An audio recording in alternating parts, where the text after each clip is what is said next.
Hagerty, we don't see cars as things. They're unique, alive, and loved. We buy them, wrench on them, and sometimes curse them. But most of all, we drive them. Muscle cars, supercars, rad cars, one-of-one in the spec cars. Coupes, convertibles, compacts, liftbacks, fastbacks, and hatchbacks. We love them all because cars are for driving, and Hagerty is for drivers.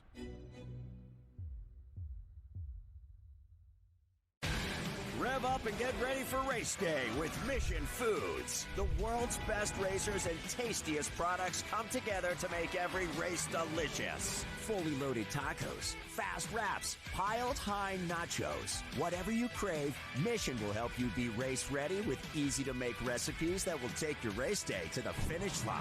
Keep your racing delicious and enjoy all the mouth-watering action. Brought to you by Mission Foods. Too fast, too tasty. New plan.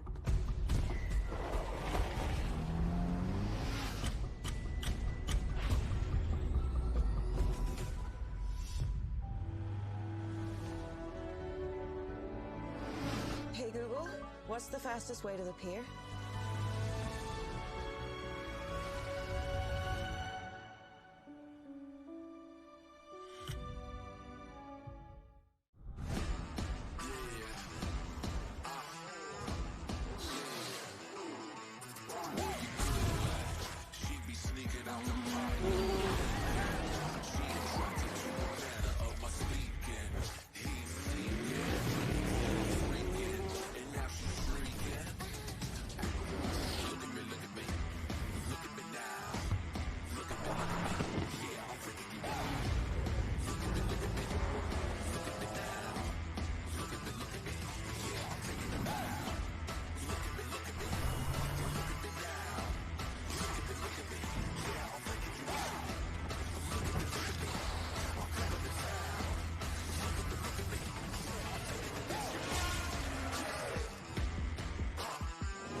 Welcome to Michelin Raceway Road, Atlanta. We're in north central Georgia, about an hour north of downtown Atlanta. The weather has been almost perfect thus far, only topped by the gorgeous race cars in the paddock and on track.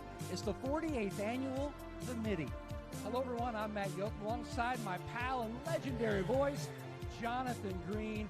260 cars, simply incredible. But first, it begs the question, what is the Mitty? Well, like you say, and they're starting to roll by us now, and it's a beautiful sound, over 260 cars, as you say. But if you like, there's the legend, and then there's the reality. The legend goes back to the late 30s. It's a short story called The Secret Life of Walter Mitty. And Walter Mitty, well, was a fictional character that absolutely had a very mundane life, but fantasized about being something special. About being a surgeon, about being a fighter pilot, or even a racing driver. That's the legend. The reality is it became part of the lexicon, and it was known for people who wanted to do their kind of exciting stuff at the weekend.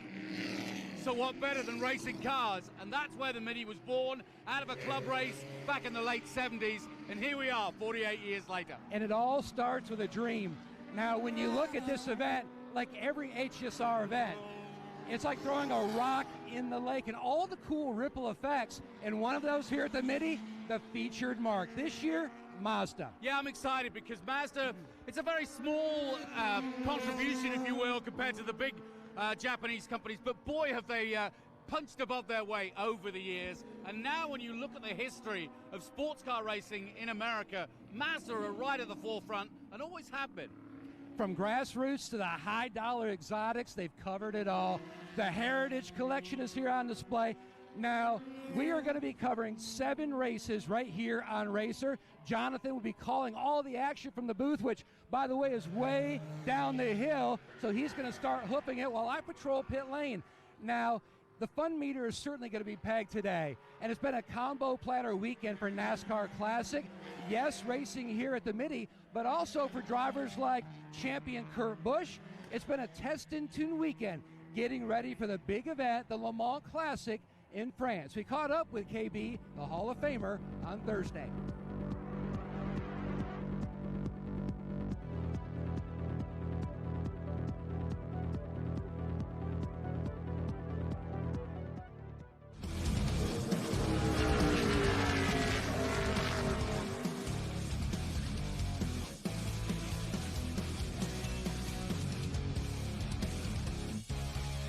Kurt Busch has enjoyed a storied career, Cup Series champion, Daytona 500 winner, and recently inducted to the NASCAR Hall of Fame. And every kid growing up dreams of racing at Daytona and Le Mans. You won the 500. Is reality going to crush the dream as you and 40 plus other NASCAR vehicles are thundering down the Mulsanne Straight? Man, can you imagine? Like, I just feel like a kid again prepping this car to go, but 40 of us. Like, there's only been one or two back in 1976. Then there was the Garage 56 car, which is one, and everyone's going bananas and bonkers. Imagine 40. We were totally going to make the biggest impression over there with NASCAR Thunder and our V8s. So back in 2019, you went to Le Mans, but was that moment really ignited in you that this has got to be something I've got to come back and do? Yeah, with Chip, it's first class over there, and I was just doing research and development for myself and trying to find a GT ride. I just went around and introduced myself. Old school, like I'd like to race here in Le Mans. Racing is one big family. It's so much collaboration, partnership. When you look at the folks from HSR and Le Mans Classic and what they've been able to partner and put together to create so many special moments for so many other people, that's just amazing what they've been able to pull off. This is huge. I mean, I had no idea that it was going to be the full track. I thought it'd be like the MotoGP track or the F1 track. No, this is the real deal. And the Classic, the Le Mans Classic, is huge with all the different classes and divisions. And so to have all of us on the United States side collab with them, shipping containers, and the cars leaving 2 months early, yes, this is a huge production. Joe Nemechek has really jumped in to get a lot of the family together. So you brought back one of your old rides. Tell us about the history behind old number one. Yeah, so this is a 2020 Las Vegas win on the oval at my hometown with Chip Ganassi and Matt McCall as the crew chief. So we had to teach this oval car real quick how to go around a road course. So spindle change, engine from Hendrick, drive shaft, tranny, and the rear end, to get ready for a road course. So we're just here shaking it down at Road Atlanta and having some fun right now, but she's ready. She's going to be 215 down the straight. All right, so this is just one of your family members. Let's go check out a few others. A little family reunion. I knew you were going to do style. this to me. Like, he researched all the chassis and knew that there's about 4 or 5 of my old cars here. I'm the old guy now, right? This was the number 41 car that I raced at Stuart Haas. This was what I run at Watkins Glen, and now JC France. He's running this at Le Mans. Is it crazy seeing your chapters of your life? Yes, especially when you see the rivalry. Like with this 22 Shell Pennzoil car, raced it a few times. Joey Logano is famous with the car, but have a few miles, maybe a few wrecks in this one, and then you know that that's Kyle's truck, right? Yeah. So KBM, that was my brother drove in that truck. It's crazy, like everyone's putting their cars back together at a quality level, and Joe's helping that out. And then the old number one. This looks like a Chastain car, but I did drive this at Chip Ganassi when I first got there. And so they've redone this car, and the guy's out there ripping laps. Does this just continue to conjure up? There's a Miller Lite car around the corner. Yeah, don't forget about that one. But does this conjure up all the different special moments in your career? Yeah, it's amazing. Like just the different teams, racing 30 years, total, 23 years in Cup. Just very thankful, again, with all the crew members, the teams, the sponsors. It's neat to see the cars still in good shape. I love the fact that you walk around, celebration of drivers from the past, cars from the past, liveries, but even Goodyear has gotten into the tribute. Really? What? Bill Elliott helped develop the HSR Goodyear Eagle. You're kidding me. So to celebrate this tire, all he has done, this tire, D-code. The D-code is 4409. Bill Elliott's career wins in Cup, And 09, that iconic number they made famous from Dawsonville, Georgia. No way. I mean, that's where the racing family always comes full circle. He's so smart all the time. So tribute to Bill, we're going 212 at minimum at Le Mans.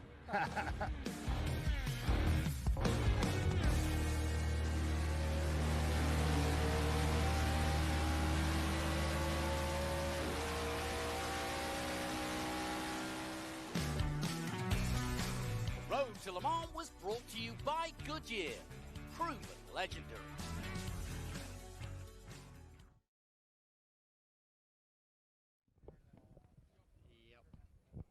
Now, an important chapter of the Goodyear Road to the Le Mans Classic in France is logistics. Now, going to a normal race, it's always important that logistics, you've got it locked down. But just think, going across an ocean to a completely different continent, it takes on another level. And that's why HSR has paired up with Silver Tiger Logistics. Now, the NASCAR vehicles are lined up much like a production line, and then they're being pushed forward to where there is a cart that the vehicles will be pushed onto. So basically, they'll go on here. Once it's secured, they'll raise it up, and then they'll push a second vehicle under. So each cart has two NASCAR vehicles, a car or a NASCAR truck. Then this forklift will lift both those vehicles up and then take them over to what is another staging area. Now, when you're thinking about the logistics, can you make it just on Monday morning for me, please? A tractor with a container will roll into the speedway, much like a production line. And they'll go in, a crane will take the container off of the container skeleton trailer, and then they'll push in two vehicles, and then at the back, they will put in all of the parts and pieces that these guys and women may need when they get to Le Mans. Because remember, yes, if you're in North America, you can run over to a stock car parts store and pick up whatever you might need. But if you're in France, that's not going to happen. So all of these are all lined up. And basically, you can see, oh, there's the old Citgo car that the Wood brothers had. So once they get to Savannah, you're looking at about a 3-week trip across the ocean. Then they're going to go to Antwerp, where then they'll be offloaded from the container ship onto a barge, and then taken up the river, where they'll finally meet another truck and then make their way to Le Mans. So much goes in to the Le Mans Classic, and NASCAR Classic being a part of this 4th of July weekend event, it is going to be a special one.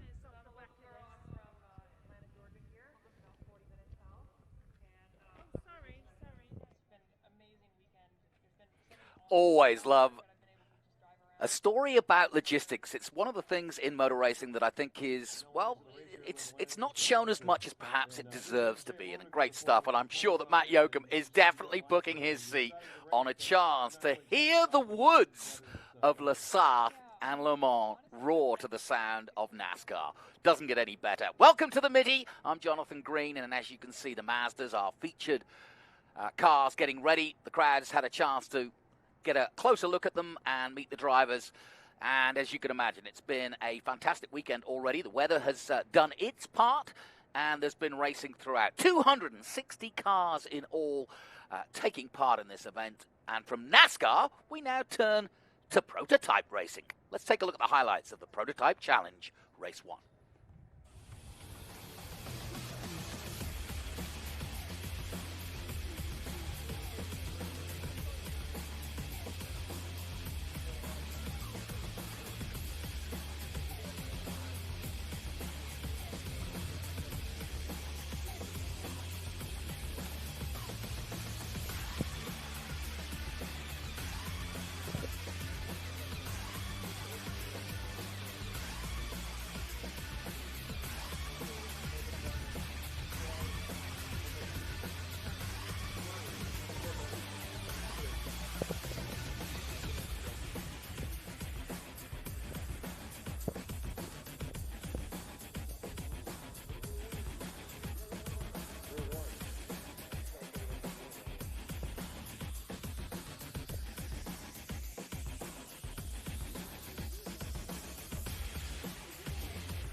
Well, Johnny, I got to tell you, the vibe here on the grid has really been incredible. High energy, a lot of fun. Typical HSR format, up close and personal for the fans. I've got to tell you, my very first road car was a 5-year-old Mazda RX-7. So I've always loved the brand, and I've never seen more Mazdas in one location than I have here this weekend. Between up in the car corral, between the parades that we've seen, the paddock, and even right here on the grid for Spec Mazda. So let's go on up to the front of the grid where a lot of the stories are taking place, because we've had some sprinkles, which has created a wild card. So Cam Gruber, you were going back and forth looking at the weather, and you have finally pulled the trigger and gone with the rains? Well, we're 50-50 right now. We got the rains on this side, we got the dries on that side. Just that way when we do make up our minds, we only got to change two no matter what. But yeah, it's these races are always tough, right? When you're just watching the radar, and you're hoping that really just no matter what happens, everybody makes the same call. So then at least you're racing everybody on the same tire. But yeah, and I'd really just rather rather it do one or the other. I just want it to either rain or be dry. And the start is always crazy for these races, even more so now. But you've got some friends behind you, maybe to give you a little shove to get out in the lead. Exactly. Yeah. I mean, that's the thing is we're not allowed to bump before the green, but once we go green, it's fair game as far as bump drafting goes. So it's trying to get my partner behind me on my bumper, pushing me at the green, and then the two of us clear the car on the outside into turn one. That'd be the perfect plan. But once the green flag drops, it all goes out the window sometimes. Well, the excitement is on the front row. Camden Gruber. I mean, look at this green and blue Planet Miata. You are not going to miss him on the track. And then also on the outside, Michelle Squarick. I'll tell you what, a lot of fun and speed with his Miatas. I cannot wait to see the green flag drop. John? Yeah, it's certainly going to be a lot of fun. If you haven't seen these cars in action, it's an absolute delight. And I think that's part of the success of this particular group of cars. And Mazda have come to the fore and are a huge part. I'm delighted personally to see them in this situation as the featured mark of the day. But now, as well as the cars that you're about to see race, we also have the Mazda Heritage Collection here this week, and it really does give you an insight into what Mazda has achieved over the years in sports car racing. Let's take a look with Matt Yoakum. HSR the Mitty 2026, brought to you by Mission Foods. Make today delicious with Mission Foods. Now that's too fast, too tasty. Michelin, on the road and beyond. Mazda, more to move every side of you.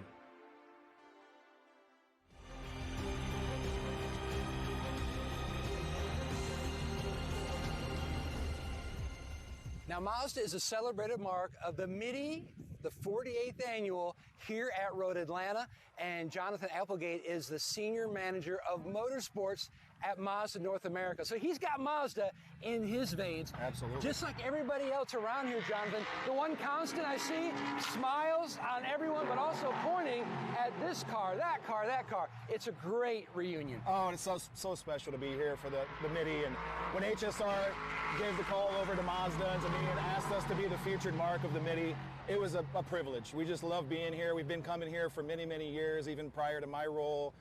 John Doonan in the role before me, and Robert Davis, and all of those guys that have kind of led the charge with these wonderful, beautiful, historic cars.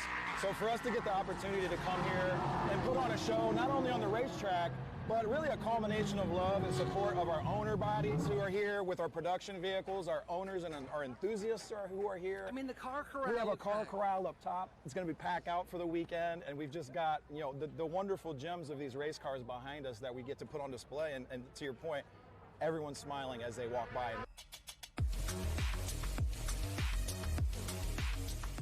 I'm Tristan Nunez. I used to drive for Mazda and the DPI cars, and now I have the distinct honor to drive the Charged Liberty 767, and it's a monster. That's the best way I can describe it. You have to work for everything you do in this car. Even down to shifting. Every shift counts. Every turn of the wheel counts. It's no power steering. It's heavy. So, yeah, you're driving the car the whole way around the track, especially at a track like Road Atlanta. Immense credit to the guys who used to drive this.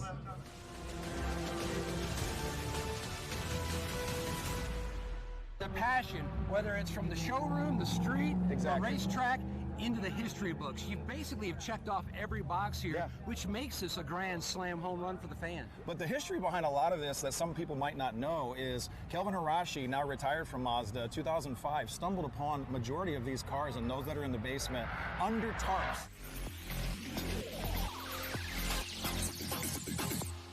My name is Joel Miller, and I'm driving the Mazda 792P this weekend at Road Atlanta. So one of the cool aspects about the Mazda 792, obviously it has a 4-rotor engine, super unique sound, tunnel-style car, so not a flat bottom, big tunnels, tons of downforce. This car ran in the early 90s, part of the Sprint Race Championship here in the U.S. Inside it, it's got a 5-speed box, old school, 3 pedals, a big steering wheel with only 1 button, which is for the radio, and then the dash, analog, right? It's not a digital deal. But when you're driving it, you have no driver aids, no ABS, no paddle shifters, right? You have to heel and toe to get between the gear changes on the downshift, blip it yourself. All the modern cars now have auto blip. So you're just one with the car. Massive respect to the drivers that drove these cars.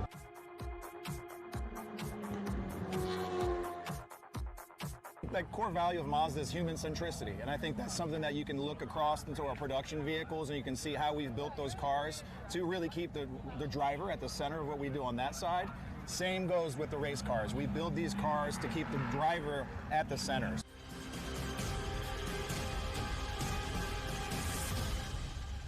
Tom Long driving the 787.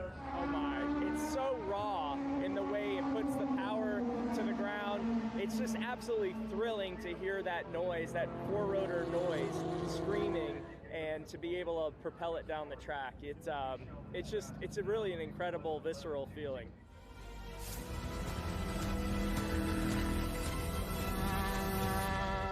My name is Alex Bashura, and I'm driving the 1991 Mazda GTU race car. Unlike the other 3 cars, you have to go through the window to get in. It is very analog. I don't even have a speedometer. I don't even have a rev limit lights or anything like that. It is very, very analog. No power steering, no ABS. It's going back in time. It reminds me of my very first 1991 Mazda Miata race car that I started driving 15 years ago. I don't realize how physically demanding these cars are. I can't imagine being in this car for 4 hours, let alone 24 hours like they did back in Daytona. My hat off to those guys. They were amazing. I bet you if those guys drove today's race cars, they would be up front.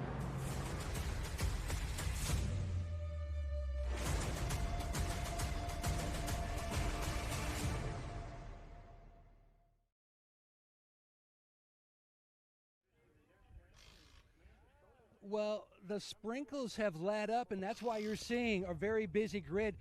Cars going back to their slicks, and HSR and IMSA President John Doonan. Now, when we go to WeatherTech Raceway Laguna Seca, it's a throwback weekend. For you, with your DNA with Mazda, this is a throwback for you. It sure is, Matt. And first of all, welcome everybody to the broadcast. We're thrilled so many people around the world are watching the 48th running of the Mitty, HSR's probably biggest and most notable event. 1977 was the first time we came here for the Mitty. It'll be 50 years next year. We're going to celebrate that. But you're right. There's a lot of memories here. My hair standing up on my arms. 19 years at Mazda. I have to be careful now with all the brands, but certainly my favorite boyhood brand, and to have not only the current era cars running, but Mazda's Heritage Collection. It's really made it an additionally special event this year. And that's the one thing about this event is always the heritage. When you walk through the paddock, you see all the different liveries, all the different eras. And John's pulling double duty, and we'll show you what his next job will be in just a few moments. As ladies and gentlemen, please take off your hats and stand so we can get ready to commence this fantastic weekend party of HSR Racing with our national anthem. Playing of the national anthem.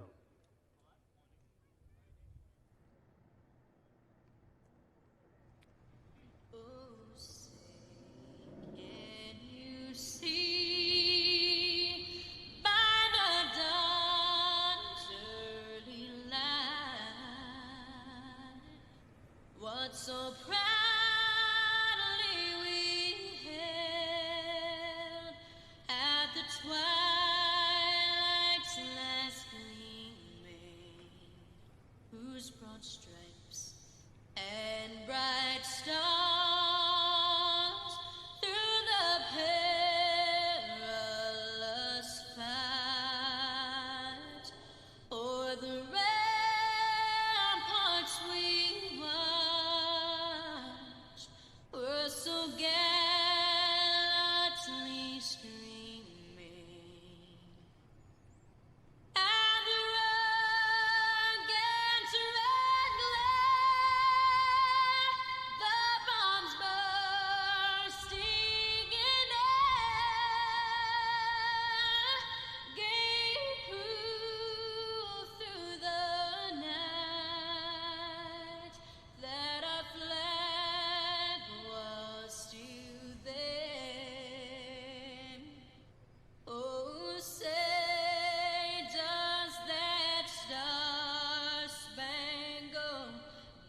And now to give the command, HSR President John Doonan.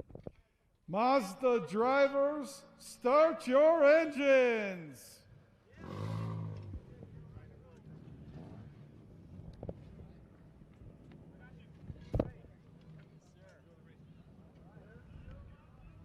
It's Mazda's at the Mitty. Doesn't get any better than that. And a trickle of rain may just add a bit of spice to it as though it needed it.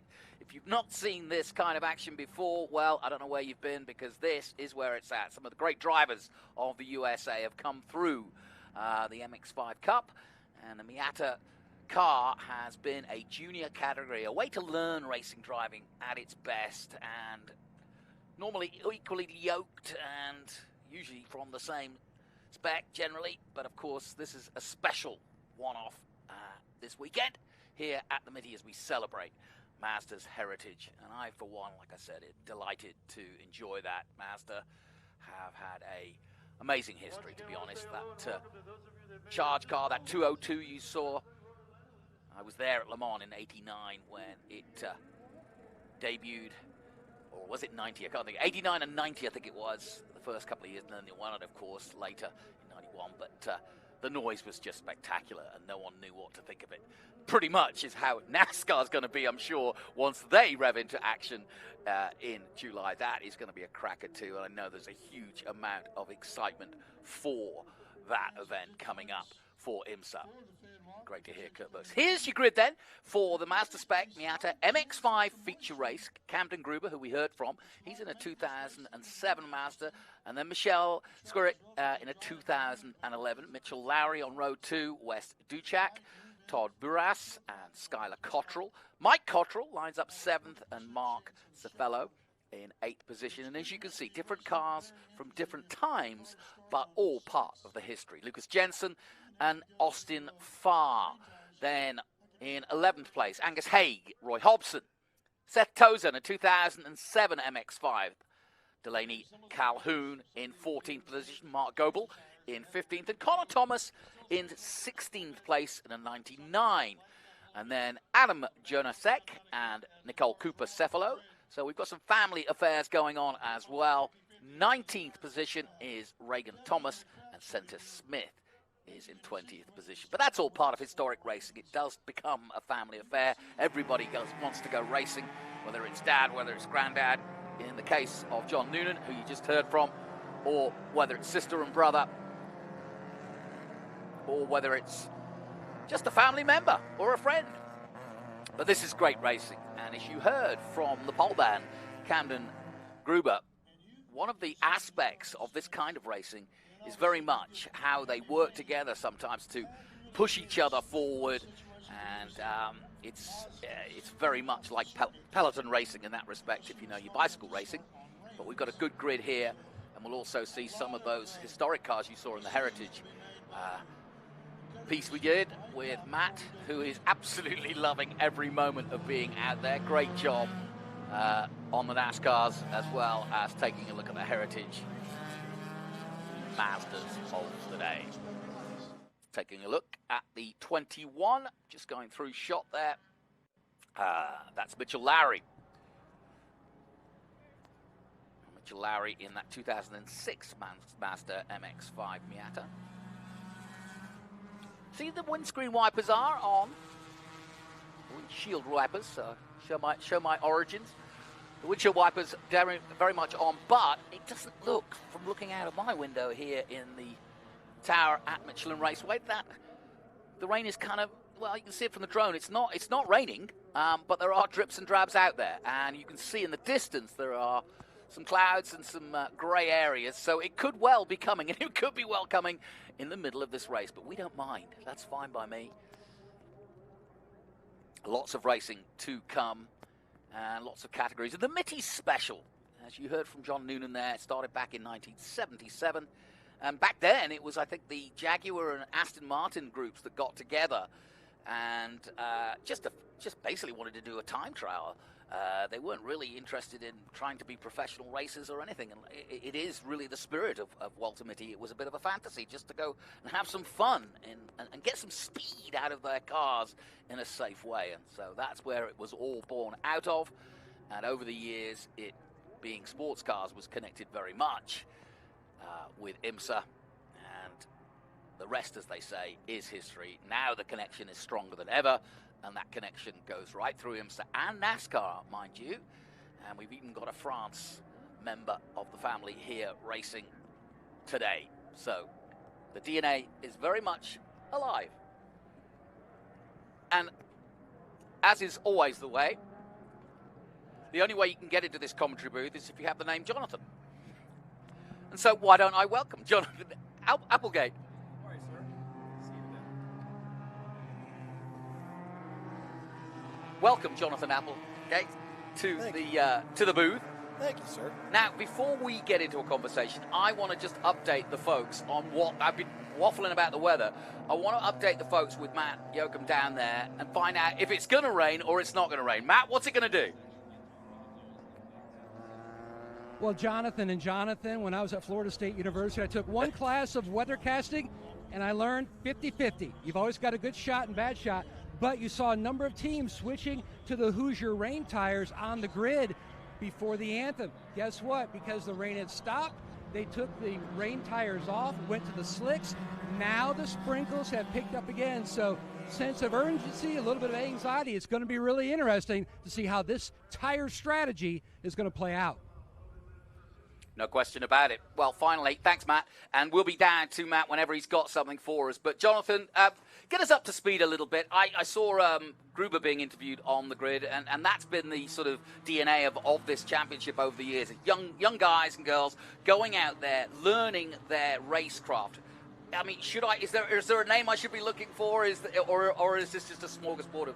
I think you called one out very clearly. Yeah. You know, Mr. Gruber, he's a very talented young man, and I think we'll see some good things from him in this race. But I'm looking at the list here, the entries. Yeah. And top to bottom, there's just nothing but talent. And I think that's just a testament to what we do with our ladder system and how we've been able to really, not just in MX-5 Cup, but across all things in grassroots, Spec Miata and Spec MX-5 really being like our quintessential classes where people are coming in to learn and to really become the next star in the sport. So it's great to see this list.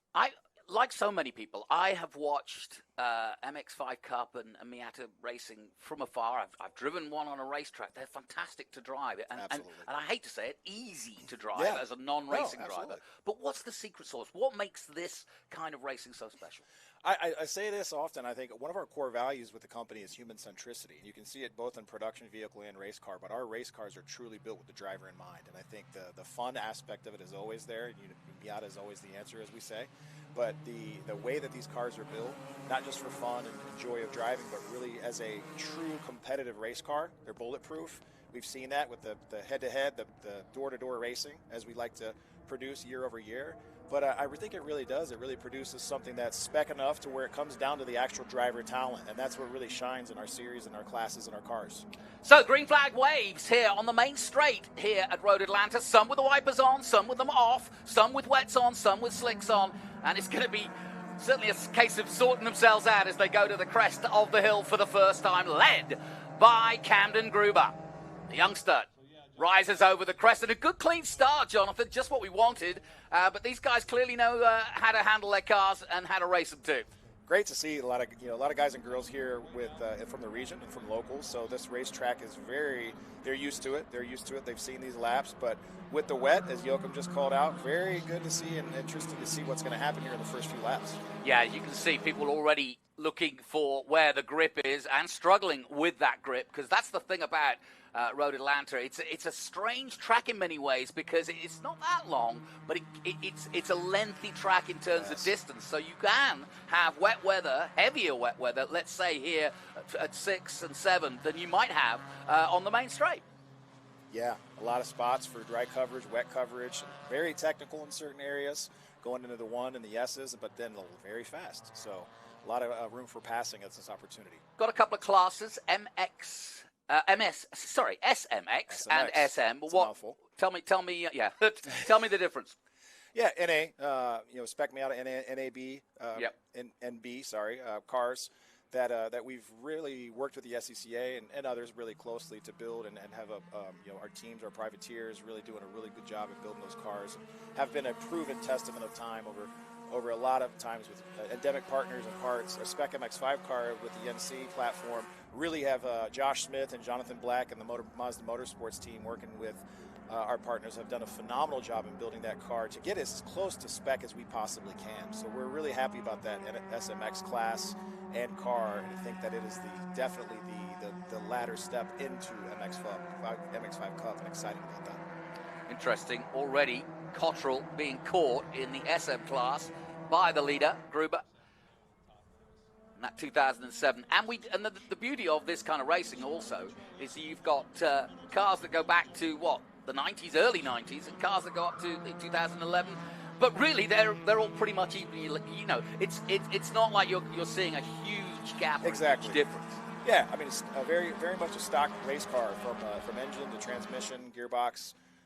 There are some additives with brakes and suspension and things that we can do from across the board, but definitely equal across both clubs. And what do you find? Is it more the accessibility, because the price point obviously works, hands down, right? But is it also the fact that it, as I said, I've driven one of these, and it gives you that sense that you're not overpowered, you're not in a situation where you're worried about what's going to happen next. You've got it under control. Yeah, there's the old adage, more Mazdas are raced on any other weekend than any other auto manufacturer is true, and I think it's the essence of the car, the fun aspect of it, but the competitiveness is so much part of it that our talent from the driver's pool shines, and it's your point. It's very cost effective. It allows a very accessible entry point into racing, and from there, Mazda Motorsports really cares about how we support our drivers with scholarships, programs, technical and parts support, and really trying to provide a robust level of service around just more than just the race car. Yeah, and you can find ex-Mazda drivers at this level going all the way to NASCAR, to IMSA, to World Championship Racing, and even people like Earl Bamber and Sebastian Bourdais say, can I have another go at that? Yeah, these guys, they keep wanting to come back, which is just a testament to the joy of the drive. We've had such as the popularity, another man has popped out from Mazda. Introduce your colleague. This is Mr. Josh Smith, Business Development Manager there you go. Of Mazda Motorsports, has a heavy hand in what we do in grassroots racing, and definitely one specifically here recently with the SMX class. So I'll let him say some words. Welcome. Yeah. Thanks for having me, guys. Thanks for having me. Yeah, SMX, have been a great addition to the class, across the board, continuing the lineage of SM and, really trying to future-proof the scenario of being able to build affordable race cars for the future. Thoroughly thrilled with it, and we use it as a stepping stone in the MX-5 Cup at the IMSA level, so. Yeah, no question. We've got some good little pockets of battles going on here. Gruber still out front at the moment. Cottrell leading in the SM class. And we got the scholarship class as well. And Janasek leading that in the 1990 Mazda Spec Miata. Good to see a mix. Toza, excuse me, he's in second place. Toza leading. Scholarship candidates of the past, as well as some of our gentleman drivers like Todd Burris out there. Tell me a little bit more about the scholarship class. I'm presuming that you give a little help for a guy that needs a little help. Yeah, Josh, you want to talk about a little bit of our contingency and grassroots, and then we can talk about shootout as well. So at contingency level, we sponsor drivers through contingency payments through some of the Super Tours, as well as national championships of winning a championship in either runoffs or NASA champs to help propel them forward, and that makes them eligible for the shootout program, which rolls into the scholarship program for us as well. Up to second place, nicely done. Guy like Skylar Cottrell, he was in our Mazda shootout last year, did a really good job. Still on our radar, great talent, very good, just high character young man, good family of Spec Miata racers and grassroots racers, and we definitely have our eye on him and look to see what he wants to do here in Spec Miata, leading the class. Yeah, and his father's running in SM as well, Mike Cottrell. I see that. He's been running SM for years as well. Yeah, I get the feeling, looking at the grid and looking at some of the past champions and so on, there is very much a family affair to all this. And again, goes to the price point, goes to the accessibility, and also goes to, just the friendly atmosphere to go racing like this. There's not the pressure of, let's say, single-seaters where, you think your life depended on every qualifying situation you're in. Whereas this, you learn your craft, you learn from the older people, the more experienced people, and everybody's got the same gear. And this featured race is special. Shout out to HSR for really calling on Mazda to be a featured mark here at the Mitty. a perennial year for the Mitty and just the long-term success of the event. We've been coming here for a long time, but it's super cool to see this featured race. And to your point, very casual, but still very, very competitive. Shout out to Austin Farr out here, one of our IMSA contacts who works on the MX5 Cup program for us in direct. He's sitting here with 12th in the Spec Miata class. Pretty impressive. 75 just going through there, and there's a good battle between these two. This has been really good. Michelle Squirek holding on, but here's your leader, and now we see the gap. Gruber's pulled away dramatically, some 7 seconds, but look, this is the real battle. This is the battle for the podium. Yes, it is. And it's heating up nicely. Some with the wipers on, some with them off, some with it intervaled, but it doesn't look, it's certainly not wet enough where you'd be worried about sliding off. I mean, maybe on the yellow and blue, maybe on the rumble strips you'd be a bit more careful, but it looks fairly dry, and if you can stick to the racing line, there's really, once you've done a few laps, the heat from the cars themselves, and there's plenty of them out there, will give you a nice dry line. Yeah, I think Gruber's taking advantage of that early lead, and hopefully, no kidding. Hopefully he's waiting for these guys to stay mixing it up so he can, sort of back off the pace and just keep it on track here. Well, his pole time was pretty impressive at 1:39.183, but then again, 39.2. So, in Michelle's Squirek's time. So not a lot between those two, but he certainly made hay, like you say, from the get-go, and that's what clean air will do for you. Yeah, no surprise with Gruber either. He's been one of our drivers on the shootout list as well. Yeah, he's been a long time coming here. We wish him the best of luck. Yeah, it's only when you really drill down and realize how important Mazda have been to both IMSA and vice versa, as it were. It doesn't hurt that we're throwing $4,000 out to the winner there. Yeah, exactly. Well, it doesn't do any harm, does it? And while prize money isn't big, but at this level, that's a lot of money. If you're preparing a car, you're getting free tires maybe if you keep winning and so on and so forth. So yeah, we wanted to make a splash with this one, and it was the first featured race, and would look to the future to maybe continue to do this, maybe featured mark or otherwise. But thought that we'd maybe really look at what we do across some of our other championship level grassroots races and bring something that's worth competition. So $4,000 down to $1,000 to the third place podium winner. So I think that's enough to get a set of tires and keep your career moving. But also wanted to just shout out, the HSR really gave us an opportunity beyond racing. Fantastic to see the fans, even with some of the rain, but the weekend has been awesome. We have our Mazda car corral up top there in the fan zone. Hundreds of cars up there now. I'd love to see a drone shot of that eventually because our owners. They were out on track earlier, weren't they? Yeah, they were doing parade laps. They're going to do another one tomorrow. I think. They just kept coming. It was great to see. That's really nice. Yeah, and we're here with our Mazda Heritage Collection, as I think everybody has seen and heard with those 4 rotaries screaming. So welcome everybody, fans, owners, and enthusiasts, and our dealer groups being here as a part of this whole festivities of the Mitty. Really excited about that. Mac Tutus in the 661 is the man we're watching at the moment. Good name. In his 2003 Miata. That's the 661. There he is, just behind. That old Lotus paint scheme. Yeah. Out of 7, crucial corner here, especially when you've got these momentum cars. You want to get as much drive out of 7 here at Road Atlanta. That's the key corner in many ways to get the run down to 10A and B. This classic circuit, and it seems somewhat appropriate that we hold Petit Le Mans here because it kind of, in many ways, you start the spring, the rites of spring, the Mitty, and then you finish the year, with Petit Le Mans, which if you haven't seen here at Road Atlanta is just absolutely electric. It is. We'll be back as well with our championship rounds for MX5 Cup, so we're excited to see that. When's that? That is the same, that's the Thursday, Friday of Petit Le Mans week. So we end, and our championship banquet is the Friday night leading into the big race, the 10-hour endurance race, Petit Le Mans on Saturday. And having done most of the tracks down around America, I would have said that this would probably be one of the drivers' favorites because it just seems to suit this sort of car and the skills it takes, because this is a tricky circuit. People don't understand just how hard it is to be quick here. Absolutely.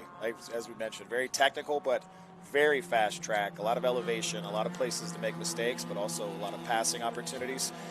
We do a survey every year at MX5 Cup to see which is the favorite tracks throughout the entire drivers, the lineup and the teams, and surprisingly always this track in the top 3. Streets of St. Petersburg, as a fun fact, is always one of the top Yeah, ones, which I always am dumbfounded on why that is the top choice, being that there's walls everywhere. But it's still fun to drive. Whoa! Here Is we that go. an off? Is that an off? Is that an off? I wonder. We're going to find out. Yellow flag's out. He just looked like he was going more and more sideways as he exited 7. And if it is slippy out there, he could well have spun around, or at least gone off track to lose some time, but we shall find out. But that was a little bit hairy over there at the moment. But it's still Camden Gruber leading the way in the 24 SMX class, and Michelle Squirick, who also started alongside him on the front row. Then Wes Dushak and Mitchell Lowry, top 4. Todd Burras in 5th place, and Skylar Cottrell in 6th. We're about to start the final lap here, and the conditions have played a part, and if anything, I would have said it's probably got a little bit more greasy as the race has gone on. It hasn't affected this man. He's in a world of his own, as you can see, and enjoying it. If I'm the crew chief of any of these drivers, I'm telling them to stay off the paint. Yeah, stay exactly. off the curbs. Last lap. Yeah, I mean, that's the one thing that you can be sure of. I mentioned the fact that once you get that sort of grey, light grey dry line, you're fine as long as you stick to it. But if you start racing and try to get clever or get too hard, like you say, there's two good examples there through the S's that you just don't want to be touching that. There's no reason to push it with the lead that Camden's got. See, I wouldn't be out there. But then again, I'm not him. He's a youngster. And he's having a heck of a day, too. Look at the gap, 9.9 seconds. Wow. He's managed to pull on the rest of the field. And as I mentioned, there was only a 1/10 of a second between first and second on the grid. So, he's done a hell of a job to be absolutely this dominant in the conditions, which aren't easy. And I'm wondering whether he's gone with the slick while others might have been a little bit more cautious, because he's certainly taken no time in getting well ahead of the rest of the field. So you're watching our feature race for the Mitty, and of course, it's Mazda at the Mitty, and it doesn't get any better. We've got some more to come, but this is how we started all off, with a classic Miata and MX-5 Cup race, or MX-5 race between these cars, which it doesn't get much better than this. 2 or 3 categories out there, and as we said, Burras in the 561 leading the SM class. Gruber is going to take the checkered flag in the SMX class, and we've also got our scholarship class as well, still led by Toza. There he is, the winner. True honor to be here from a Mazda perspective. Thank you to all of our racers, our teams, the 40-plus entries here of Mazdas, from RX-3s to RX-7s and Spec Miata and Spec MX-5 cars. So it's just a blast to be here, and we're thankful for all of our racers and our key stakeholders to be a part of it. Good finish here, too, as you'd expect. Look at this, 4 across the line. That's how we like to go racing at Mazda. Checkered flag is out here for them. And that was a good finish, and it was the 91, I think, of Cottrell. There he is, yep. Taking it in that 2003 in the SM class, ahead of the 661 of Mac Tutus, and then the 561 of Burras, and then the 00 of Cefalo. But there's your winner in the 24. Camden Gruber, a name for the future, Planet Miata. Should win alone just on the paint scheme. Thanks for having us, Jonathan. Great race. Thanks for coming in. All right. Enjoy the rest of the weekend. Feel free to join us if there's any updates or anything that you want to share with us, because we are all about the Mazdas this weekend, and we're enjoying it. Thank you so much. Take care. So that gets us in action here at the Mitty, the 2026 Mitty, an event that started, 48 years ago. And it's grown to be one of the key races of HSR, now with something like 8 or 9 events around the country. Let's take a look at the highlights. Then we got underway in what was a really frightening moment for a while, because we weren't sure whether it was going to rain or be dry, and everybody taking last-minute decisions. Certainly the decision by the leader, Camden Gruber, was to go on the slicks and then just take off. There were some good battles throughout, and luckily no major offs. And throughout the race, little pockets of battles as the leader in the SMX class strode into a 9-second lead. Good battles. Cottrell fighting it out in the SM class, and Toza in the scholarship class. But in the end, still still with wipers on, it was the 24. Camden Gruber started pole in his 2007 Mazda MX-5 and strode on to victory in our feature race. Confirmation then of the results. Camden Gruber, Wes Duchak in second place, so he did get ahead into second. Mitchell Lowry in third. Michelle Squirek, that's who had the problem, I think, at 7. She just went wide and then dropped a couple of places in her 2011 MX-5. Skylar Cottrell, 5th place. Matt Tutus up 6 at one point and then had a battle all the way through, as you saw, with a 4-way run to the end there. He won it. Todd Burras behind him. Mark Cefalo, 8th. James Newell in 9th. And Lucas Jensen rounding out the top 10. So it's been fun here already at the Mitty, and we'll take a short break as the drizzle continues, but I'm sure it's going to lighten up fairly soon. We'll be right back with more from the Mitty.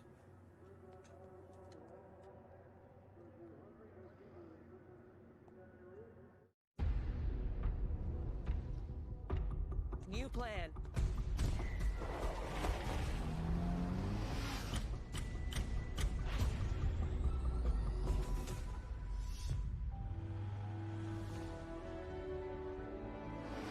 Hey Google, what's the fastest way to the pier?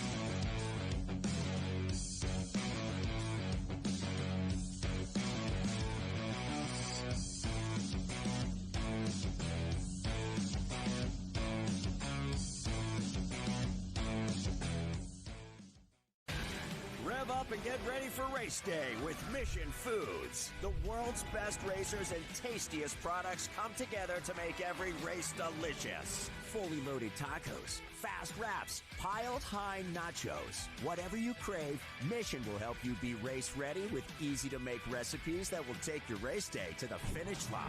Keep your racing delicious and enjoy all the mouth-watering action. Brought to you by Mission Foods. Too fast, too tasty.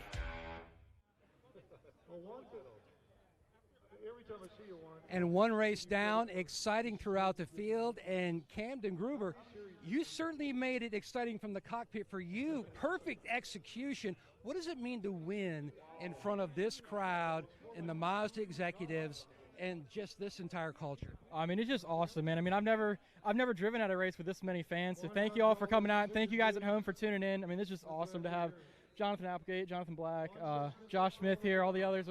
I'm forgetting Steve Strickland, but yeah, just huge thanks to all of them for this opportunity and HSR for letting us come down here, Mazda Motorsports, putting together a great package for us at Spec MX-5. And also big thanks to Planet Miata and RP Performance and everybody on board with me. I mean, big thanks to my dad for coming out here and making the last second shock change that I think really set the car up good. But I mean, the car is just really, really good.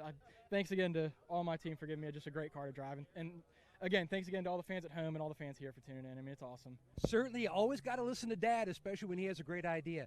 When you look at the concern on the grid, everybody was going back and forth, and you went back to slicks, and then the rain started picking back up.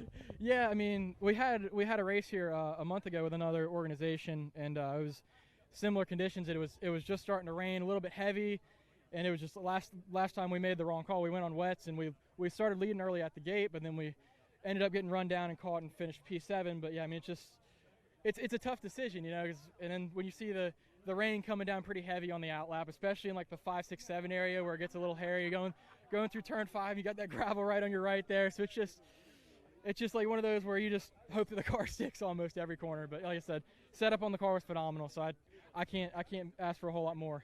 So you're the rabbit in race 1. What advice would you give to the group coming up next? Because there are still some showers in the area. Track's way better than you think it is. That's all I got to say. But no, I mean, just head down and drive, avoid the rubber in the braking zones. I mean, just all the typical rain race and stuff. So yeah, I'm thankful to have a lot of experience in the rain. So it's kind of kind of nice to showcase those skills a little bit. Fun and experience in the green there. Camden Gruber takes home the win here at HSR's Mazda event at Michelin Raceway Road, Atlanta. Great stuff. Grooving with Gruber. And you can tell he was enjoying every moment of that, him and his dad. That's how you go racing in America. That's how you go Miata racing. We absolutely love it. And while we wait for our next race, let's hear from some of our sponsors. HSR The Mitty 2026 is brought to you by Mission Foods. Make today delicious with Mission Foods. Now that's too fast, too tasty. Pirelli. Power is nothing without control. Haggerty. Let's drive together.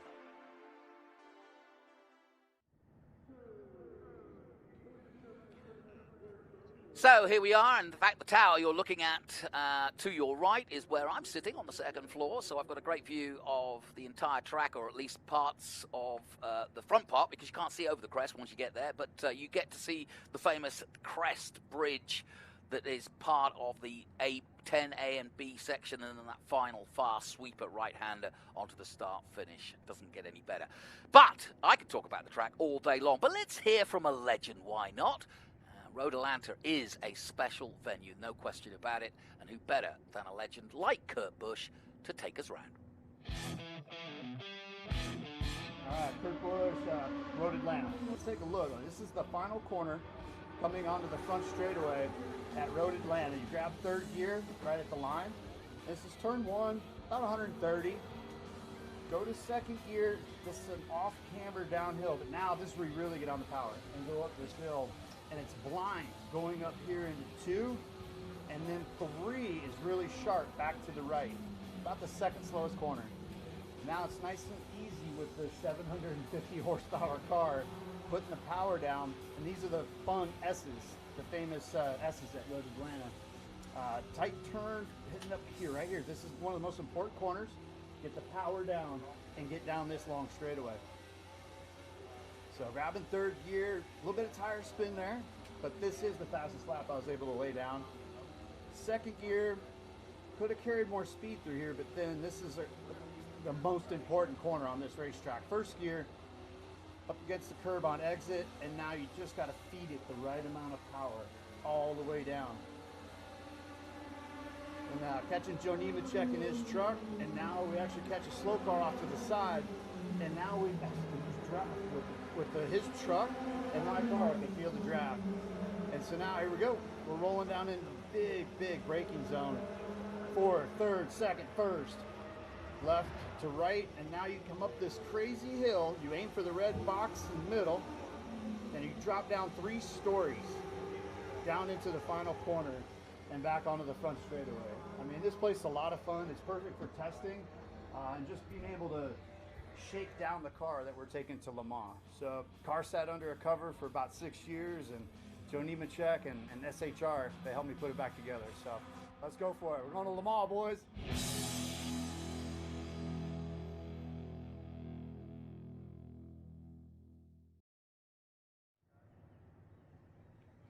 Thanks, Kurt. Yep, great to get an insight there. 2 great names, Joe Nemechek, Smoking Joe, chasing him in a truck. How much fun with that? But it just shows you don't need an oval necessarily to get a draft. You can do it still at places like Road Atlanta as well. Well, I'm glad to say you can see the grey clouds in the distance.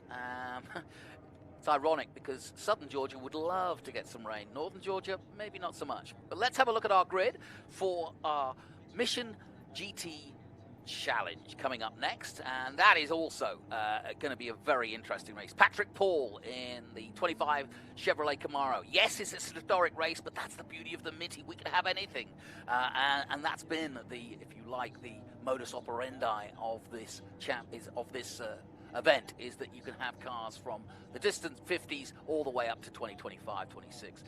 Brent Goforth is also on the front row. Ben Myers and Andrew Myers on row 2. Should be an interesting fun. Mark Bowden, a man I've watched race many a time, in 5th place, and Michael Flynn in 6th.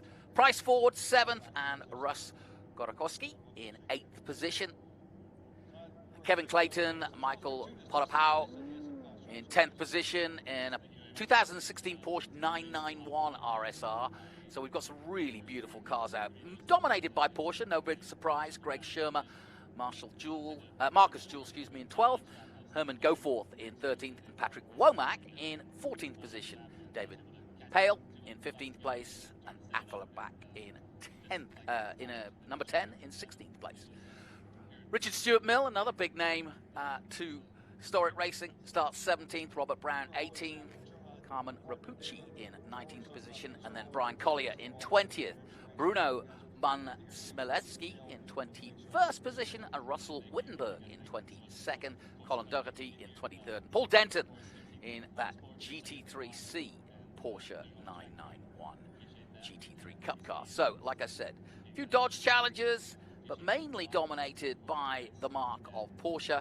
But this will be our grid for the GT Challenge. And like I said, it's worth emphasizing that that is part of the ethos of the Mitty, is that it's less about the exclusivity and more about the inclusivity. So we do have cars of different ages and different marks, but we try to keep more level, and in GTs especially, you can have a GT, an HSR race that is full of modern cars, and then you can follow that up with some historic stuff right after that, going back to the 50s and 60s. But that's the way we roll.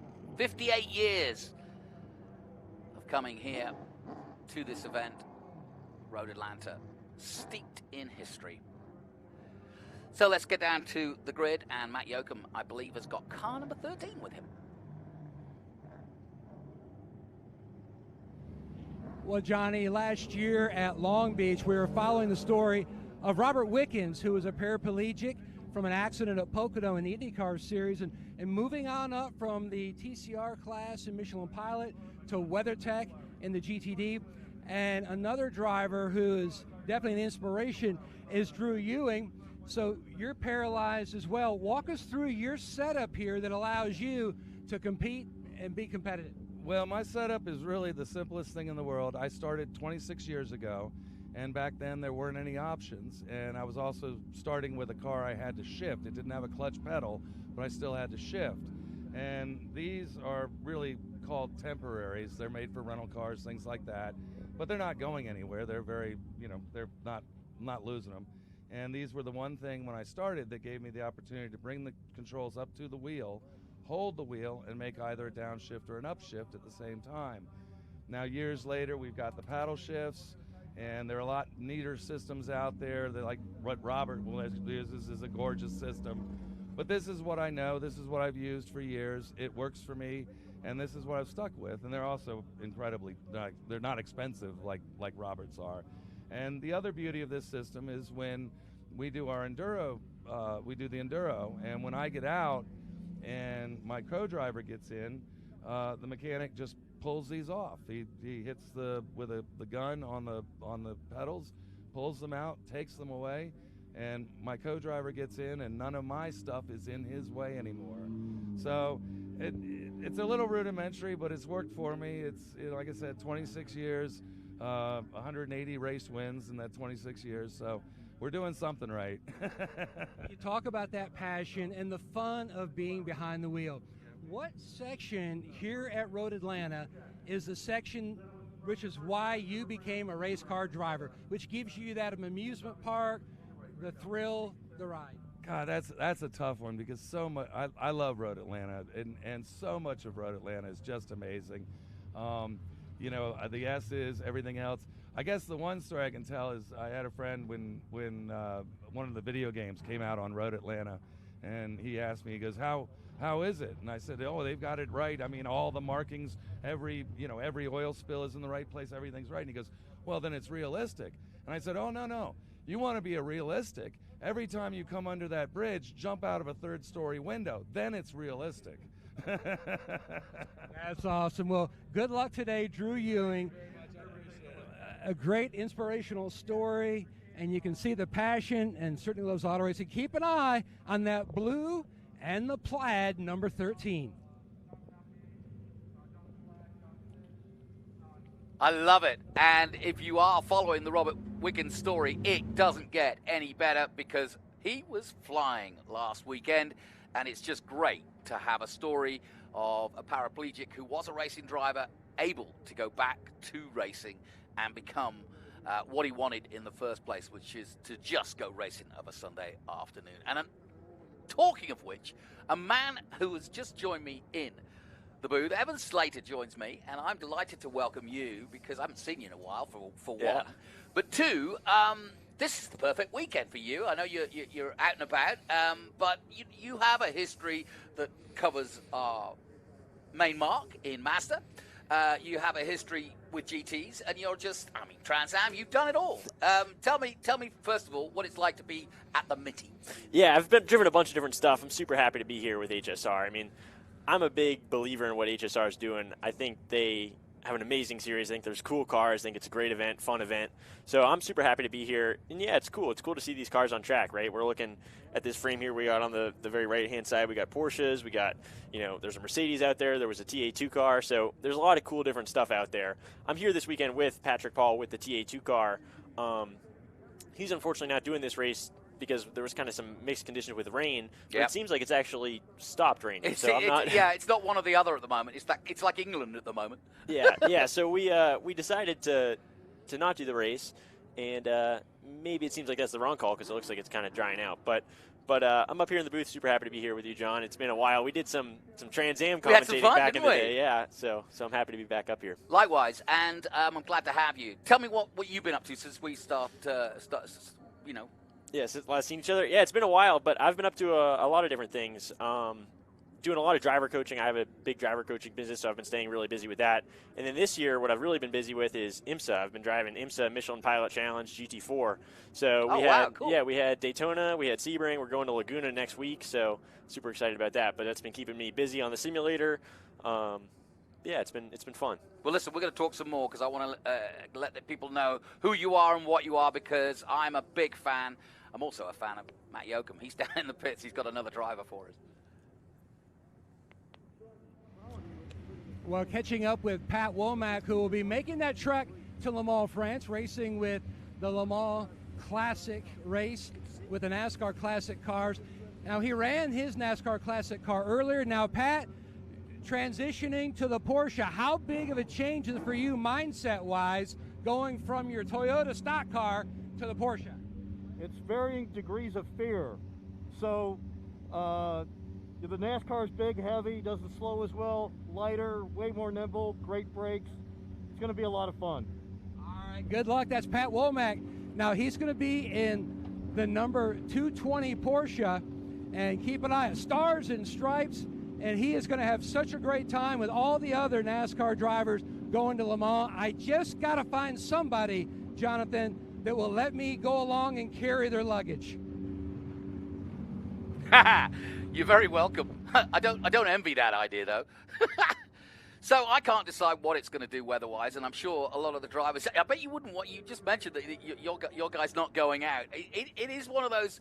It's the worst possible scenario for a racing driver because you just don't know what you're going to get around the corner, do you? Yeah, it definitely is difficult. We made the decision mainly because we're working on some specific driving things, and we didn't really feel like in the kind of mixed conditions we could fully optimize what we wanted to work on. So we decided we'll save the car, save the risk for, tomorrow where we can actually focus on that. But it is difficult from the driver's seat, right? Because this is a big track. It's not the biggest one we go to, but it's still pretty big. So like turn 7 and turn 1 are pretty far apart on the map. So it can be raining in turn 7 and totally dry in turn 1. So you have to just kind of always be eyes up, looking at the track, looking what color it is. I'm kind of always looking if it's like a matte or it's kind of like a sheen to it. Then that's kind of telling me how much grip there is on the track. So you're always kind of eyes up, really having to focus when in these kind of weird conditions. I'm always excited to see young drivers, especially talented drivers like yourself, come to historic events, and it's happening more and more. But also this weekend, particularly the Mitty, you have a history with Mazda. Tell us a little bit about that and how you got into racing. Yeah, so I've done some stuff with Mazda, but I haven't done a ton. I actually started in Ford. I was a Spec Racer Ford driver, but Mazda, I've done some testing in the Spec Miata, and I've done some races in Spec Miata. The Mazda program right now is amazing. They're working so hard at that. I mean, through SCCA, like Spec Miata, all the way up to MX5 Cup with IMSA. I mean, they have quite the ladder to really get you where you want to go. So Mazda's, I mean, an amazing manufacturer, and the chain they have for drivers is great. And also this event is super cool. They have the 787B and the 787, and there was another one, I forget what it was, but driving around, and those cars are so cool with the quad rotor, and those cars just sound insane. We were on the back straightaway listening to them, and it's pretty cool what Mazda was up to back then. Oh yeah, talk about innovation, no question about it. Mazda have got that hands down, I would have argued. So is this group of field, do you know many of the competitors in this? Yeah, so I've actually done a lot of these HSR races with Michael Merritt. He's the guy I've done some Porsche stuff with. So we had a 991.2 Cup car, similar to the one you see in second place there. That's Ben Meyer. So I've raced against a bunch of these guys in a Porsche. I was racing against them yesterday in the TA2 car in the Enduro. We actually got third overall in the Enduro. Yeah, so I know these guys pretty well. I mean, it's a great group of fields. You have, so many different types of cars. You have the Cup cars, which have, pretty good power on the straightaway, but ultimately not insane handling in the corners. You got that GT3 car. There's a black car right there. Yep. That one, that's a GT3 car. So that car has less speed on the straightaway than the Cup cars, but the turns, it's insane. So, I mean, it's interesting to see the different dynamic of cars, and that's what makes it fun when you're out there, because you don't know exactly what the car in front of you is capable of, because everybody can do a little bit of different things, which makes it fun to race against them. Yeah, and as you're coming through one and up that hill, and I bet you're kind of calculating now, what am I going to come across when I get over the crest and into the S's? Because half the time you're thinking, oh yeah, I got this, and then suddenly you're like, oh, am I coming up on traffic? Am I not? Because you haven't got the sophistication of having 5 spotters or whatever. Yeah. You're on your own out there. So yesterday I was actually doing the Enduro with Patrick Paul, and that's a TA2 car. So that car has, good speed on the straightaway. We were probably the fastest on the straightaway, but through the turns, it's not great. It's not as good as these Porsches. So it was interesting, and I had to judge everything. The braking is really not as good as the Porsches. So I'm coming up. We were kind of the fastest car on track, but I have to be really aware, because it's like I know if I put myself in a certain position, I can't stop as fast as these guys. So I got to make sure I'm not rear-ending people. Well, so it makes it fun. Yeah, and we're just coming up to the corner 10A, where you've got to be thinking on all of those lines. Oh, yeah. Who am I coming up on? Who can I overtake potentially? Can I get past cleanly? And can I get out of 10B and get the power down and stay ahead? Yeah, exactly. It's difficult. But this track is so cool because there's so many different types of corners. Like, I love this one into 10A because you're rolling 165 miles an hour down that hill. So you're downhill, so you don't have great braking. And then it's a pretty slow corner. I think we're getting to like 50 miles an hour. So and I noticed they've got a little resurface on the inside there. Nice little bit of extra grip. Yeah, exactly. It's just new pavement, so it's nice and gritty, which the tires love. So come on, Evan. You're a racing driver. You've done a lap now. You've watched a lap on TV. Yeah. I know this is unfair, but what would your assumption be of the conditions? We saw in the last race that the Mazda race that avoid the paint at all costs, but that's easier said than done when you're not a racing driver. Yeah, I mean, I'm thinking right now, just looking at the track, seeing this lap, I'm thinking the asphalt has 100% of the normal grip. I'm thinking there's a lot of grip on that asphalt. But what I'm doing on this outlap is I'm feeling grip. So I'm really trying to get my car in, positions. I might not be on the real lap, but I also might be. So like on the exit of turn 5 here, we're going down the S's now, but when we get to turn 5, I'm purposely going to drive into that painted section and floor it and see what happens, right? If I fire off the rear tires and I don't get good power down, I know the first lap I'm not going to do that. But if it hooks up really well, now I have some extra data for when I actually get out there racing. So this lap, I'm trying to really get the tires warm, get the brakes warm, but feel where that grip and see the paint. I mean, you can't just look at the paint and see if there's grip. I want to feel that.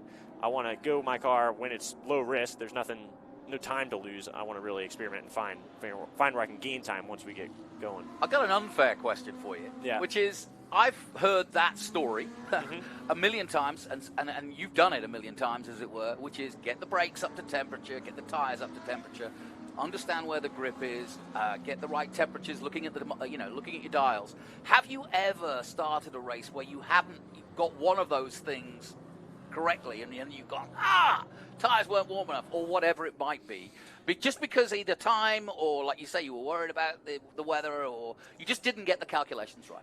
Yeah, I haven't really gotten into it where I haven't had the tires right. I have gotten into ones where it's like I feel some things are grip, but then I'm like thinking through my head, like thinking about the start. Ooh, I don't know how much grip's on the inside, so like I forgot to test that. So you just have to play it safe. I mean, I always make sure the brakes and tires are up to temp, because if you don't have that, you can't attack. You don't have any. And how much of the other cars are reference to you when you're watching them go through what you're about to go through? I never use other cars as a reference. I don't trust anybody as much as I trust myself. Good idea. I think these guys, no matter who it is, they might make a mistake, so I can't let them make a mistake and let that screw me over. So I always try to drive my own race, focus on my own references, and hopefully what they're doing aligns with what I'm doing. But yeah, coming to the green here. Yep, coming to green high above with our Italian cameraman Logano from high above as he comes under the bridge. Might go with the drone under the bridge, but we're about to go racing as off comes the pace car, and we are doing the first lap of the Mission GT Challenge by Pirelli. Looks like everybody got a pretty smooth getaway. That GT1 car's got a lot of horsepower, so it can pull on Ben Myers right there in the 991.2. Too wide right here, fall line. Yeah. It's clean so far. Everybody giving nice, respectful racing room. That GT1 car, those tires take a little bit longer to fire off because they got a lot of big rubber there, but everybody's doing a great job keeping it clean. Yeah, and I would have said if you have got a good start at the front, you're going to want to extend on that as soon as possible. That Merc of Myers looks, that Mercedes out there. It's not Myers, excuse me. It's I'm trying to see who that is. Who's in the Mercedes? In that fourth position there, the all black. Clayton. That's it. Clayton, yeah. Yeah, I was racing against him in the Enduro, and he's a good driver. I think he won overall in the Enduro. Might have gotten a little penalty after for some tire manufacturer mix-up, but he was really fast out there, so that car has a lot of pace. So I'm excited to see what he can do. Yeah, he's leading in the GT4A class, 9th overall, but as you saw coming out of 7th, the key corner here, looked like he was about to make an overtake. Yeah. Patrick Paul leading the way in GT2A and starting to extend that lead as they come into 10A for the first possible overtake. Looks like Andrew Meyer had a little wiggle there on the brakes. Not sure what that was. Looking to the inside right here. Doesn't make it happen. Yeah, everybody's been gentle to start with, but I think it's going to get a bit more aggressive, and we're starting to see some overtakes into 10A. Yeah, everybody's just really feeling where the grip is. I think they're getting comfortable with how much grip the track has, so they're bumping up the aggression a little bit. Well, these are the most modern cars you'll probably see at the Mitty this year. Yeah, I mean, we got a lot of, that one we're looking at right there, that's a totally modern, I guess it's 1 year old technically, a modern Porsche versus, the 2018 car in front versus a, potentially 2013 car, that one leading. So definitely different generations of Porsche, which is cool to see them. I mean, all the cars have different strengths, different weaknesses, so it's cool to see them all racing together. Oh, no question. So, Brent, go forth, and he's doing just that in the GT1A class, 98. Ben Myers second, Andrew Myers third, and then Kevin Clayton, the man we were talking about in that Mercedes, is up to, fourth place now, so he has gone well. Herman Goforth down to fifth, but overtakes down the a plenty down the inside. Nicely done. It's always a hard move to make because you got to watch for the over-under down this back straight. He's got to make sure that guy behind him doesn't get a better run. Good place to watch, too, 7, and you can see some of the RVs parked out there. And it was interesting watching social media. Oh, we thought about it. Watching social media, so many people just shouting out, I'll be here. I'll be at turn 5 as usual. I'll be down here. The inside. Oh, he's making that one now. Oh, lockup behind. Oh, big lockup, and he's out of control. Yeah, that's got to be an ABS failure. That car is ABS. That should never let you lock up. So something's going on with that car. Where something's not right there, he's struggling. Because those cars, you can normally hit the brake pedal as hard as you want, and you're not going to lock them up because of the amazing ABS they have. Yeah. To be fair, he did a good job of actually getting it turned in and turned in and on the same line. Yeah, he did a great job because that's not something you expect when you're driving. I mean, you're expecting to just hit that brake pedal hard and let the ABS help you out, but he got let down by the car there, so he did a great job saving it. Clayton in the Mercedes is now leading in the GT4 class. And it's still out front, Goforth in the Camaro GT1, and as you say, plenty of grunt, and he just did a 124.4. Yeah, that's rather fast. good. That's fast. What's your fastest lap around here, do you reckon? I think in a TA2 car I ran a 23.2. Yeah. Maybe I ran, I think a 22.8 actually in one of the TA2 cars. You podium here? In Trans Am? No, in Trans Am I qualified second. I ran second for a while. But then I finished fifth. I don't remember what happened. Listen, it's 100 miles, anything can happen. Yeah, it was. I remember it was 2023. It was wet in the beginning. Yeah, I was hanging on to second. Rafa Matos in first, me in second. I probably was in second for half the race, and then I guess I was struggling with something. Don't remember. So finished fifth, but oh well. Can't win them all. Nope, you can't. 4 laps gone. Short races, 9 laps, and that's another thing to factor in, isn't it? I mean, I know this isn't, serious racing, but it's, you want to win, you want to be up the top there. Not a lot of time to do it. You don't want to be messing about. If the safety car comes out, much of your racing's over. Yeah, we were just talking about the 100 miles in Trans Am. Sure. Here, 100 miles, you have a lot of time to make what you can do. But here, it's quick. So you got to, any opportunity you have to take it. You can't be too aggressive because HSR is very no contact. But you got to take everything that you're given. So you're watching historic sports car racing, the Mitty. 48 years now. That Cayman's doing a great job hanging with those Cup cars. I mean, those Caymans are down on handling, down on braking, down on power compared to the Cup car. So he's doing a great job from the driver's seat. Not sure who it is, but he's doing a really good job. That blue Cayman right there. Yeah, that's the number 10 car. Let you know. Hang on 1 second. It's Jay Afflerbach. There you go. Nice job, Jay. Now, that's a good view. Coming into the right-hander. And this all-important turn 7 to get onto the back straight. That's definitely the most important corner. It's not really a complicated corner. No. It's a simple 90-degree, but that is so important because it leads to this long back straightaway. I mean, you can see it here from this drone. I mean, if you get a bad exit out of there, you can easily lose 2 seconds just on that straightaway. So, super important corner. It's not the most fun corner here. I think turn 1, the last turn, turn 12 are a total blast, but 7 is definitely the most important. And followed by 10. Yeah, 10's effectively, those two link each other up, and the difference between good drive out of 7 and the overtake potential at 10, that's really the whole track, isn't it? Yeah, if you can be good on the brakes in 10 and good on the exit in 7, you can pass anybody on this racetrack. Yeah, I was reading the stats from Formula One to IndyCar to pass down the inside. Nicely done. Yep, to IMSA, and it was talking about how you can be flat out through the S's in certain cars, but not in others. And if you've got lots of downforce, the Road Atlanta's good for this. And it is one of the few tracks that has everything. Yeah, I mean, this track's cool. I mean, turn 12, I always think about it because turn 12 is the last turn here. Downhill, ton of compression, ton of speed. Looking around the outside right here from the Cayman. Go on. Wow, he's making it happen. Well, you said he was going good. Nice. That's a good move. That's hard to make happen because you don't see overtakes there, do you? Yeah, especially into the S's there. It pinches off really tight, so it's really easy to get your nose chopped off and lose total driving, cause actually an accident there. So he did a great job keeping it clean. But what I was saying about turn 12, ton of grip, ton of downforce. You're going through there at, like, in some of these cars, 130 or more. In a big car like that, it's crazy because you got the wall 10 feet away from the outside. So it's a total blast, this track, because you got that fast turn, you got slow turn 6, you got slow turn 10A. There's a lot of different things. You got uphill turns, downhill turns. Turn 3, you got to jump. You kind of go in the air a little bit, 2 wheels in the air every lap. So that's always fun. I love this place. Yeah, and I love the fact that it's obviously steeped in the forest, as you can see here. Yeah. So for a fan, you can almost pop out anywhere and see something different each time. Plus, you can get around the inside and the outside, as you can see these outside trails. So you can get around this track and enjoy it. Yeah, and let's talk about the fans. I mean, it's amazing how many fans came out. Yeah, thank you to all the fans who decided to show up for this event. I mean, you can see the trailers there. It's a well-attended event, so I've been really impressed. Well, it's become a bit of a pilgrimage, a rite of spring, hasn't it, the Mitty? You start your racing year when it's warm enough to come out. Hopefully it's not going to rain, and it isn't at the moment. But, yeah, this kind of, gets everybody in the mood. You probably watched Daytona and Sebring on TV and then thought, I might just wander out to the Mitty. Yeah, exactly. And right now you mentioned the rain.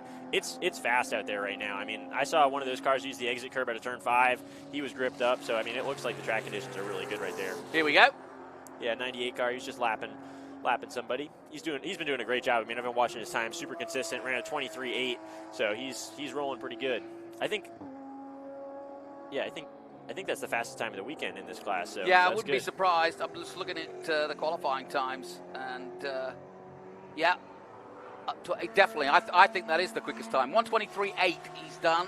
Yeah, sometimes the rain actually can wash off if there's a bunch of junk rubber on the surface of the track, a little rain can actually help wash that off and kind of refresh the track, so that he could be, once it dries out, he could be getting a lot of extra grip. Yeah, with 260 cars out there over the weekend, you're going to get plenty of different rubber and schmuck out there, as it were.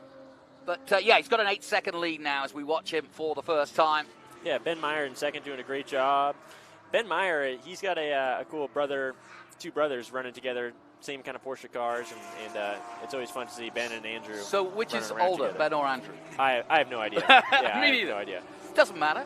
It's a family affair. And they're both in the top 10, which is more important. Yeah. I race against them when I'm in when Michael Merritt lets me drive his Porsche, and they're great competitors. I mean, they're fast, they're aggressive, but they're clean. That's always what I care about.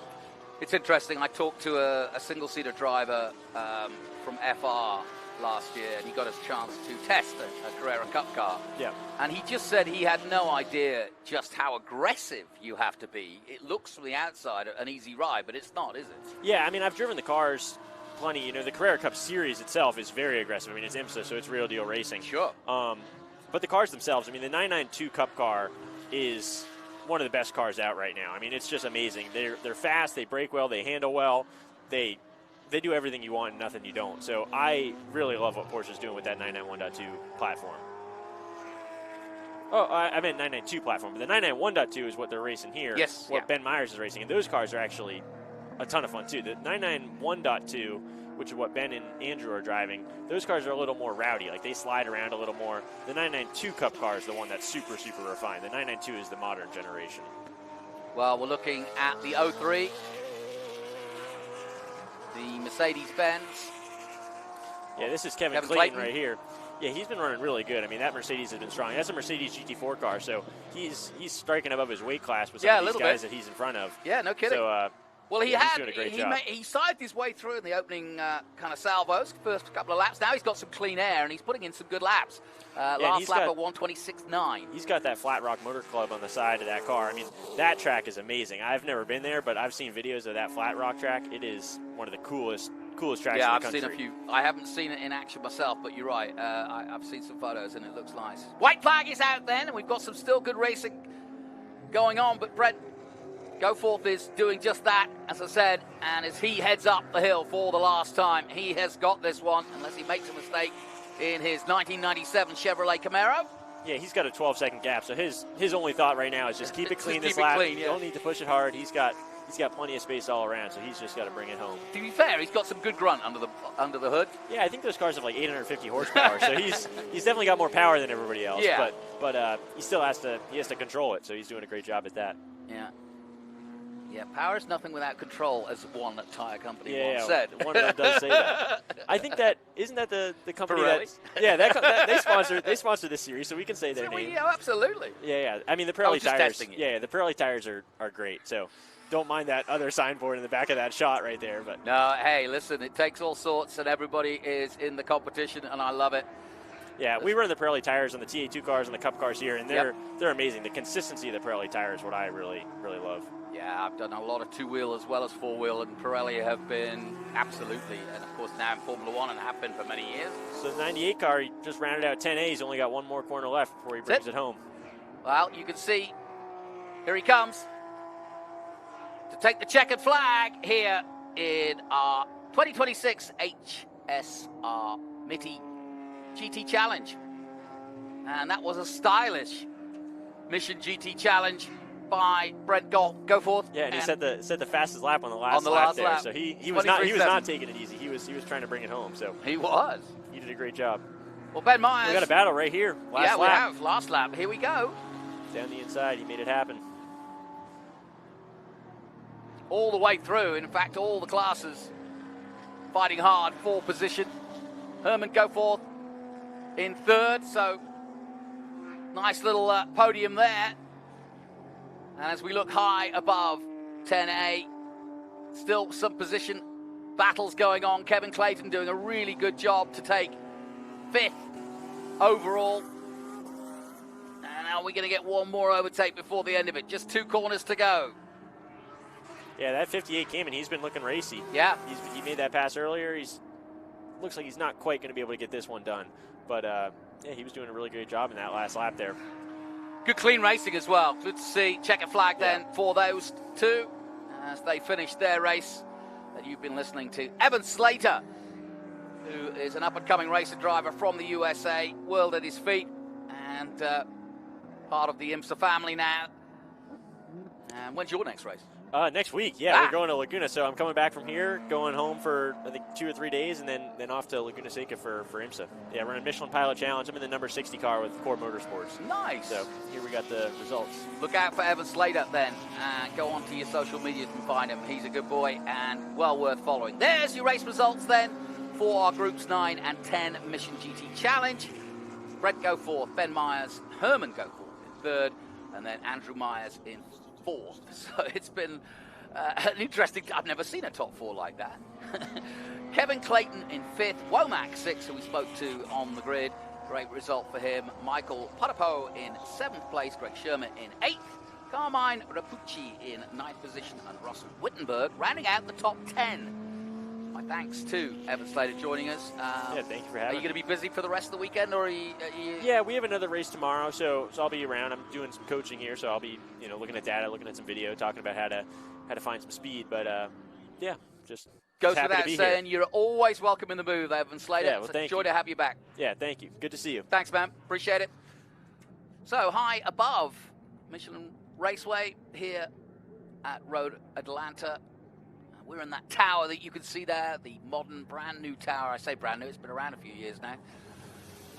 But let's take a look at our highlights from the Mission GT Challenge. And we got away and straight off get-go, the GT1 just took off, really.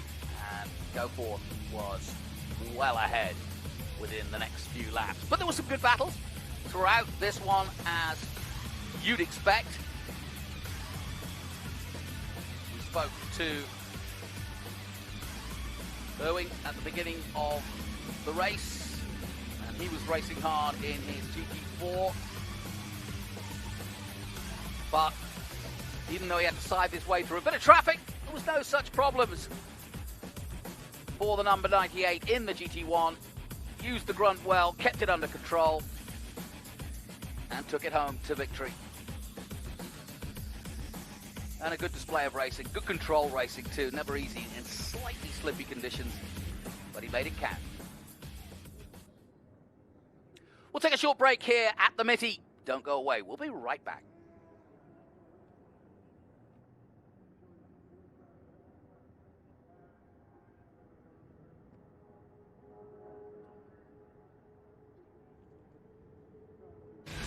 Rev up and get ready for race day with Mission Foods. The world's best racers and tastiest products come together to make every race delicious. Fully loaded tacos, fast wraps, piled high nachos. Whatever you crave, Mission will help you be race ready with easy-to-make recipes that will take your race day to the finish line.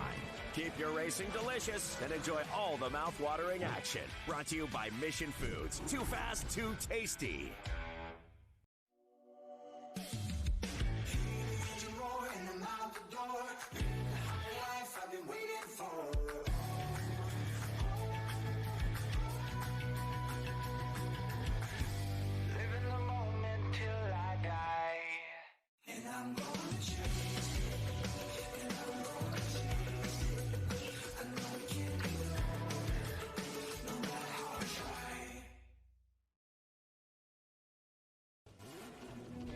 Haggerty, we don't see cars as things. They're unique, alive, and loved. We buy them, wrench on them, and sometimes curse them. But most of all, we drive them. Muscle cars, supercars, rad cars, one of one in the spec cars.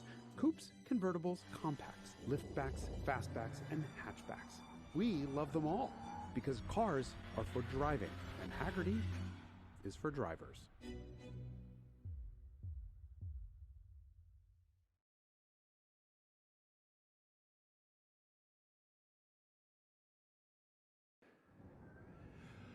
Welcome back to Road Atlanta. We're sitting pretty because it's the Mitty, and we're having some fun. And the weather's not really playing its part at the moment, but we'll take it. It's a little grey out there, and this is the 48th running of the Mitty, and looking forward to some of the more interesting historic cars to come. But we've had some modern GTs, we've had some prototypes. Let's head down to Matt Yoakum and find out what's going on in the pit lane.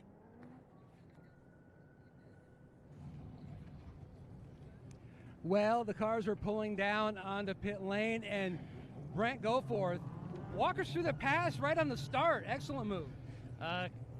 Was a little concerned with the rain coming in. Wasn't sure if she's going to stick real good, so made sure to get the tires nice and hot during the off lap or start lap there. Got 2 really good laps to warm them up, and kind of just sent it in there. She stuck, and we went. So, man, what a great journey this has been. First, I'd like to thank God for, just everything with the blessings He's given us. It's been a long year. Last year, April, we had a huge trailer fire and took away everything. We just so happened to come across these GT cars, and man, are they fast. So we're having a lot of fun. Love to just blessed. I'd also love to give a shout out to all of our veterans, our military members and stuff like that. My veteran brothers, I love you. We're praying for you. Thank you for what you do. Talk about the fun factor, though. I mean, you got out.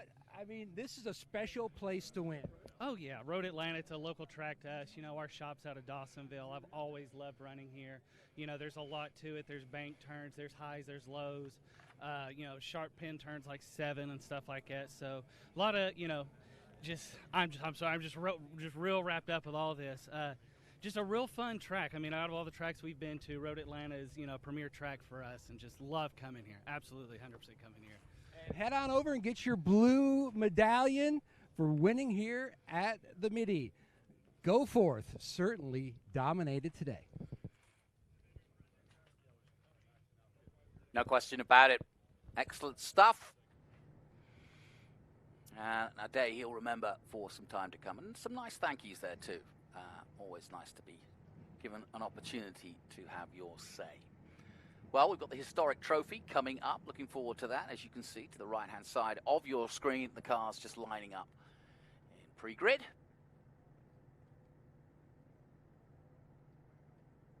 And there's plenty of events going on throughout the weekend here. There's, as you say, as we mentioned, the Mazdas are here in full throng. They'll be doing a road version of cars going around the track in the quiet times on Sunday, because that's part of the rules here. So they use the road cars to do their parade at that time.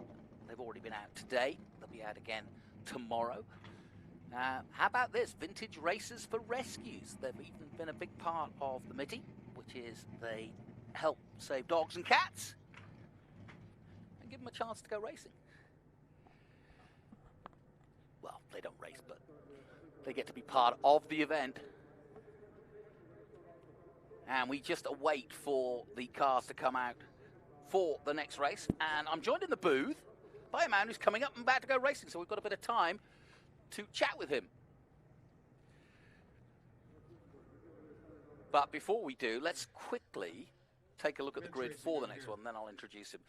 So this is our historic trophy presented by WeatherTech starting grid. Tom Long in a Mazda 787. Joel Miller. We've spoken to both Tom and Joel about the cars that they're racing earlier in the coverage. But if you haven't seen these cars, don't go away. You want to see these guys in action. Phil Stratford and Jim Cope. We've got a 2012 Elan DP02, two alongside each other, and then Mark Stratford on row 3 with a another Elan DP02, and then Tristan Nunez. Again, we heard from him earlier in the day. Tony Cancel and Cooper in 8th position in the 95 Van Diemen. So quite a smorgasbord of very different cars. And then Brian Yates and Robert Wright, Alistair McEwen and Scott Smith, 11th and 12th. David Smith in 13th. Juan Gonzalez. Well, the mission is on. Juan Gonzalez from Mission Foods is in 14th position. 15th is Davis Jones. Mark S. Clark in 16th. And that's Swift DB5 from 1990. And further down, good grid, Andy Gilberg in the flip crane. And you've got a few two-man drives. Chris Ronson Sr. and Jr. are together as well. Chris Young, Randy Slomane in 20th position. James Matthews, 21st. And Peter McLaughlin and Dave Handy. Now, the reason you have two cars is that they will have longer races as well as the weekend goes on. And the man I wanted to introduce is right next to me, Nolan Alia. Is it Allah or Alia? Allah. Let me get it right. First and foremost, welcome. Thank you. Yeah, thanks for having me. Tell me what you're up to at the Mitty, because again, another what I would call relative youngster to historic. Yeah, it's an event that I've been looking at running for a while. It's super, super cool. There's so many really awesome cars. Lots of fans come out. So we're here in the Panos DP01, which is actually built in this area. Yeah, built right here, yeah. And it's been converted with a Judd V10, which is unbelievable. Makes 775 horsepower, so it is wicked, wicked quick. And this is just such an awesome place to push a car like that to its absolute limit. Now, the fans can't see you, but you're dressed fully and look every part of a racing driver. You have to be to drive one of those cars. What's your background? How did you get to that point? Well, we spent the last 2 seasons racing in Indy Next. That was my first mainstream open-wheel racing series that we really took part in. And then actually earlier this January, we raced in the Formula Regional Oceania Championship down in New Zealand. So that was a FR car, Formula 3 spec. Really, really cool. So all just to get me ready to drive something that big, which at the time was IndyCar spec in 2007. Amazing. Yeah, no question. And I've been part of that championship for many years in New Zealand, and I know that there's so much racing to be done. I think you get something like over 3,500 kilometers per season, but that season is just 4 weeks. Yes. So I say to some of the drivers, get ready for week 4 because your mind is going to be a mess because you're just doing nothing but racing. It's great. Yeah, and week 4 is the New Zealand Grand Prix. Yeah, right. Then it starts getting busy. Yeah, it was an unbelievable campaign. I think we did 15 races in the span of 4 weeks, and then every weekend we're on track roughly 13 times. So a lot of seat time. Really good to get warmed up for whatever you're going to be racing in throughout the season. So there was actually an incredible field down there. Over a third of the current FIA F3 grid was competing in this series, and some of the people that were successful there are now back in FIA F3 being successful again. I'm delighted to say Ugo Ugachukwu, an American from New York, won the championship. We haven't been able to say that for a while. We've had Americans down there many times and have all come out and been successful since going down there, like yourself. And I think it's a great breeding ground, but great to have an American winner. As you look at this grid, what do you fancy driving? There are so many cool cars. Yeah, honestly, I'm going to be making a transition to sports car racing right now, and I've looked into the prototype thing just a little bit, and it is really cool. And there's some amazing cars out here. Again, cars that are built local to this area, so a lot of hometown favorites like the Elan. I know the factory's right around the corner. I was talking to Evan Slater about this just a moment ago. I know you've got you're established, you're there already. You've been through Indy Next, and you've got your own sort of notoriety. But historic racing, like the Mitty here, it's a great place if you to try something that you may not have tried before, to meet people you may not have tried before, and introduce yourself to people who don't know you necessarily. And I think that's happening more and more. And I would I think it's great. I'd love to encourage it. Yeah, it is. It's a really community type of event. It feels like you're just out here to have fun, and everyone's really experiencing the cars, experiencing the track, and it's more of a festival than a race weekend. Yep. It is really, really cool, and the environment is always very friendly. Even though we're all out there competing and we want to win, we're just having fun and showing off some incredible machines, like the Mazdas that are out there right now. The 787 in particular is one of my personal favorites. That probably you asked me what I would want to drive, it would be the 787 or the 792P. Pretty amazing. Yeah, that 787, I remember screaming around Le Mans, and it was a sight to behold. Well, it wasn't a sight to behold. It was a sound to behold, because at night, no one really noticed it. Because obviously the orange and the green, that was fantastic. The monster, it was described by Tristan Nunes, I think it was, earlier today. But I remember it well because we didn't, you can't see this. There was no, back in the late 80s, early 90s, there was no big screens to be had if you were a fan like me. But you knew when the Mazda was coming. Yeah. Or you knew whether it was still in contention or not, because it screamed through the forest. You were like, oh, okay, here they come. Absolutely. One of my old mechanics and crew guys from over in England, he actually told me a story about when he was working on that car back when it ran professionally, and he said when they would warm up the engine, you had to hold on to your heart because it was so visceral. Oh, just I can imagine. Unbelievably screaming is the perfect word for it. You had the right word for it. Yeah, we called it the Screaming. It's been nicknamed all sorts of things, the Monster, you name it, but that is all to do with the rotary style, the innovative style that Mazda have brought to racing. And there's a conspiracy theory that they won Le Mans, and then they were just too upset by being beaten by the Japanese manufacturer, and it was the first Japanese manufacturer to win in Le Mans. And they said that they changed the rules so it couldn't race. That's actually not true. The rules did change, but not because Mazda won. But it actually made that car more famous here in America, simply because the rules were more compliant here. So it actually did more racing as a car here in the States than it did over in Europe. So better for us, I guess. Yeah, Perfect. you go. Yeah, but you're right. It's very, very distinctive as a car, and no one will forget it. But yeah, we've got a really good, interesting field here. I'm guessing you probably know a fair few of them. I've heard a couple of these names in the field. I think, like you said, it is probably actually raced a few of them too. No, I don't know if I've been lucky enough to race with a few of these guys, but it is a really talented field for what is essentially a vintage festival. You know, it's amazing to see all these guys that have pro campaigns lined up, taking the time to come out here to drive some historic cars. It's really cool. Got to say, we're about to go racing, so I'll ask you that in a moment. Here they come then. Down past our commentary position.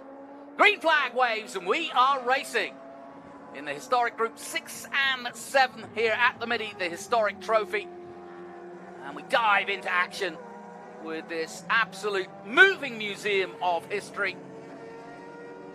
And fettled in between are a bunch of really, really beautiful Mazdas, because we are celebrating that mark this year. And here are a couple of them.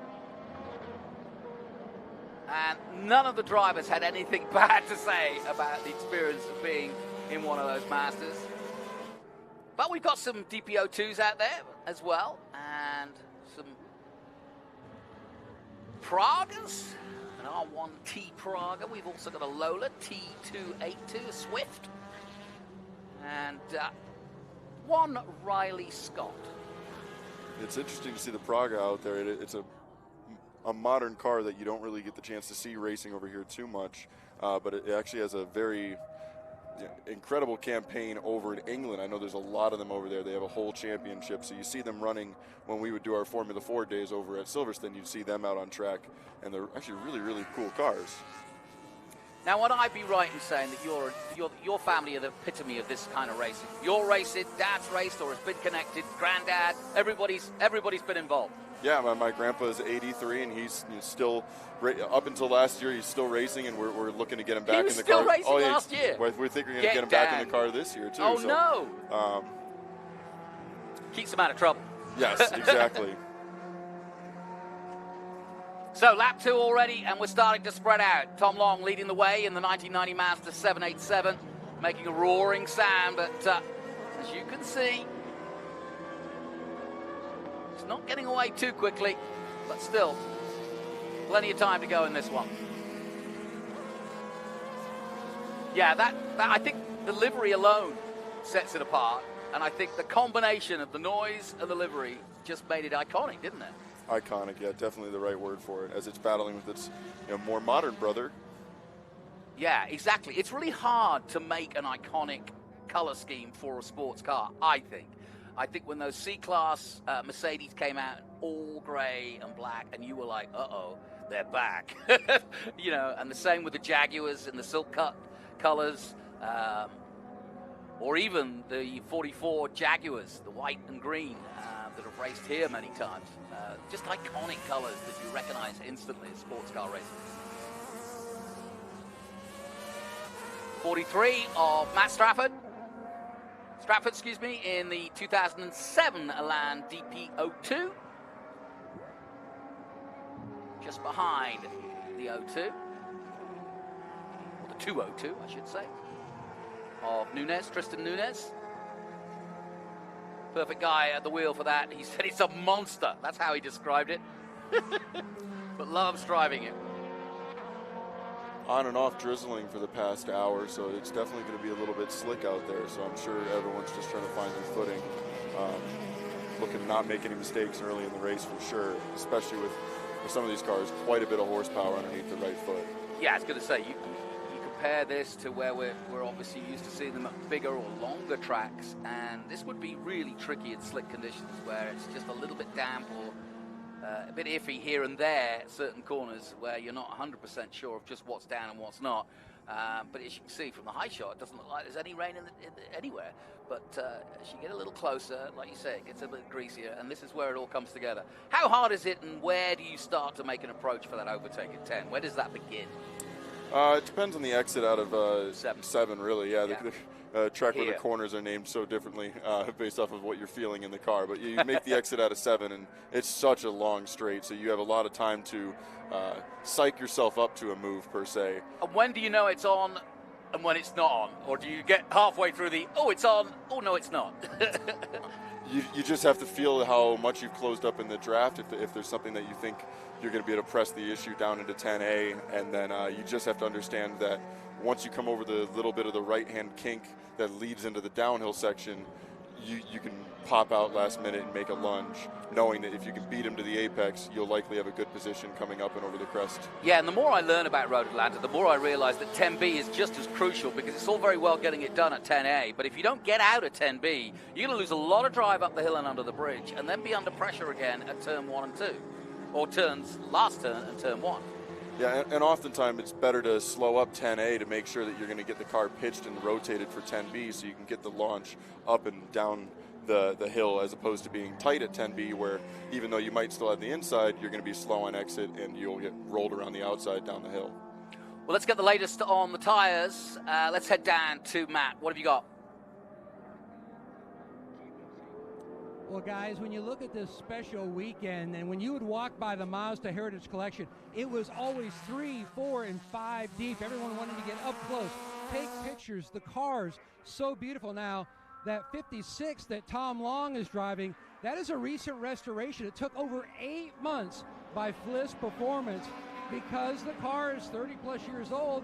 So quite often, it's a challenge to find some parts which are simply unattainable, because they were special parts built for this car back in the day. That took a little bit longer, but they completed the restoration, and it's such a tribute to the technology back then. But also you look at the challenge of when you have a car that's 30, 40 years old, you've got to find the right tire to match up with that technology. And that's exactly what the folks from Michelin did. Older technology aligned with this older chassis. The Michelin Pilot Sport Legends tire is what these Mazda prototypes are racing. Now, the front tires are similar to what GT3 and GT4 cars compete with now, but those rears are completely different, special for this era and these cars, and Michelin has done a fantastic job. As you can see, these cars are beautiful out front. Yeah, no question. Thanks, Matt. Great work. And we just got a fastest lap from Stratford with a 1:23.1. So conditions now starting to settle down as we take a look at Cope in the 21 in second place in his DP02. I've got Nolan Allard, who's going to be, what, you out there? When are you out? 440 if it doesn't rain. Great. That's what we're looking for. And what are you driving? We will be driving the DP01 Champ car from 2007, and it was converted with a Judd V10, which makes roughly 775 horsepower. What was it originally then? It was a Cosworth V8, and I believe it made upwards of 900. Wow. Fun to drive? I don't think I need to ask that. It's certainly, yeah, unbelievable to drive. And actually, what we were talking about down on pit lane, the tire issue, back in the day, it did not run on the tires that we're using right now. We're using Avon tires that are a lot harder, but they get us through these vintage weekends with a little bit less overall performance. But construction of a tire and matching it to the car is so important. So it's really good to hear that Michelin did a great job with those tires for the cars that are out front right now, and it looks like they're just getting faster and faster. We'll give some hope to the bedroom racers like myself. What's happening? Oh, we got a spin. Now, he is in a precarious position now. The yellow, you can see the marshals doing their job, but that's a classic place to spin. You're putting the power down at 7, just get it down too quickly, and probably a little bit of slickness probably on the outside as well. Bit of a combination. Let's hope he gets it going, because I'd hate to see the proceedings slow down any, but he hasn't moved yet. Now he's going, and they can avoid him. But I was going to say, you've got a background in mechanical engineering, and I know you've done a lot of iRacing and sim racing. how close, for my bedroom racing fans like myself, are the tracks on a sim compared to the real thing? Tracks are unbelievable, and honestly, they do an amazing job with the cars, too. The way I compare... But that's the difference. The tracks are perhaps better than the...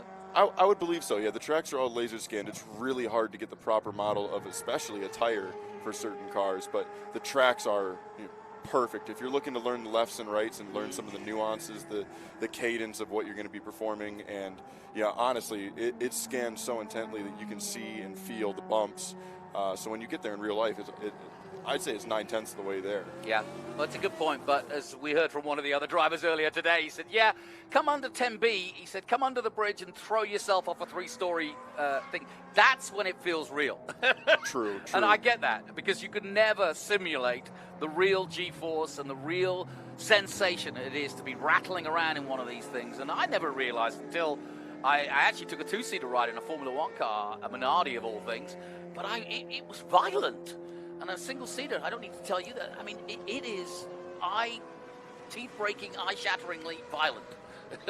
Yeah, it's a very stiff ride, that's for sure, and stiff means more responsive, so the stiffer you can run without shaking your teeth out, the faster your car will be. So it's, I think sim racing is the perfect place for anyone who's looking to get into motorsports to start, and from my personal experience, it's the reason that I'm driving at all. There you go.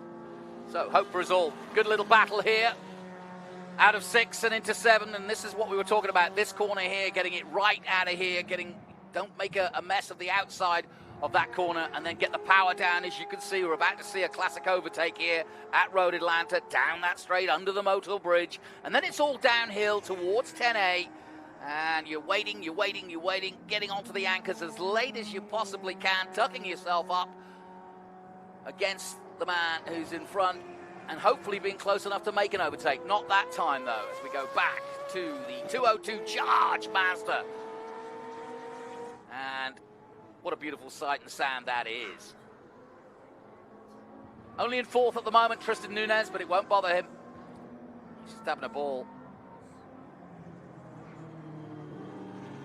Yeah, and you can tell they haven't got the wick up. It's not screaming perhaps as loud as we might expect at times, but that doesn't matter. Still great to have it at racing.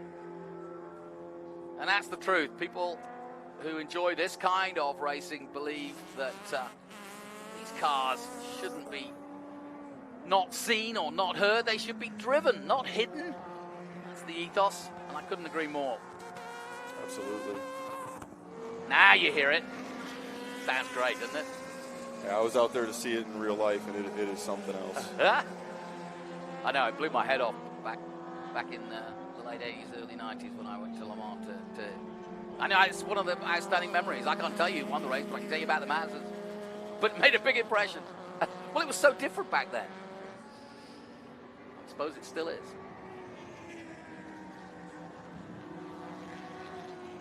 Here is your leader, Phil Stratford.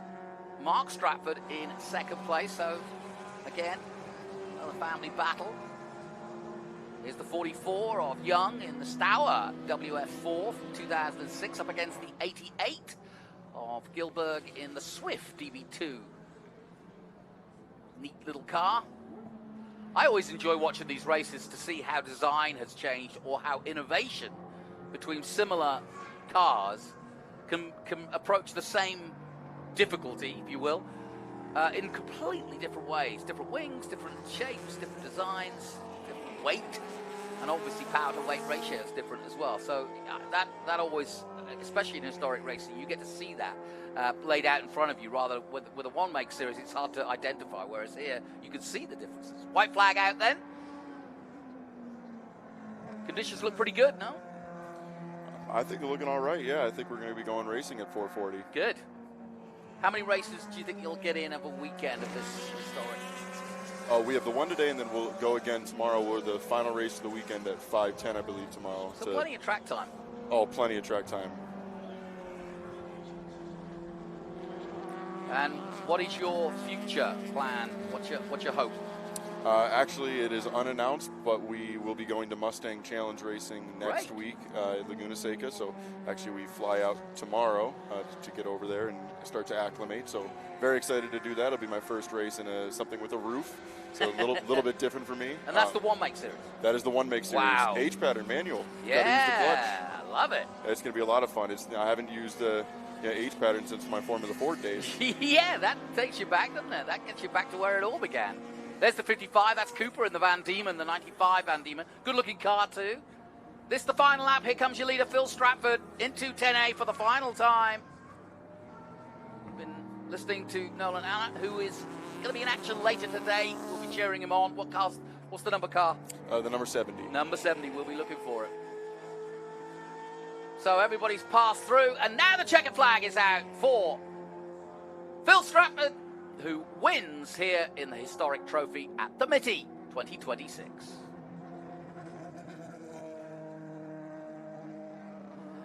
Brings it to a slow rev, but the 2006 Elan has done its business. And yes, he actually got his time down to a 122.388. Rather handy, given that he's almost a second quicker than those chasing him. Stratford and Cooper follow him in an identical, in 2007 version in second place of the DP02. And then the 95 Van Diemen taking third in the hands of Cooper. Cancel in fourth. Wright. Joel Miller in sixth place in the RX 792P. We didn't get to talk about or see that as much, but again, another classic Mazda. And great to have them all on board for this. Well, thanks, Nolan. Thanks for coming in. And best of luck today, and best of luck with that. It's really exciting to be in the Mustangs. I think that's going to be a really exciting championship. And again, a driver's championship because you're all in identical cars. Yeah, exactly. I'm really looking forward to it. All right, let's take a look at the highlights then of the historic trophy by WeatherTech. And a good start. A clean start, which is what we always want. Conditions a little bit iffy, but for the main, dry. Offline, maybe not so much. Certainly you don't want to put these heavy, high-powered cars onto the paint where it could be wet. But it was great to see the famous 202 out there, and the 56 as well. Two great masters of the past, but no one could stop Stratford in that 95 Elan DP02 from 2006. He led from start to finish, no such problems, but those behind him had a few. One here at 7, but he got it going again. No harm, no foul, but a good exhibition and a good, I say exhibition, it was a good race, but it was a good exhibition for the Mazda heritage cars to be out on track, and it's Mazda everywhere you look here this weekend. More to come as well, but well done to Phil Stratford, who takes the win ahead of Mark Stratford in second place, Cooper in third, Cancel fourth, Robert Wright in fifth, then Joel Miller sixth, David Smith seventh, Brian Yates in eighth in the Praga from 2025, and then all the way back to the 74 Lola T2 82 of the mighty Juan Gonzalez in ninth position, and then Alistair McEwen rounding out the top 10 in another Praga R1T.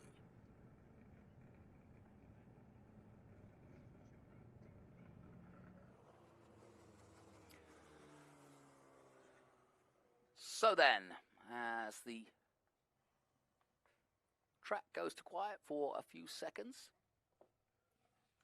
more racing to come from the Mitty, and we welcome you. 48 years of running here at Road Atlanta, and that's the other part of this is so special, is the fact that we've been running at the very same course. There's been a few changes. There's been a few safety concerns that they changed a little bit over the years, but nigh on, this track has remained the same throughout, and it really is a joy to come here each and every year to enjoy racing here from the start of the season, from spring, or from even earlier than that, and then all the way to Petit Le Mans. So always racing throughout the year here, and conditions can vary, but it's always fun. We'll take a short break here from the Mitty. We'll be back with more action. Stay with us on Racer. Yeah, very good.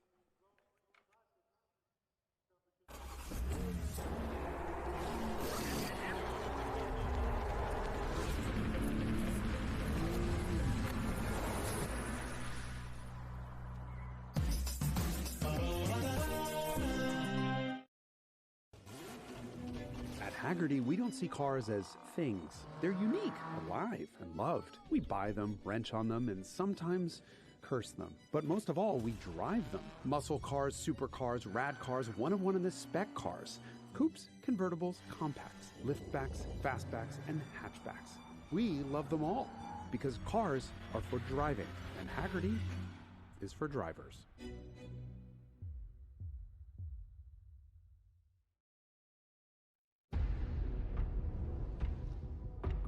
New plan.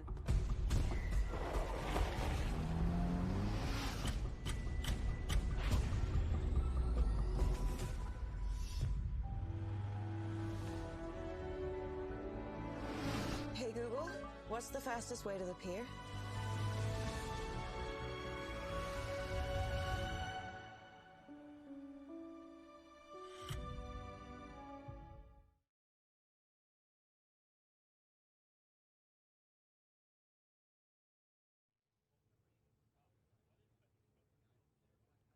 Well, it certainly is a Stratford family celebration in Victory Lane.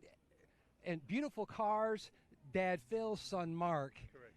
When you get a chance to do things with your child, but when you're doing it at such a high level like this, does it make it even more special, the moments?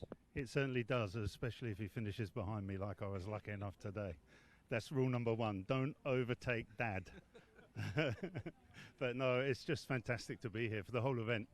We've run this event quite a few years now and we love coming here. We look forward to it. For us, it's a season opener. So 7 months out of the car and then wallop, you're in at one of the fastest tracks in the country. So being the first race, I have a few people to thank. The crew, Mike, Jaime and Chuck done a fabulous job. Allenberg Racing Schools, if you want to learn how to drive fast, then I suggest you go there. And of course, even though I'm old, I had some coaching today from his son Alex, and that really taught me a lot. Even as much as this morning, I was learning how to go a bit faster.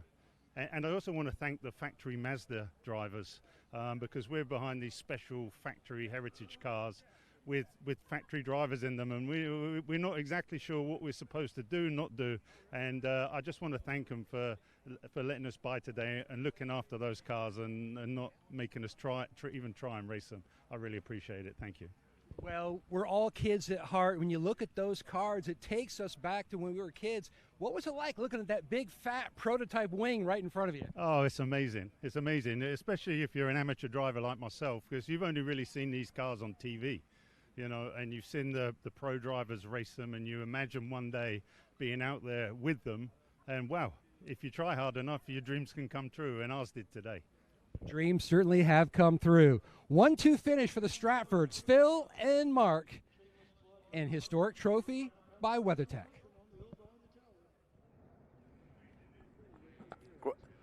Thanks, Matt.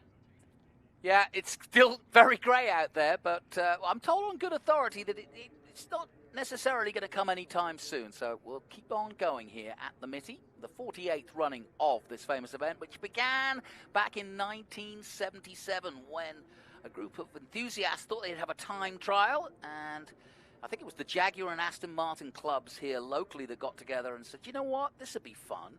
Let's live like Walter Mitty. Let's live out our fantasies. Let's go racing. And at first they wanted to do a time trial, but then it started to evolve and they realized, you know what? Let's actually put some races together. And then the interest started to grow, and as they say, here we are today. Grand Prix Classics is up next, and that in historic terms, in historic sports car racing terms, is Group 4A and B. And as you can see, there's some pretty interesting cars out there, and some pretty interesting drivers too. Mark Giraud, I recognise from many a historic race. Travis Engen. I don't think there's a racetrack anywhere in America that doesn't have the name Travis Engen. Some weekend or other. He loves his racing, and he will be taking part on us starting on the third row. But while I've got a moment, just joining me In the booth is the man that makes it all happen, John Noonan, who, of course, runs both IMSA and HSR, but they're one and the same in many ways, if you like. And I was listening to an interview the other day. You were basically saying that what HSR is in the position to do is celebrate what IMSA has achieved, effectively, over the 50 years, right? 100%. Thank you, first of all, for all the work you and the entire Greenlight team are doing to bring the 48th running of the Mitty content to fans around the world. We're so proud to be able to kick off this event, not only with Mazda as a feature, but last night we announced the 2027 schedule to all of our competitors. Big year. Big year, 50 years. We unveiled the logo. And, in the end, to your point, this is I said it back at the Classic 24, this is IMSA's version of Night at the Museum. I was just about to ask you that. I watched that interview this morning, and I said to myself, that is the epitome. You've got it in one. Yeah. Explain what you mean. Well, I grew up around the sport, and just the last interview there, we saw these cars on television or read about them in a magazine and saw pictures. Never could we have imagined seeing these cars, perhaps for some folks, live and hear them. And I think that's what makes this so magical, is this is a group of enthusiasts. In the case of Mazda, they brought their collection, the Heritage Collection, with pro drivers. And it brings alive so much IMSA history, so much SCCA history, and even in this case, with the Grand Prix Classics, it brings cars that ran in Grand Prix, certainly ran all over Europe. So for me, I don't know where I came up with that, but I think it's it's apropos, totally. IMSA's Night at the Museum. You also made a comment in that interview, which I also think is, you were saying that sports car racing, and I think I mentioned this to you last time we spoke, which is in a moment. And just explain what you mean by that, because sports car racing world over has had, highs and lows, just like any sport. But right now we are, in the last few years, seeing a huge purple patch worldwide, USA-wide, and now in Asia growing, from strength to strength.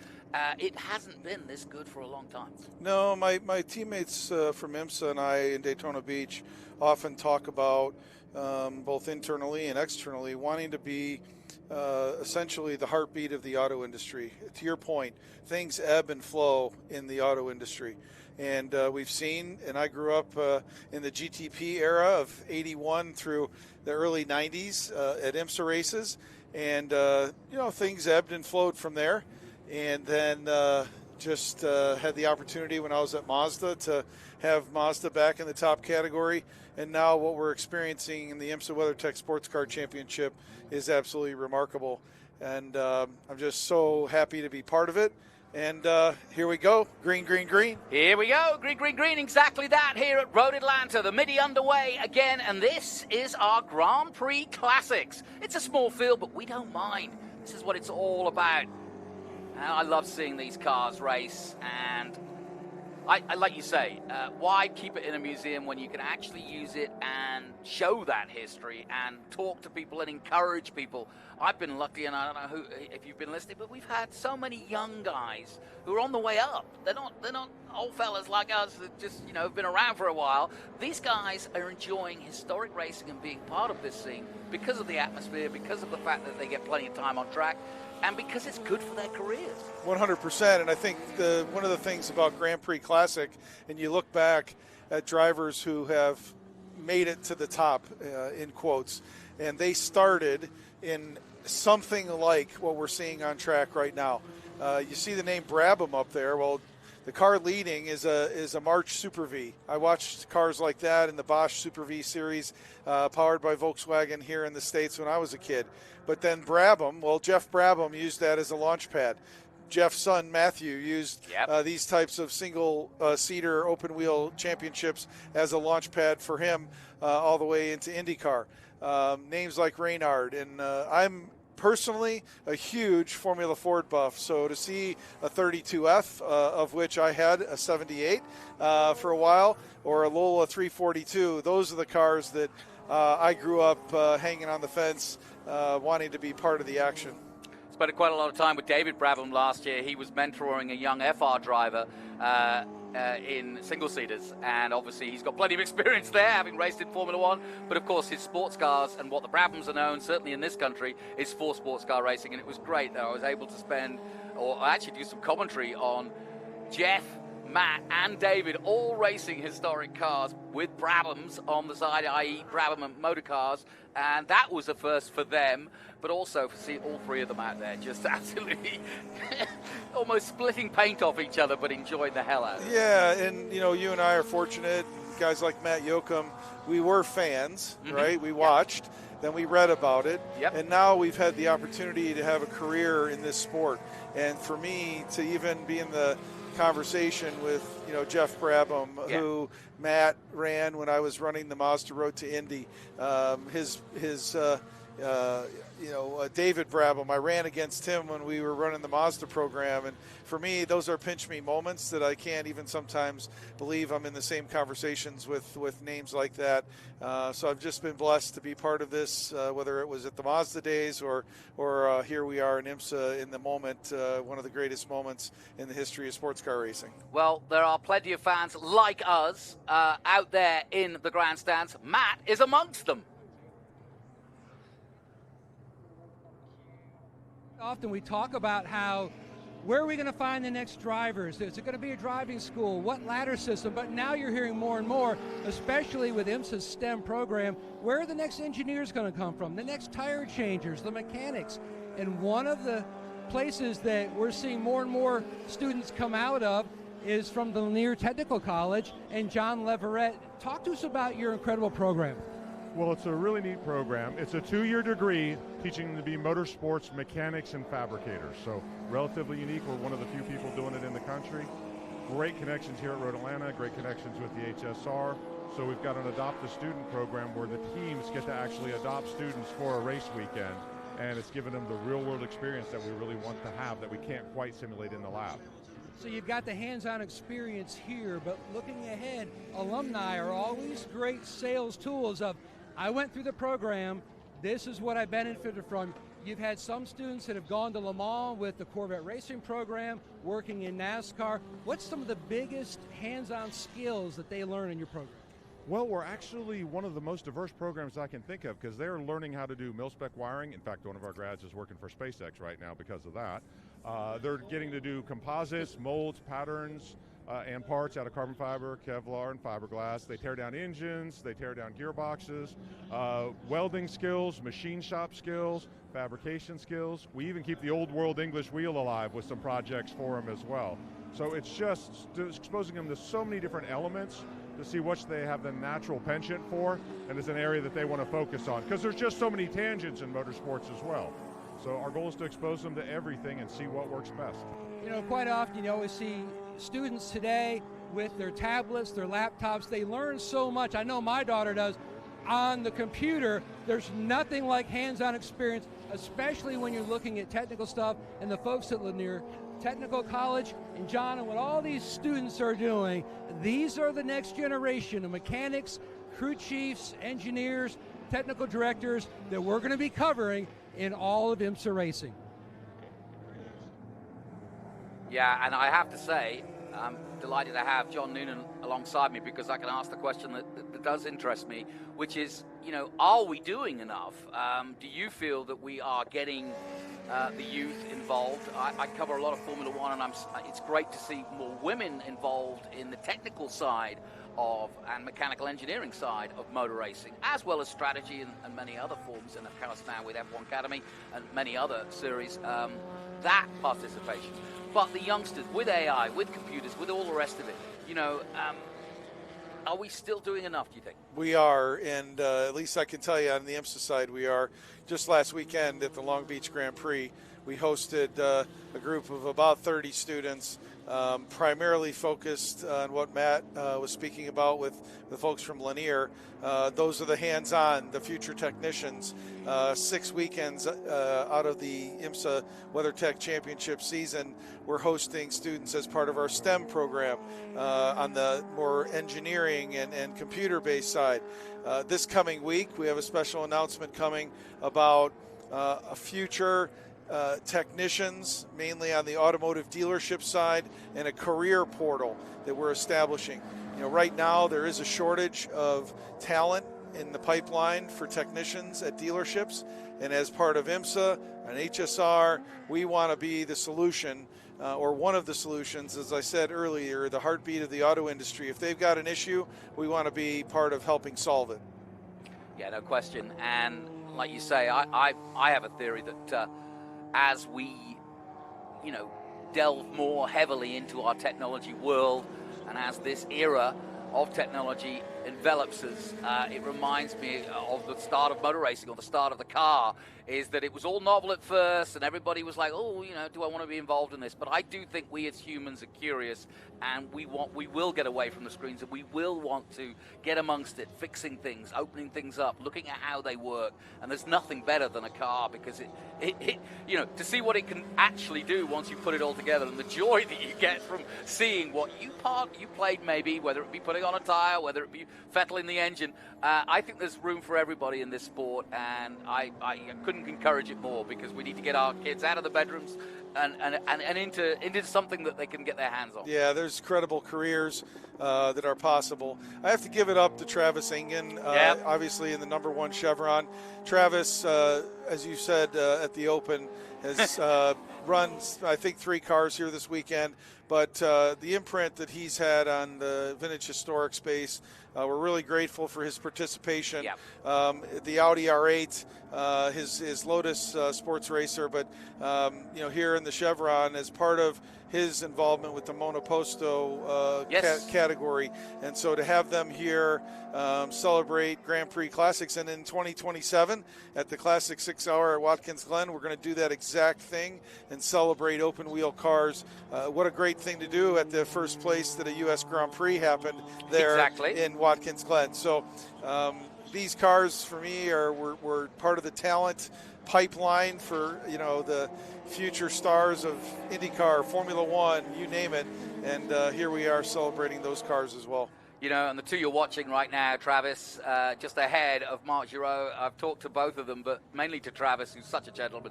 But these two have raced each other. Scrap. Well, they race each other week in, week out, and they've got such respect for each other. One weekend it's your turn, next it's mine, and kind of thing. And Travis, great. I actually always ask him, because he drives that amazing Audi R8 as well, which couldn't be more different. Exactly. Downforce, power. I love the Lane and Clark scrap here too, the Lola and the Crosley. It sounds like something from Superman, Lois Lane and Clark Kent. Yeah, no kidding. Lane and Clark, I like it.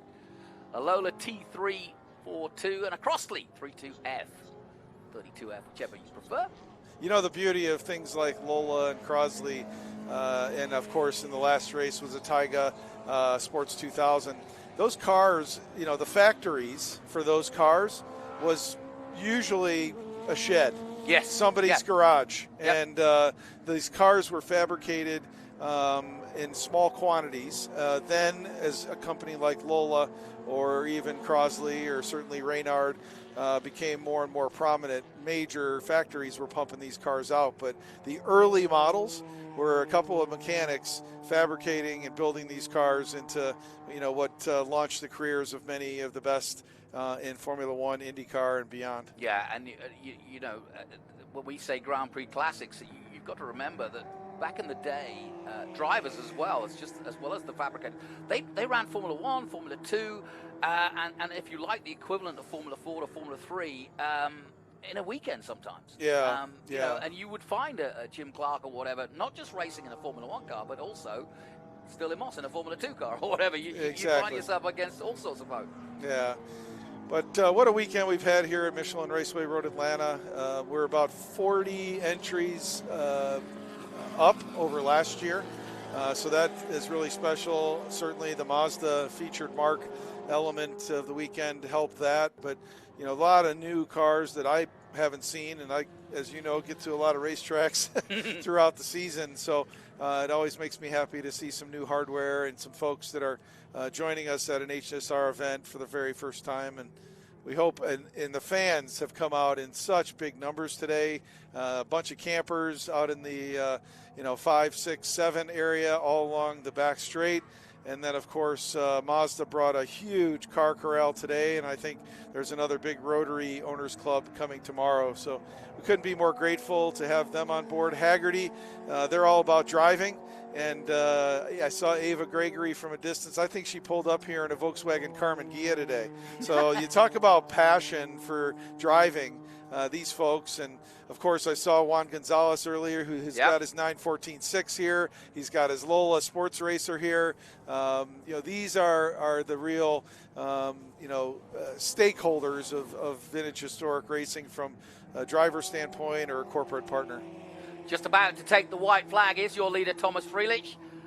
And there it is. And he's way ahead. He's having a great time. 8 seconds ahead of the chasing field. That's Bruce Hamilton, the third in the 76. And Marc Giraud has got ahead of Travis Engen for the podium. But that could change. Those two will go at it, I'm sure. And like I said, a lot of trust between those two particular drivers. You mentioned it. Can I put you on the spot? Yep. What can you tell me about 27? Because it's obviously your 50th year. Very exciting. We'll be back at the Rolex 24, which will be the 65th running of the Rolex 24 with IMSA Classic. We had NASCAR Classic here. We'll have IMSA Classic back during the Rolex 24 weekend. We'll announce the featured years that'll be participating. But what a special opportunity to have those cars, IMSA's history, in front of our current fans that are attending the Rolex 24.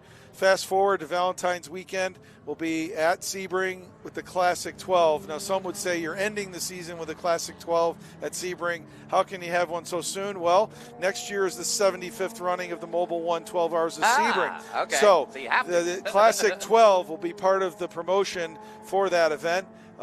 Imagine police escorts on the road from the racetrack to downtown Sebring to educate the fans further in the local community about the 12-hour and what's going to be happening there. Of course, we'll be back here at the Mitty, a big 50th anniversary celebration throughout the year, but definitely at the Mitty. We'll celebrate British sports cars here. We will also celebrate, as I said, in big numbers, the 50th anniversary with British sports cars.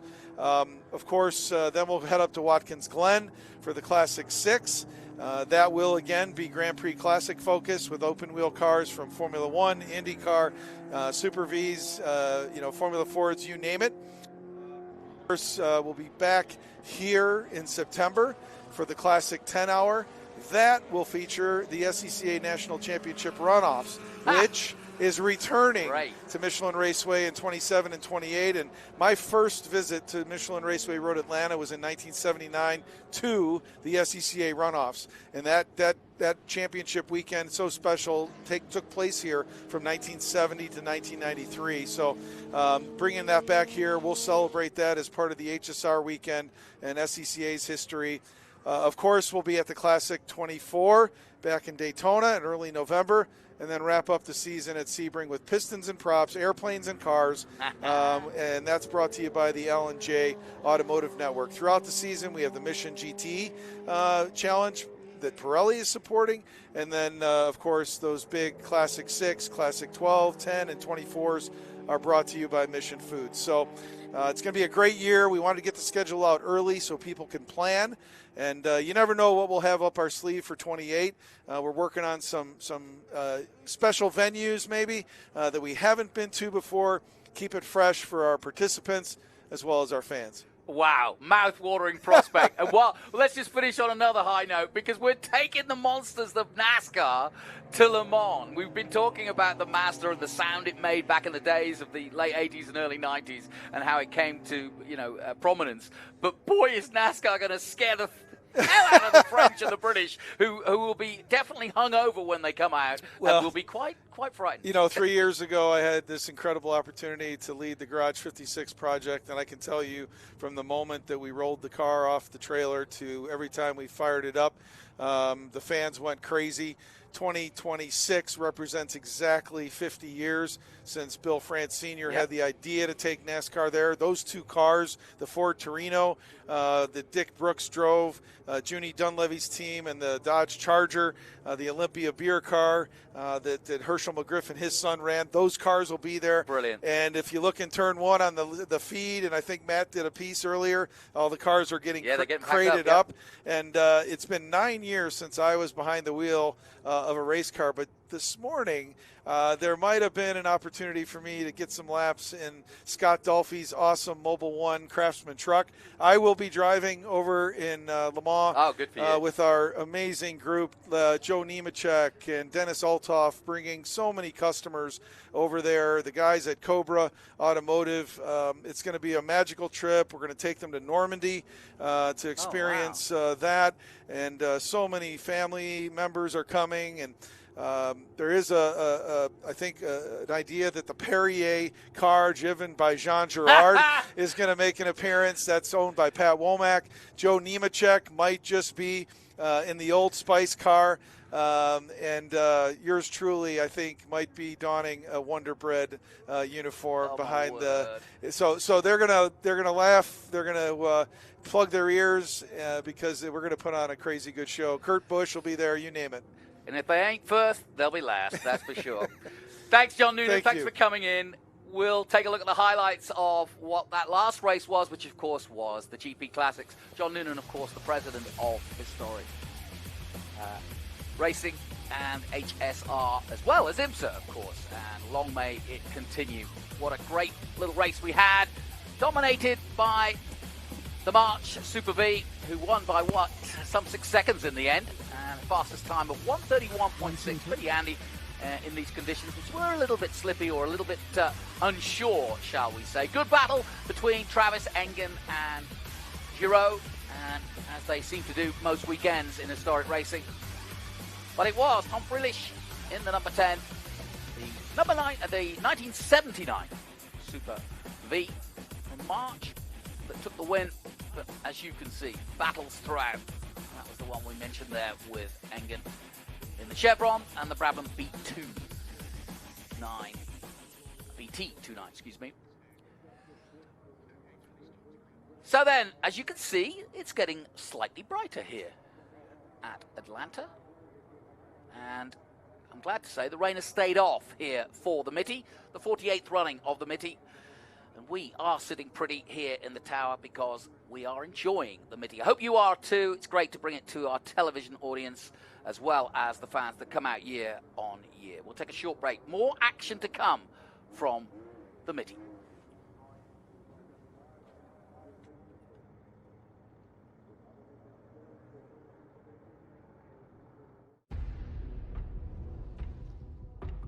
New plan.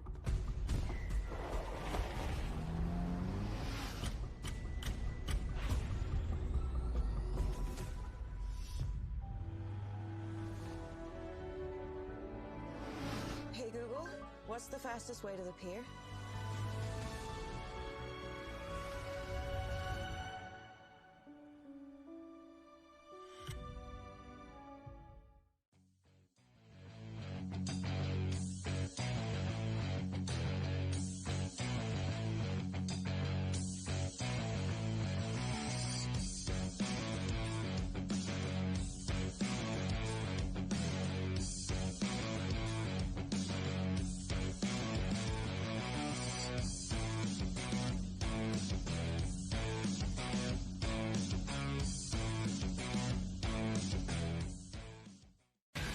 Rev up and get ready for race day with Mission Foods. The world's best racers and tastiest products come together to make every race delicious. Fully loaded tacos, fast wraps, piled high nachos. Whatever you crave, Mission will help you be race ready with easy to make recipes that will take your race day to the finish line.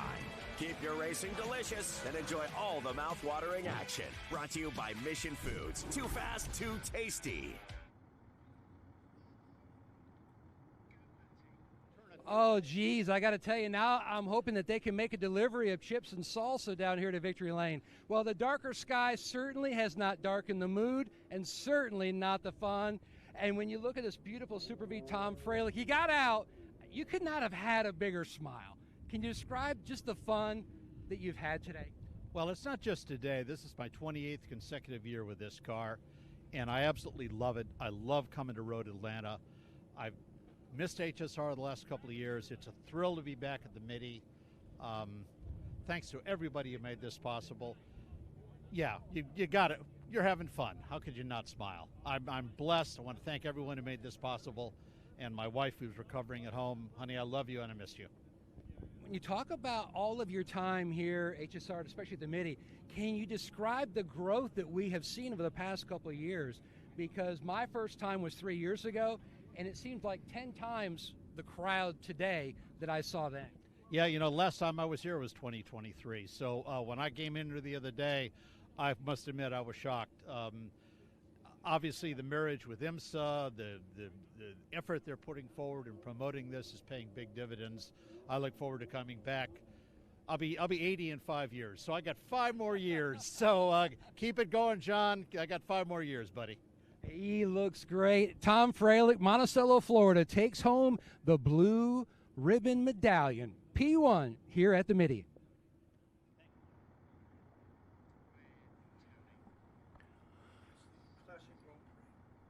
So then, more racing to come. And like we've heard, the weather has done its bit of staying off. We are expecting worse weather later in the day, but it shouldn't affect our coverage here on Racer. And just delighted to have you on board for the Mitty. Nice laid-back event. Done a lot of historic racing in the past, and it's just nice to have a community of laid-back guys who just want to have fun. There's no real angst. There's no real overly competitive situation. It's more a case of not run what you bring, but just go racing and find a slot to work out where your car fits into the overall scene. But that said, if you go to the hsrrace.com website, it's all there, and you can see the live timing, you can see the entry lists, you can see the regulations, and you can see the history. And with that, as we wait for our next race, let's have a quick chat with our sponsors. HSR The Mitty 2026 is brought to you by Sunoco.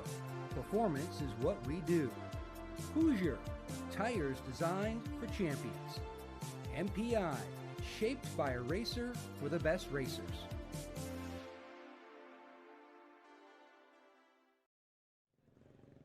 Yeah, no risk it, right? Great job bringing it home in third. Thank you. Very welcome. Travis Singer taking third place. And coming up, here's our starting grid for our legacy races. That's groups 5, 8, and 11. This is their first race of the weekend.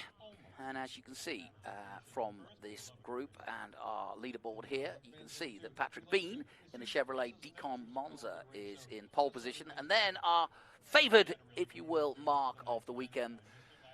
And that's Alex Bachura in the Mazda RX-7. And the history of that car particularly, going from the RX-2, 3, and now up to 7. And it was the 7 really that really made the impact here with IMSA. And John Durnell in third position. John Snyder in the BMW in fourth. Blake Wilson in another RX-7 from 85 in fifth. And then a 935 Porsche of Mike Smith in sixth place. Stephen Fitzgerald is in seventh with the 82 BMW 323i. And then Rabs Smith in the 93 Mazda RX-7. Stacey Wilson and John Arnold, 9th and 10. Then we get down to some American muscle with Ford Mustang from 1979 in Tom Rogers, Mark Paternity in an RX-8, starts 12th, excuse me. Jeff Knight, 13th, Cliff Berry and Ryan Harold in the 14th place. Alex Welsh starts 15th, Cliff Berry in 16th place. Let's head down once again to Matt Yoakum, who's got John McCormick.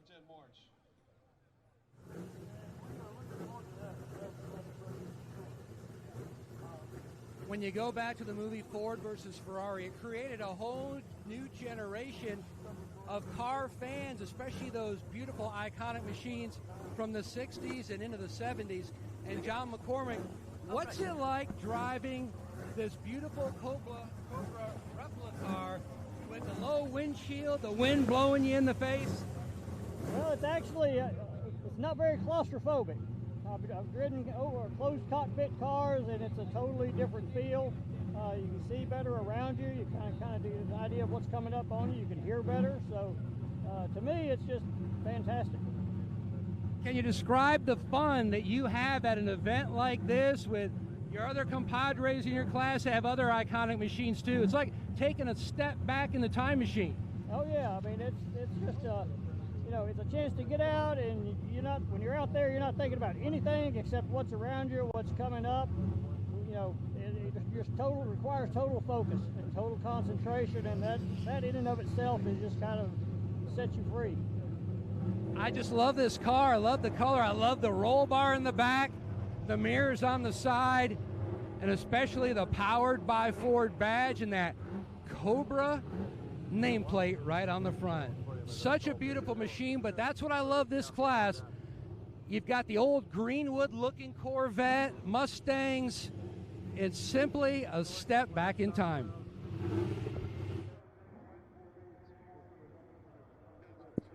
And that's what it's all about, a step back in time. 48 years it took in the making, and it goes from strength to strength. You heard from John Noonan there, who is the president of both IMSA and of the historic sports car racing scene. And obviously that's the tie-in.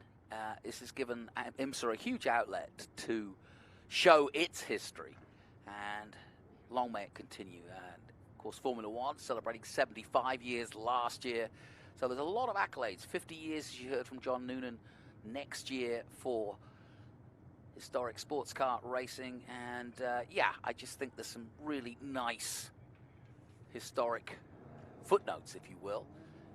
And Mazda itself also celebrating 35 years of racing the Miata. And so there's some really nice synergies here throughout this weekend to celebrate. I hope you're enjoying it. Incidentally, as we celebrate Mazda, let's just remember that Mazda have won 24 Hours of Le Mans. We mentioned that, the 12 Hours of Sebring, Rolex Daytona, and 60 years of racing. Mazda Motorsports here in the States came together in 1999, in fact, and with the RX-7 and MX-5 Miata, they've been pretty much a part of the history for the last few years.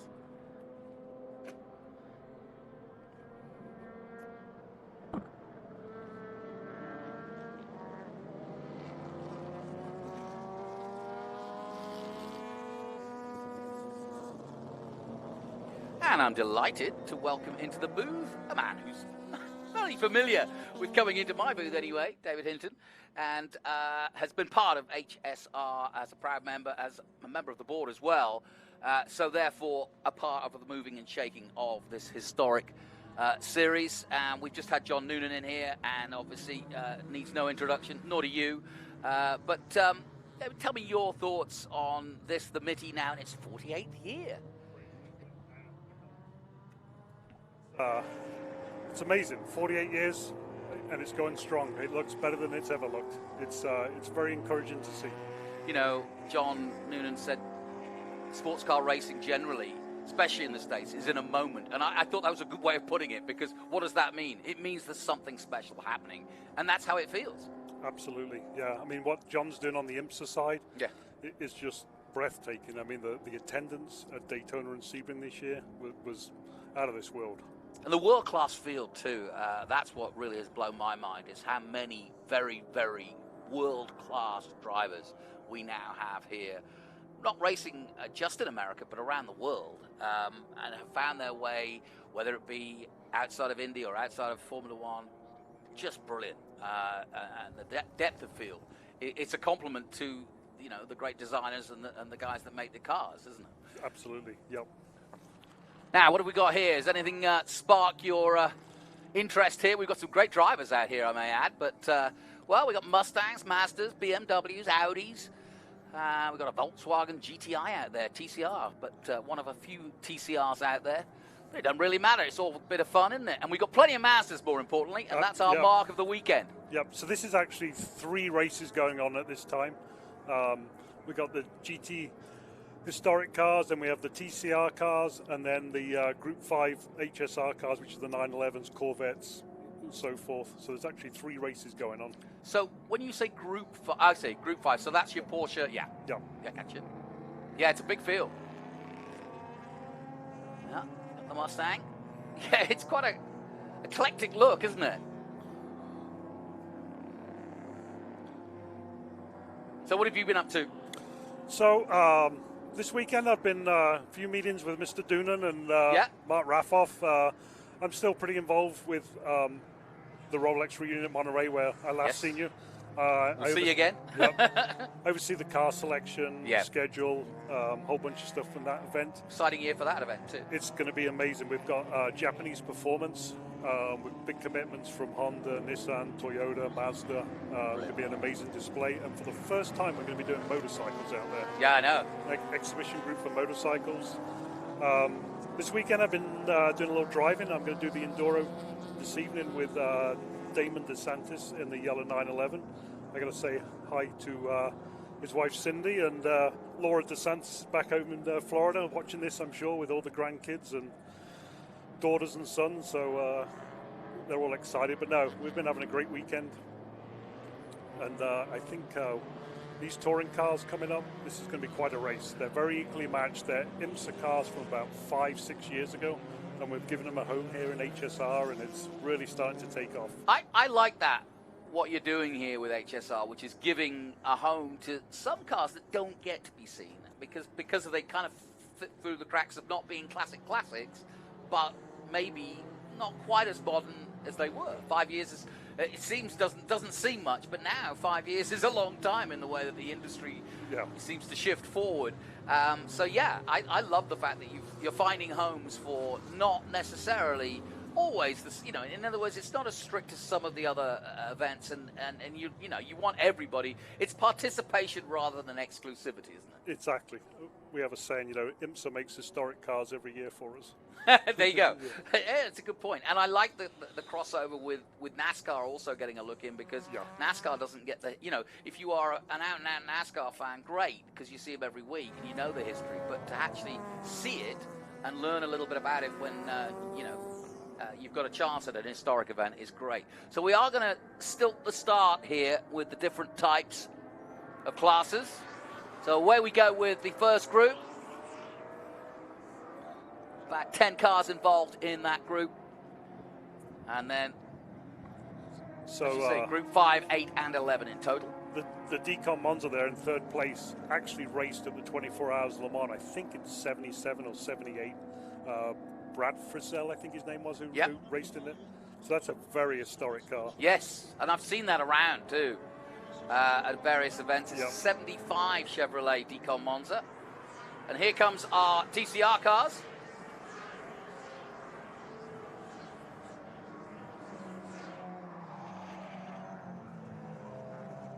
Oh, that was a little fast. Keep it going. Keep it going. Yeah, keep your foot in. No. Oh well. So one of the TCR cars beaches it in the kitty at the Mitty. He's trying. He's not giving in yet. No. Come on. I've got a feeling that might just be a flag.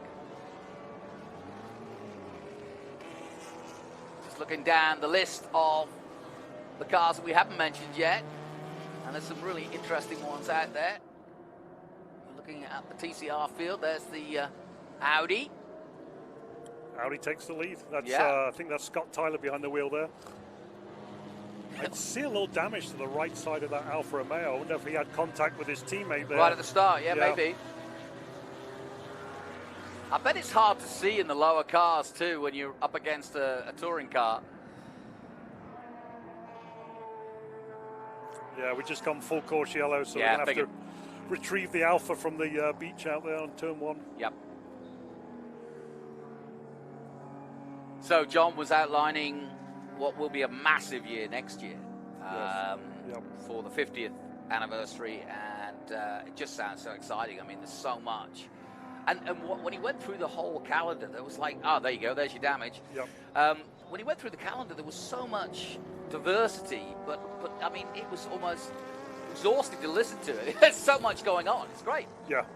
No, and this year too, with this program we did with Peter Auto in Europe to get the cars over. For NASCAR Classic, took it to the 24 Hours of Le Mans, Classic Le Mans, should I say. That's been a big undertaking from the HSR staff. They've done a great job putting all this together. And I think to see, it's going to be actually 30 from America and I think 8 from Europe. So 38 NASCARs going down the Mulsanne Straight. I think that'll wake a few French people up. What I said in my commentary earlier was they're gonna be all hungover on their red wine, and suddenly these 40 cars are going to come roaring down the Mulsanne, and it's going to be a lot of fun. And like you say, we'll wake up a few French and British and German fans, but they'll love every minute of it, especially when it's something that they don't usually see. They'll be they'll love it.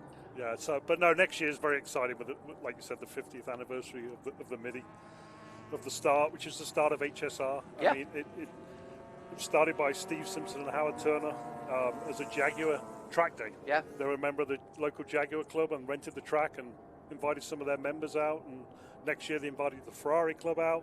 And Howard's wife says, "You're nothing but a bunch of Walter Middies pretending you're somebody you're not." And that's where where that caught on, And that's just to explain, we explained it at the top of the program, but if you're wondering why it's called the Mitty, it is because, if you like, the secret life of Walter Mitty, which was a story from 1939, a short story which got turned into a film. Danny Kaye started it in 1947, I believe.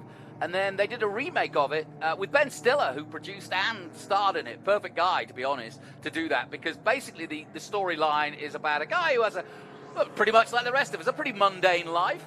And, doesn't get to do these exotic things like flying Spitfires or command a battleship or become a major surgeon. No. We don't get to do those exciting stuff. Or be a racing driver. And that's like you say, the why... she said exactly that. What's the matter with you all wanting to be Walter Mitty's? Because that was the, if you became that was the lexicon for if you're a dreamer, if you daydream about being somebody special, well then you're a Walter Mitty. That's right. And we shouldn't call them racing suits. We should call them racing costumes because. Well, you're performing. That's for sure. That is absolutely for sure. Well, we are under caution here because we've had a spinner. One of the TCR cars went off. There's that famous 62 Mazda, which is one of the heritage features. Alex Pacura at the wheel of it. And, I heard from him earlier and just absolutely adores racing it and having a lot of fun this weekend in his RX-7. So now, behind the pace car, all three different groups will line up together. There'll be no separate pace cars, so when we go back green here, it should be pretty exciting to see maybe some of these older Corvettes and Porsches overtaking some TCR cars. Is it harder, given I said that this is all about accessibility than exclusivity? Is it harder to sort of get a field of cars that will race well together? It is. It takes a little time. You have to kind of play a balancing act, and some groups work really well together and some groups don't, and you kind of over the year find out what works best. And we found the group 11 cars, which are the TCR cars, actually race pretty good with these older cars, so that's why they put them together, and it's been working good. Yeah, because I know that having been around historics for a few years now, some drivers don't like the intimidation of being like a Petit Le Mans where cars are coming up on you at very, very quick speeds. And you've got to react, or you've got to know what's going on, both in front and behind. And that can be intimidating for some gentleman drivers. I know it would be intimidating to me because it's hard enough to concentrate on what you're doing yourself. Yeah, right. Anyway, we're underway again. The TCRs are off and running, and so too are the leading pack. Matura leading the way in the 62, 65. Denal right behind him, though, Jeff, in that 65. There you see it. So the two Mazdas go head-to-head. And the big American Brute V8s starting to wind them in a little bit. Yeah, the Decon Monza. Flame-breathing cars, these. And look at the lead that they pulled away, the top three. Mike Smith still fourth, John Snyder in fifth, Blake Wilson in sixth, Rab Smith in seventh place in the 1993 Mazda RX-7. So Mike Smith in 4th place is actually driving a very historic Porsche 935. I think that's twin turbo K3 model. So that's quite a handful to drive when those old turbos with all the turbo lag kick in. So yeah, that's an old car, 1980. Yeah, he's doing a wonderful job with that car. You like this circuit? I mean, I know it's a driver's favourite. It is. It's a great circuit. Yeah, one of the best. What is it that you like about it? The elevation changes. Yeah. The blind corners. It's very challenging. Yeah, it's an easy circuit to learn. It's a hard circuit to be fast in. Everybody said that. Yeah. Got a quick glimpse there of the 37, the Corvette C3 Roadster from 1968.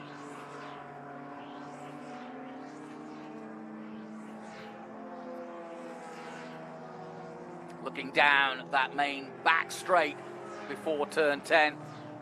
Nice view there from the drone. And the field spreading out nicely. Here, 5 of the 8 laps gone as a Mustang goes to the inside. Looking for some purchase on the inside, but will he get it? Maybe not. Good little bit of racing there between those two. Yep. And that's classic Road Atlanta, isn't it?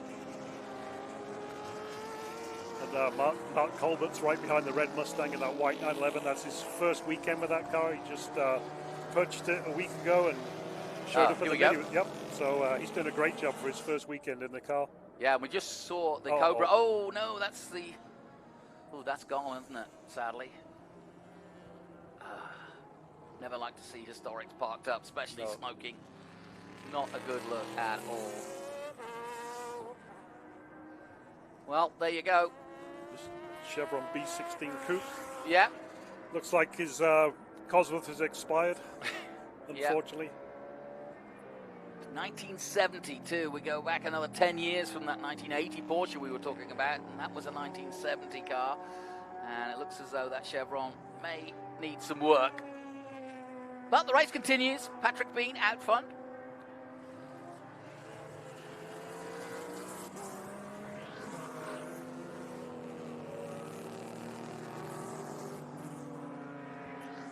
That Monza is a Deacon Monza 75. As we look at the 28, that was McCormick. We spoke to him earlier in the day. Let's go down to Matt Yoakum. What have you got, Matt? Well, to further add to what Mr. Hinton was talking about with NASCAR Classic going to the Le Mans Classic and those stock cars going to be thundering, I had a great conversation with Dave Roberts, who's been a long-time HSR campaigner. He had a IROC Tribute Porsche that he was running here this weekend, but also he had to pick up a Penske Miller Lite stock car because he had a conversation with Mr. Hinton about the fact that NASCAR going to Le Mans, and he goes, yes, he goes, I want to be a part of it. And Mr. Hinton says, but Dave, you don't have a stock car. He says, I don't today, but doesn't say I won't tomorrow. And sure enough, 2 days later, he was on Bring a Trailer, and he happened to see an old Penske Miller Lite NASCAR Cup car. He bought it. He got with the folks at Penske, got the entire life documentation of the car. They went through it, and that car is going to be one of those NASCAR Cup cars thundering down the Mulsanne Straight. Dave and everyone else just cannot wait to go. And again, thank you to Mr. Hinton for all he has done through the years, helping shepherd the vintage culture and helping build HSR. Hear, hear. Nice words. And I love stories like that. Thank you, Matt. That's very kind of you. Matt and myself got to judge at Amelia Island back in March and got to know him a little bit more. And Matt's what we call in England a true petrol head. Oh gosh, yeah. I've learned that in the lead up to this week. He was. I mean, his attention to detail is second to none. I love it, and that's why he's having such a good time out there. I know it. So, what are you most looking forward to a year ahead, as it were? Because you're going to be, I'm sure, involved. I was interested to hear about Travis Engen's Monoposto. What would you call it? Project? Yes. Yep. right guy and the perfect guy to lead it forward or keep it going, you know? Yeah, no, HSR's committed to try and get open wheel cars back in the paddock. You know, we've had a big absence from them for the last 4 or 5 years, but Travis is rounding them up, and I think this event in Watkins Glen in June will be our Grand Prix Classics features, and you know, we're going to build on it. I think there's plenty out there. We just got to prove to them that we have a home for them. We're going to give them the track time, and I think we'll see a big growth in that group over the next probably. Yeah, and I like I said, it's something that needs to be looked at and nurtured. It's harder, I think. Single-seaters, you know, don't have the sort of notoriety and the remembrance, as it were. A lot of them look the same. Yeah. And, you know, and it's hard sometimes to put the history on them immediately and understand what a difference is between a Formula B or, you know, a Formula 3 even, or a Formula Ford, and then take it forward and see where they stack up against the modern Grand Prix cars of the day at the time, Formula 2 as well. You know, single-seaters is a bit more complicated. There's nothing complicated here, but I didn't think the historic headlines around the world would be Mr. Bean wins at the Mitty in a Decon Monza. Yeah. How about that? Good job. Patrick Bean, though. Yeah. He's a great driver, fine young man. I think he's probably about 30 years old, and been driving this car for a few years now, and he just does a really good job. I bet it's a handful too. Yes, that big V8 in there. Todd Hurdle builds the engines of that thing. It's such a great car. The Le Mans history. Another car parked up there, one of the Porsches. So there's been some action for sure. We've had some little bit of drama out there. Luckily, nothing too heavy. It doesn't look as though we've had any contact, at least car-to-car contact. But that was the number 12 just parked up, and that is Colbert in the 911 Carrera from 1974. Here it is. Well, a little bit of damage. He may have tapped the wall there because he's on the inside at turn 1, which is a weird place to be. How's he got there, do you think? I think he probably lost it coming around the corner, Yeah. and then hooked it and went to the inside. Yeah. And Instead then of- just tapped the left-hand side and Yeah. spun it around, yeah. In fact, you can probably see the tracks. That's Yeah. it, isn't it? Yep. Yes. But that's what we call a flesh wound in Monty Python terms. Yep. Not much to that. Just a mere flesh wound. A mere flesh wound. I'll carry on. But it's a win for the Chevrolet Decon Monza from 1975. Patrick Bean. Matura in the RX-7 took second place, and Donnell in third. Let's take a look at the highlights. And we got underway, and it was that Decon Monza on the inside that led early on. The Mazdas were involved in their own little fight, and so too were TCR. And it's TCR that went spinning off into the gravel and caused the safety car to come out. But we got re-going again, and they had their own battle, but there was debris to deal with as well, so that slowed things down again. And here he comes, the number 84. Patrick Bean having a great day in the 75 Chevrolet Decon Monza. Plenty of overtaking, always into 10A. One retirement, or one major retirement from mechanical issues, that number 49 Chevron going sideways somewhat. Then the Porsche number 12 went off, but it didn't stop this man, Patrick Bean, as he powered on to a very, very confident and well-done victory by over 10 seconds.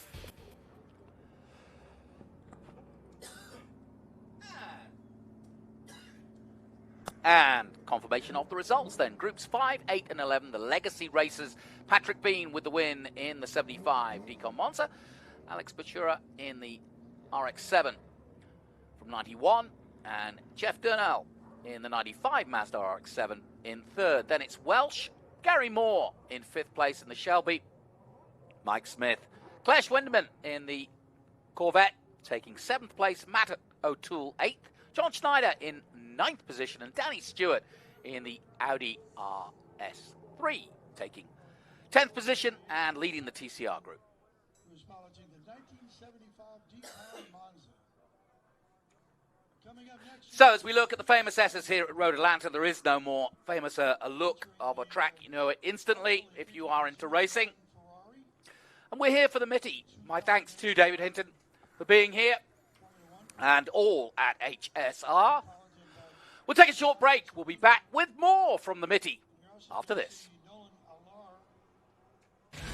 Rev up and get ready for race day with Mission Foods. The world's best racers and tastiest products come together to make every race delicious. Fully loaded tacos, fast wraps, piled high nachos. Whatever you crave, Mission will help you be race ready with easy to make recipes that will take your race day to the finish line.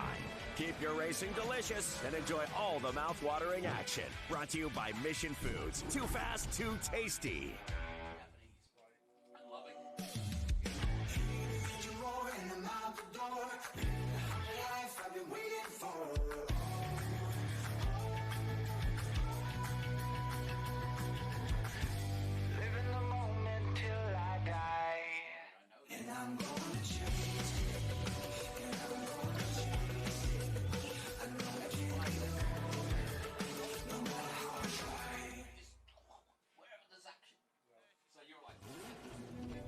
Haggerty, we don't see cars as things. They're unique, alive, and loved. We buy them, wrench on them, and sometimes curse them. But most of all, we drive them. Muscle cars, supercars, rad cars, one-of-one in the spec cars.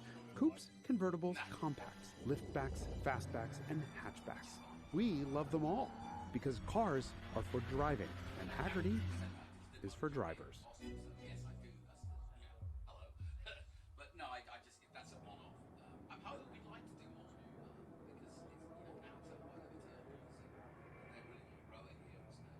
Celebration with the guy who finished P2 second, but it must seem like a win having an opportunity to drive such an iconic car. Yes, it was amazing. It really is an honor to drive a car from the 90s, totally analog. Even though I got P2, but I worked so hard, I felt like I was fighting for P1. Just an amazing race. Mazda gave me like an amazing vehicle to work with. Nothing broke, and consistency wins. So it's been awesome, and thank you HSR and Mazda for this experience. Looking at what you normally drive and looking at the cockpit, the feel behind the wheel, what's the biggest sensation you take away, Alex, from driving this iconic RX-7? So, you know, this RX-7 actually drives like an MX-5 Cup car at the limit. So it, from that standpoint, was natural. Everything else about it was completely different.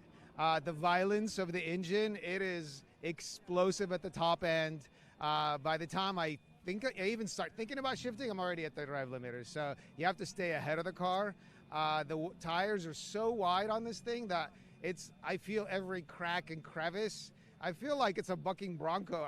It's taken me for a ride than me driving that thing. So it's been an amazing experience. Very surprised they let you race the entire race. I'm totally surprised they actually let me. A guy like me let me run this thing. So yeah, awesome. Sometimes it's better to be lucky than good. So hey, I'm here. Alex Bashera, feels like a win, P2, but boy, getting a chance to drive this iconic RX-7, that's like a grand slam home run. Great stuff, Matt, as always. And yeah, what a thrill. It was a thrill to see it, and I'll bet it was more than a thrill to drive it. And you can see Alex is absolutely delighted by that opportunity to drive our featured classic and our featured mark this year at the Mitty, and that is Mazda.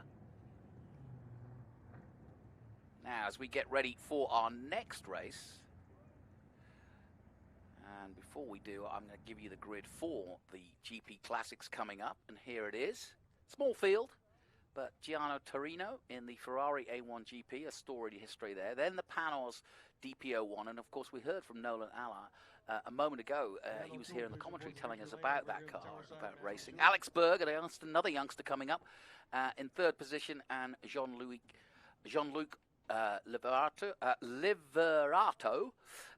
Joel Quadracki, and then Bruce Hamilton the third. Mark Giroux, again, he was involved earlier and starts again, this time in 7th, and Scott Dick in 8th position in the 2005 Dallara. Travis Engen will be at the back in the Lola, but knowing him, he'll come through in that T97. And Travis Engam will round out our group of cars for the Grand Prix Classic. And talking of classics, I'm joined by one. He won't appreciate that. The track commentator for many years here at Road Atlanta has looked after me solidly, built me a beautiful tower to work in, even gave me air conditioning and curtains to work with. But David Miller, thank you for coming in.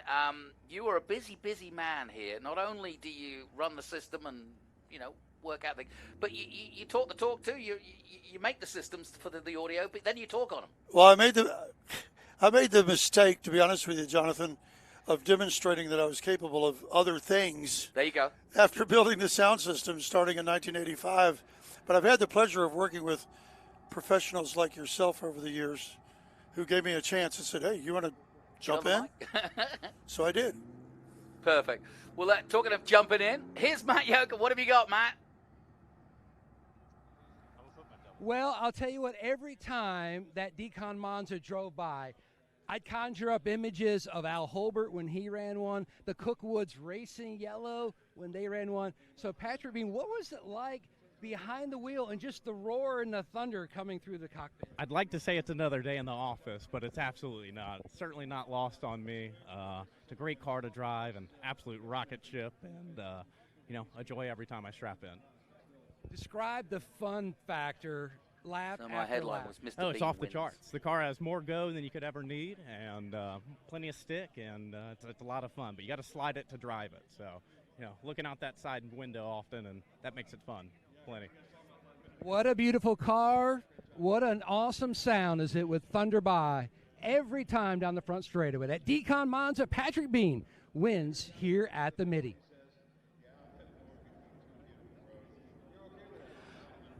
Welcome back. I say welcome back, but we haven't gone anywhere, but back to the track coverage anyway. And I've got David Miller, who is the official track announcer here and has been for many a year.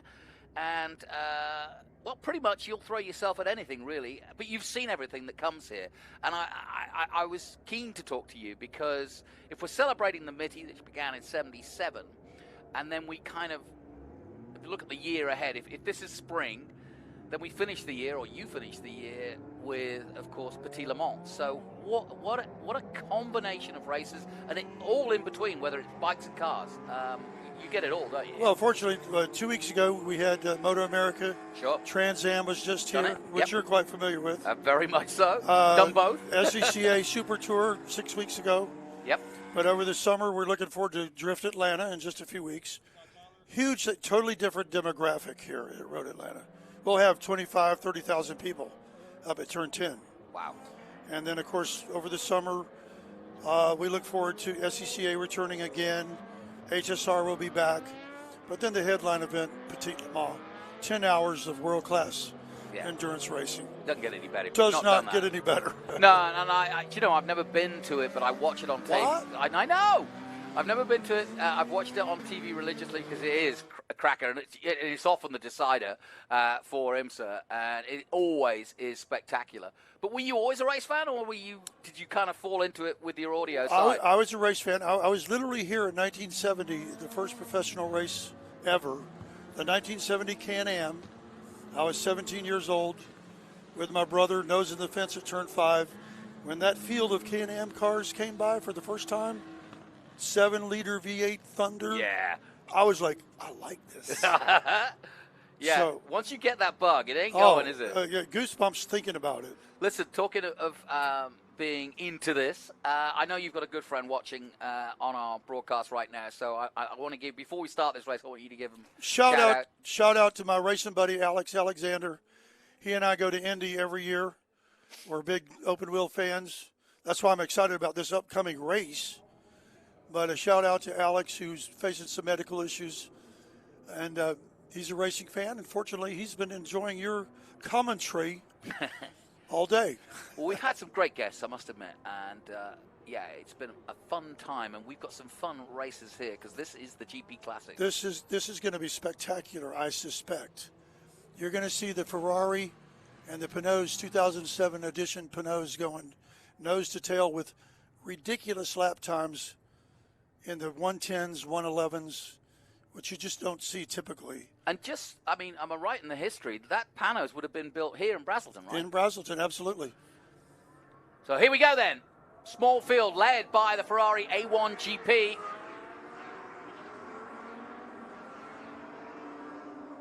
Beautiful sound, a combination of Delaras, Lolas, Panos's, and that Ferrari, that A1 Ferrari, which has got a storied history.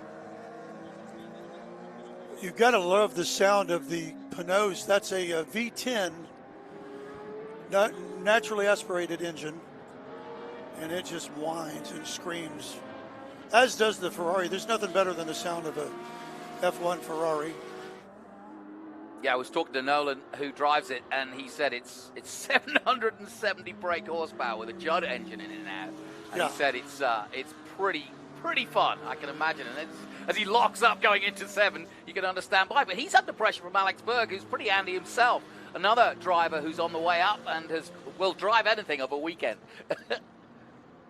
Well, you're looking at some absolutely world-class machinery here. Oh, yeah. And world-class drivers, as you mentioned earlier. These are not just old rich guys. No. I mean, these are silver-rated FIA racers. Yeah, Nolan, I mean, was talking about having Nathan Allen, the man you're looking at right now, has just been to New Zealand in FR, taking on the best of the FIA F3, the up-and-coming superstars of the future, and the championship won by an American, Ugo Chukwu, who is a name that may sound exotic, but I'll tell you what, it's going to become an American staple very, very soon. He's in FIA F3. Nolan Allen, also an Indy Next driver, has been, and looking to do Mustangs as well. So you never know at an historic race. You might just bump into the next future star. I think you're going to see that in Nolan, certainly. I was chatting with him earlier. I wouldn't be surprised to see him end up in IMSA. Yeah. Although I would love to see him in IndyCar, which he's already had a shot at that with Indy Next. But something tells me that with his stature, he might be perfectly suited for GTP racing. Love to see him there. Yeah, that Panos was part of the Champ Car World Series back in the day, and I don't know if the lights on the mirrors were part of that. Yeah, I noticed that. That's interesting. Never seen that.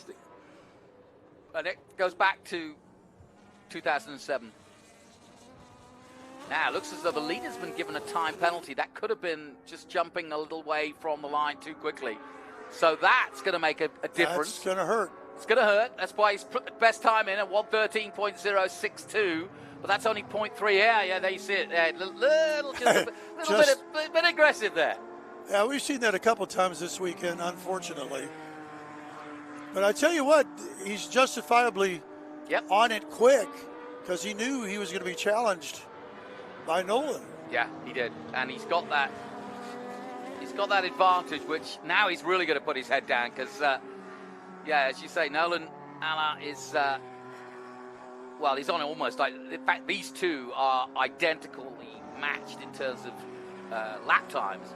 And then we go back a little further to some Indy Lights cars.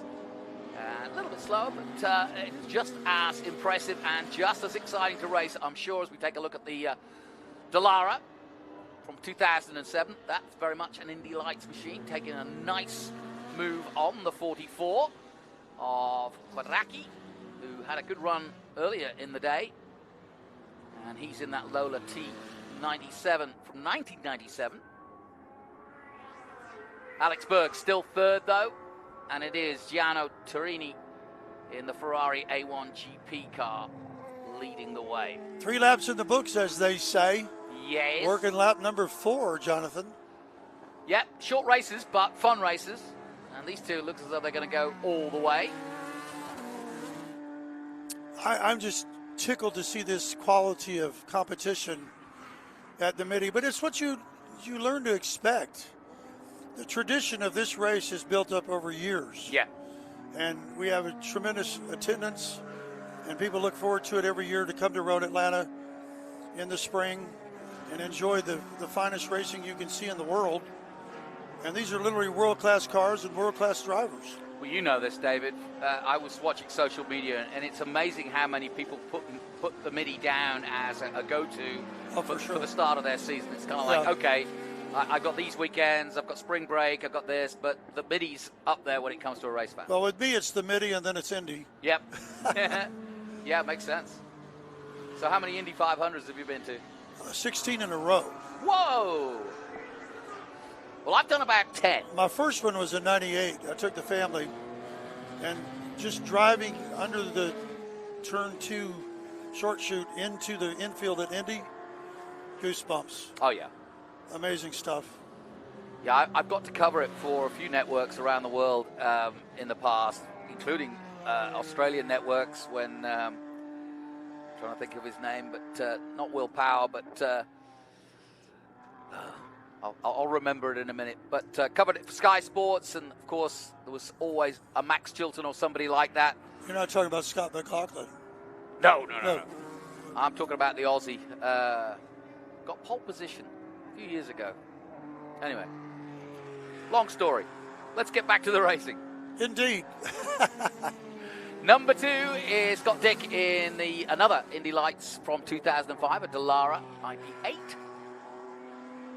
Scott Dick in 9th position. Travis Engen gone up a position.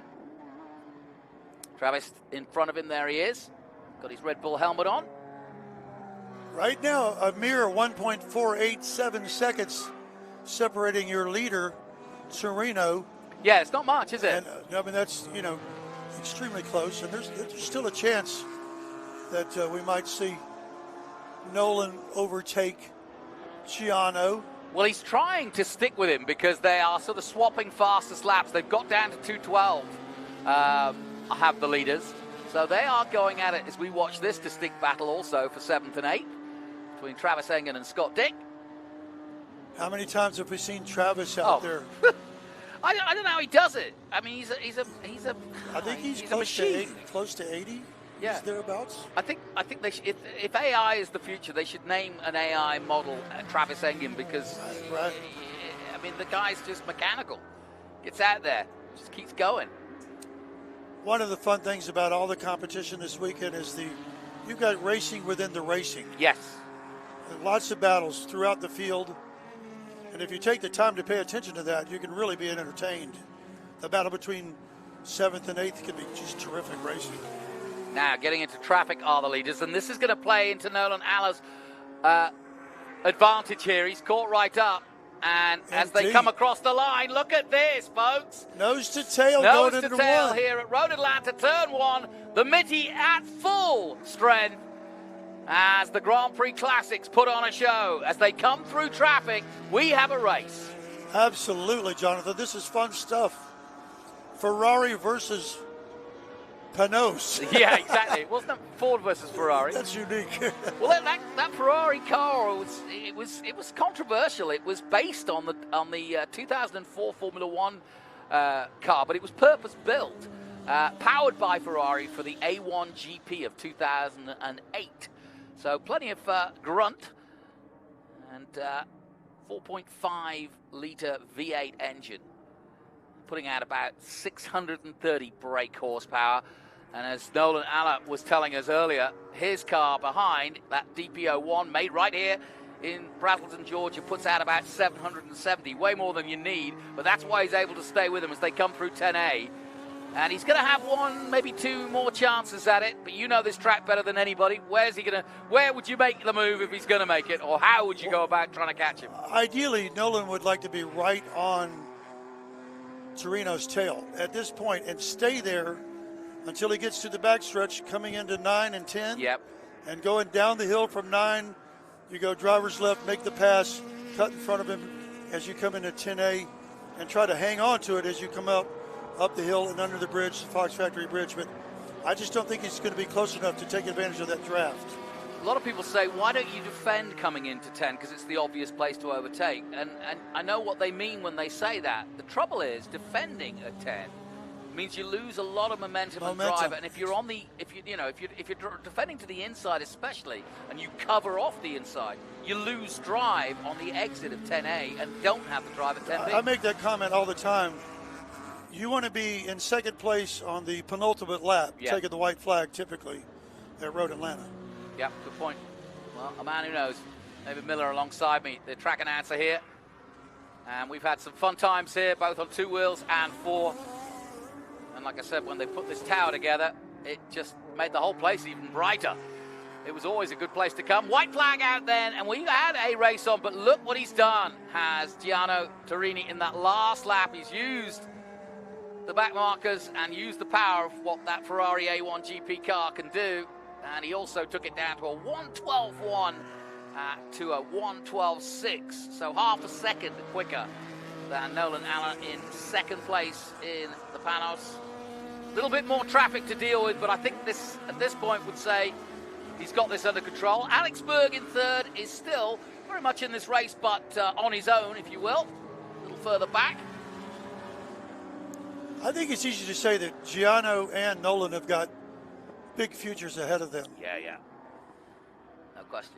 World-class talent. Yeah, and Nolan was in here, and we were talking about how so many youngsters are using historics to kind of, show their wares, as it were. Sometimes you get into a field of Indy Lights or FR, and you're one of 28 drivers. You may or may not be at the sharp end, but here maybe you've got a little bit more chance to shine and show what you can do. Gianni Torino doing a very good job in that Ferrari A1 GP. And he takes the checkered flag to win the Grand Prix Classics here at the Mitty. Nolan Alla comes across the line, but of course that penalty has not been enough for Torino to turn it round. In fact, that's exactly it. Nolan Alla actually is the winner in the Panos DP1 at home at Road Atlanta. How exciting is that for Nolan?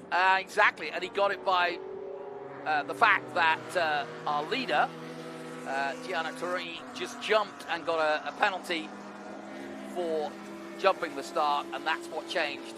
Do you think he'll do that tomorrow? No. No.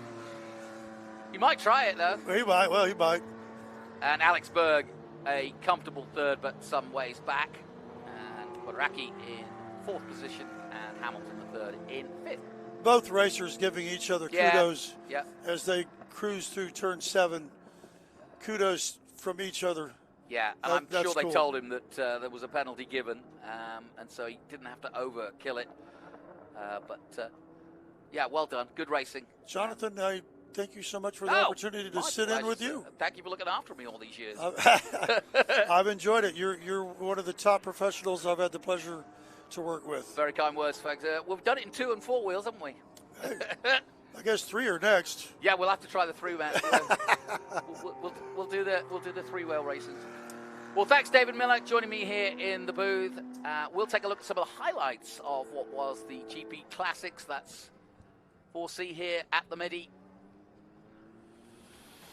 And we got away with a good clean start by the Ferrari-powered A1 GP car, and then the lights blazing on the mirrors of the Panos.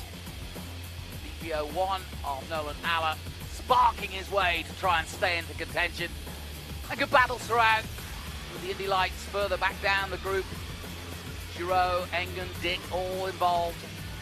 Here's Travis Engen just holding off the number 2 of Scott Dick. And it got pretty tasty at one point when they started to go through traffic. Engen and Dick we're talking about. Then it got really close. But all this time, this man had a penalty, slightly jumped the start of the rolling start as they came down out of 10B. And that was enough to give Nolan Alla the actual victory, even though across the line it was the winner, Nolan Alla.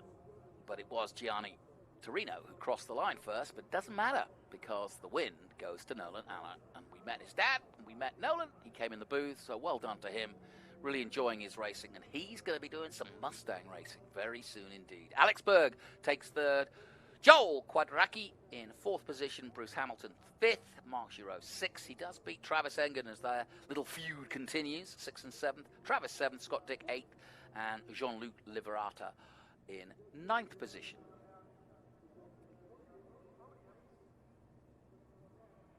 In a moment, we'll hope to hear from the top of that field after this. But it's been a good day of racing. It's been a bit of a worry when it came to the weather, but you never know, and it stayed off mostly. We had a bit of drizzle right at the beginning of the day, but other than that, the Mitty has been pretty. We'll take a short break. We'll be back very soon.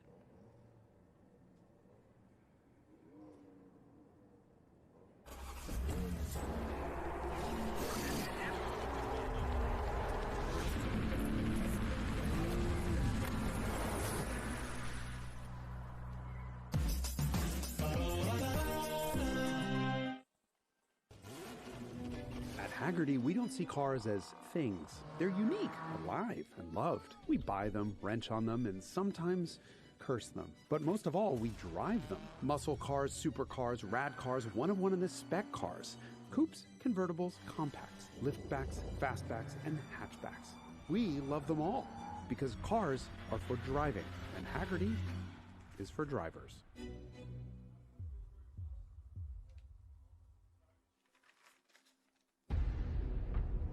With Matt. New plan.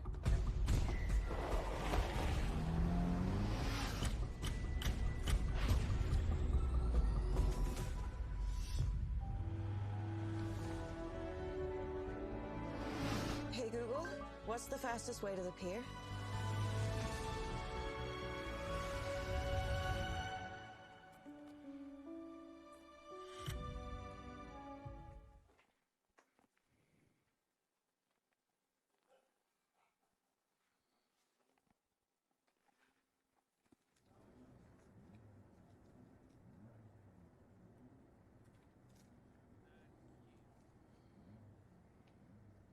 Well, I think if we look at the job description by Nolan for this weekend, it's a combo platter of racer but also announcer. Great job in the booth, even better job behind the wheel. Thank you. I'm just trying to be like James Hinchcliffe or the other guys that have gone from racing to being in the booth. My dad worked in television his entire life, so maybe he taught me one or two things while I was growing up. I don't know. Well, you certainly have much better hair than Hinch does, and Townsend Bell and a few others. But what's it like driving this screaming machine? Oh, it's unbelievable, especially at a track like this. It's, I don't know. The only other lap I can think of that's been something like this was Mark Genet doing the sub 1 minute lap. That's how it feels out there, even though we're going 10 seconds a lap slower than him. So it's just an incredible track. The whole festival this weekend is really, really cool. Vintage racing is just amazing. For a lot of professional drivers come out here to do this, and it's just a different type of racing. It's a community, it's family, it's really, really cool. Old school. Old school, yeah, 2007, yeah.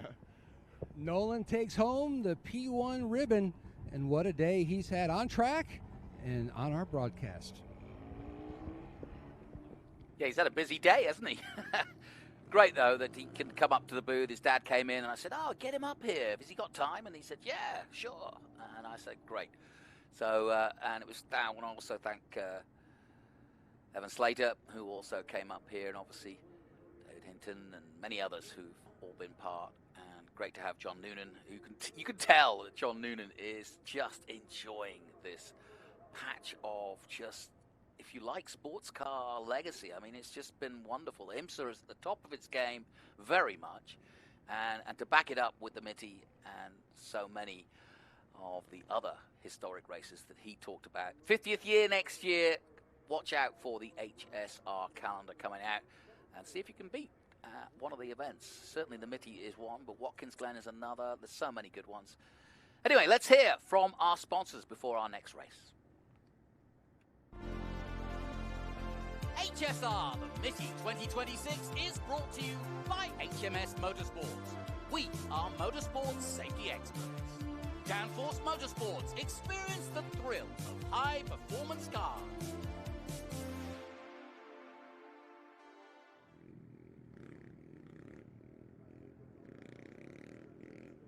So we get ready for our next race, and here's your starting grid for the Vintage Cup, presented by Sasco Sports. That's Group 2, and this is their first race. We've got all sorts of interesting cars in this one.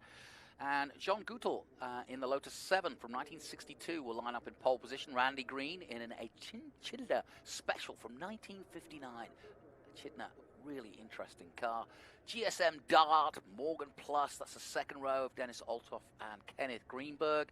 Larry Ligas lines up on the third row with Evan Banath in the Acura Integra, and then Bill Ritchie, Charles Hollerud, and a little further down, Bob Van Zelst in a Porsche 356 Speedster. I love those cars. Honda Prelude, and they are in 10th position, or he is in 10th position. That's Don Odridge, Jack, and then Chris Wattrell in 11th place, Christopher Sloan, Tom Briest, Zach Lane 13th and 14th, Stacey Stevens 15th, and Bill Treffett, who's had a good weekend so far, down in 16th place. Then Dennis Jones, Mark Pomeroy, Paul Brewer in the Nissan, Roy Saunders in another Porsche 911 from 66, Tennell, Guest, Derek Drinkwater is 23rd, Steve Constant in the 64 MGB, good British car, love to see it. Now, I mentioned that we will be down on the grid, and we are, and we've got somebody from the third row. That's Larry Legas, and he's with Matt. Now, coming up next is the Vintage Cup by Sasco Sports, and Larry Legas, you're rolling off fifth, but tell me about your beautiful car. Oh, thanks. This car got me into British cars. I've owned this car since I was 15 years old, and I bought it for $100. It took me a year and a half to restore it, and this is what I drove in high school and college and everything else. I actually dated my wife in this car, and we celebrate our anniversary here every year, and it's our 42nd this year. So she's out there. Hi, Deb. She's watching live on TV. So, but it's you know, it's been a great ride with this car. I also race an E-Type Jaguar. It wasn't ready to come here, so we took Old Faithful to Daimler over here to keep going. And man, I'm having a great time. I qualified 5th, and we're real close to each other, so it should be a really great race. I've been racing for 30 years in HSR, so pretty familiar with this area and this track and everything else. Always a blast. So. This has become a generational event, and everyone talks about the pilgrimage every year to the Mitty. Can you describe just the big family that this event has really become? Oh, absolutely. It's a family event. I mean, but that's what vintage racing's about. It's one big family, you know. I got a good friend of mine that always said, I don't put a race suit on, I put a costume on, because we're pretending that we're real race car drivers. But I tell you what, we do a lot of competitive racing here, and it's fun, but we love each other, trust each other, and that's what makes it so great. It certainly is a beautiful car, tons of incredible history, and Larry will roll off 5th in this beautiful red, blue, and I just love the pinstriping.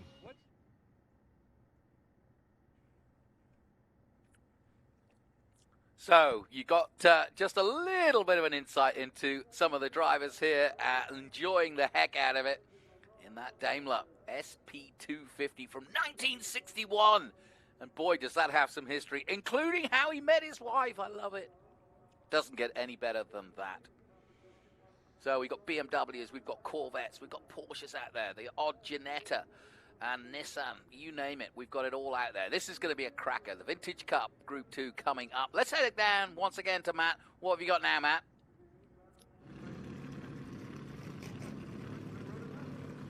I'll tell you what, Johnny, this final race, I'm so excited because this probably has the eclectic class that we've seen here at the Mitty. I've seen everything from a VW Rabbit, an MG, I see a BMW, we've got, I think, a Corvette back there, some Porsches. But one thing, look at this beautiful Morgan Kenneth Greenberg, because on board, we've got a couple onboard cameras that will be shooting front and back to give you a great bird's eye view of what Kenneth sees, especially in this open cockpit Morgan. I love the wood. This is such a throwback to the old days when we first started road course racing on the streets, like up at Watkins Glen, Road America, you name it. So Kenneth Greenberg, he's got a beautiful car. Let's see how he does with those onboards. You can hear it fire up. I'm loving the sound of all these engines, Johnny. And you're quite right to do so. I love it. Here we go, and we'll get some real insight here because, as you can see, we've got the onboard. I love this. You can see what he's doing, how he's working the wheel. making sure everything system-wise is working too. In fact, we've got a real insight here. We can see the RPM, we can see the brake, we can see the throttle, and yep, there's all the temperatures, oil, etc. And great to have that graphic input as well, especially in a historic race. And we get ready for this huge field, and we've got some very interesting cars out there. I haven't mentioned that Cadillac yet, but we will, and you will see it. But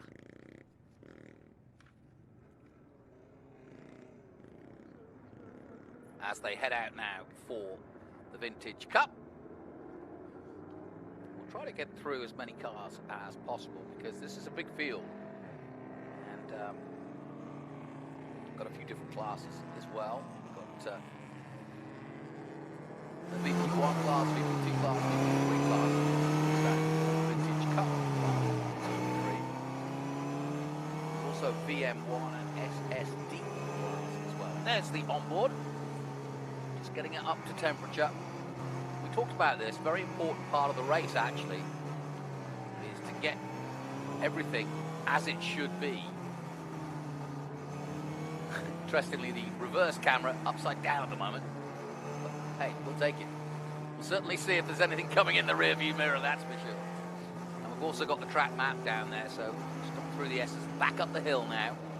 And from here on board, you really do get a chance to see how tough this particular corner is. And one of the drivers earlier said that this, in his opinion, is the most important corner, or can be, in a race.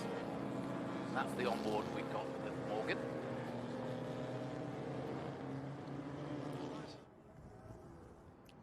Because it leads to this, it's not a mini straight, but this is of the turn 5 where we put Ron out. That's our cameraman Ron, because we know he's the daredevil, and so it's a very fast right-hander, so we put Ron out there, and here he is doing the business.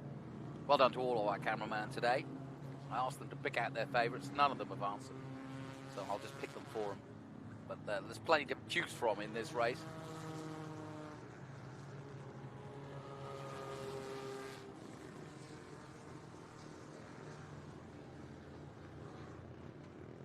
You haven't seen a race car like that before, unless you are a big historic fan, which I'm sure you'll be going, oh yes. But there's been some pretty exotic cars out there this weekend. And this will be our last televised race of the day, the Vintage Cup. Got some Lotus 7s out there. Ginetta G4 from 1967. I think it's easy to remember how far Ginetta go back to the 60s. They made their name more recently. The little company in Leeds in England. And of course,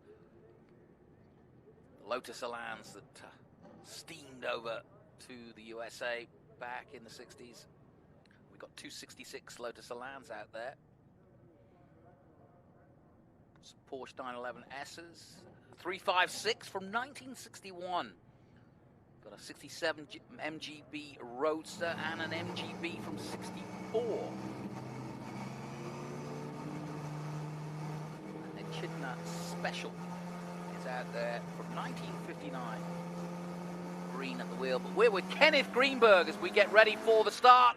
And here we go, folks. That's what it's like to be at the Mitty in the thick of it. There's that 356 in the middle of your shot there. And here's the Vintage Cup, presented by Sasco Sports, Group 2, Race 1. I'll get 2 races as the weekend continues. Through comes the 122 of Sloan. That's the MGB from 1963, a pretty little car. As we go back on board with Kenneth Greenberg, and this is what it looks like once you get to the crest. And I think this is the toughest part of the circuit, because you're going downhill. You want to go faster, but you've got to be careful. Touch one of those yellow or blue painted stripes, and it can go all horribly wrong, or all out of rhythm, put it that way. It won't stop you or turn you around, but if you smash over those curbs too heavily, then it can slow you right down. And Larry Ligas, we just got a quick glimpse of him. The Daimler, currently in 5th position overall.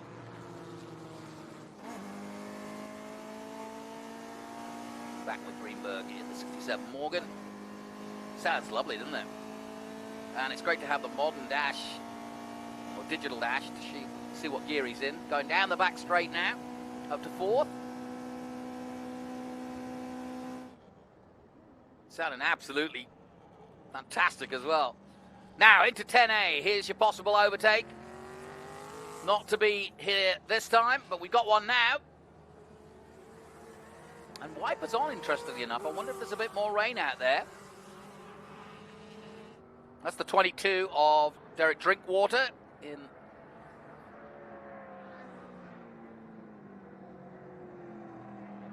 pursuit. Under 10B they come, and here comes the 250.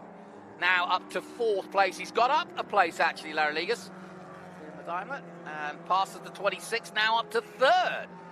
So he is on a run, but here comes Greenberg in the Morgan. Good Morgan. Over the crest they come, and a good 3-way battle this. And Larry Ligas now up to 3rd. He's got past Dennis Ortloff, but it's still Randy Green leading the way in the 66. The Engineer Special. And here we go on Greenberg now in this 3-way fight.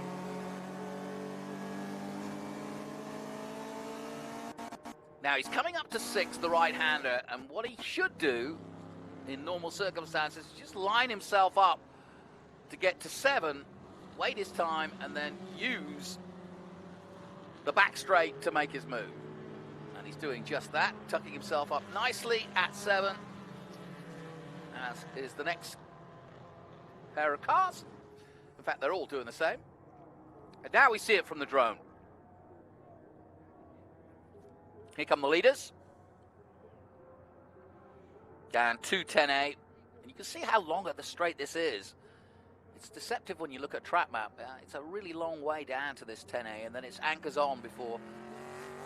And as you can see, in fact, that little battle didn't come to anything at 10A. This might, as the 45, but the 22 is in the perfect spot, and that is the way to defend perfectly here at Road Atlanta. Just make yourself a menace now, though. He's tucked up. Here comes the Morgan again. On board, under the Michelin Bridge, down the main straight, past our commentary position. Quick look in the mirrors. Turn 1. Deftly fast through there, and you've got to be oh so careful to get that right. Meanwhile, this battle continues.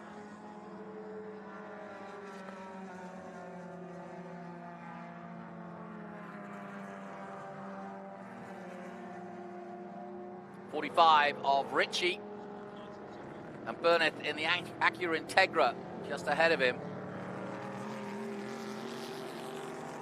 It's the 221, in fact. It's got 21 on it, but it's actually down as the SSD class. Burnett in the Integra GSR. There's the 45 behind him in the Honda Civic SI. And back with Greenberg in the Morgan. And he's still battling. They've dropped the 3rd car, but now there's a 2-way battle. So plenty to look at in this one, and here we go. We'll get a great opportunity to see how to go racing here, where to make that move and where the pitfalls are. Down the back straight, under the Motul Bridge they come. Another look in the mirror. And top speed, as you can see, 4 gears, just the top gear of 4th, but it's plenty enough power-wise, but it's just not enough to get on level terms with the Daimler. And he holds him off again into 10A. That just looks like a fun drive. And down the hill. Down the main straight again. He looks good on this first sector, that's for sure. This is the closest he comes. And he just dodges out. Is he going to make the move? Yes, for the lead. But he's got to hold on to it. But through goes Greenberg. Up to 3rd place, past Larry Ligas. Nice little move there. Meanwhile, another little battle here. And that's the 66.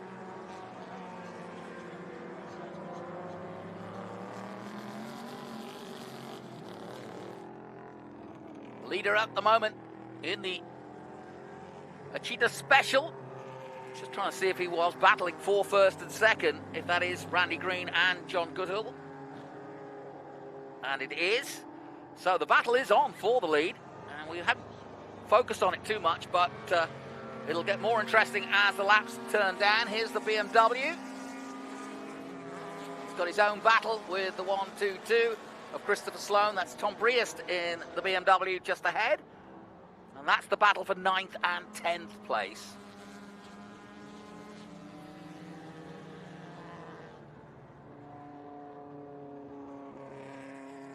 Briest in that 87 BMW 325i.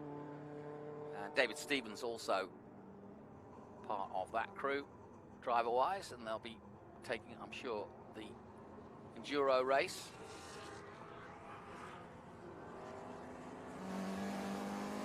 And it was Christopher Sloan in that MGB just behind the 1963 as we go back with Kenneth Greenberg, who's now got some clean air to deal with, and he's in a good position at the moment.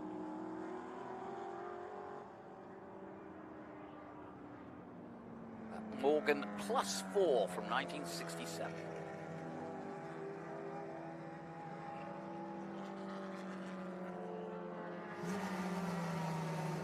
You know, interestingly enough, Larry Ligas hasn't dropped it yet, and well, we're looking at the upside down view, but he wants to keep a check in the mirrors because he's not gone as the number 250. Here he is. Wife watching in the grandstands.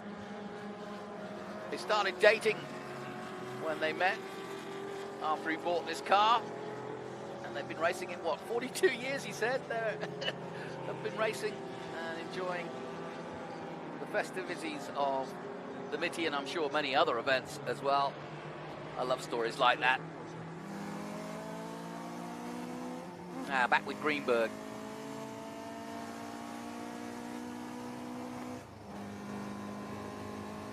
Just as he comes under the little bridge, hits 95 miles an hour, just hits over 100 as we leave him. And this is holding up again. This the battle for 9th and 10 between Tom Briest and Christopher Sloan.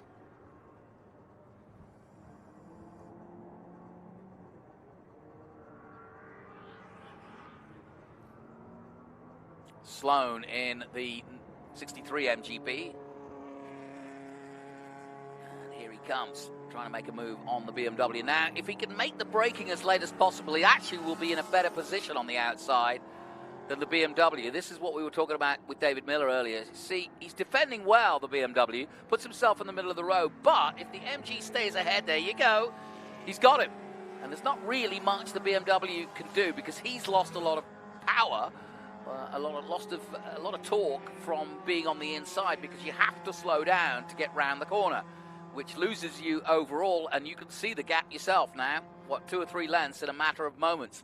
And now he's got another MG to deal with, it looks like, in front of him. Chris Wattle just ahead. And he's in a 66 MG Midget. My grandma had one of those.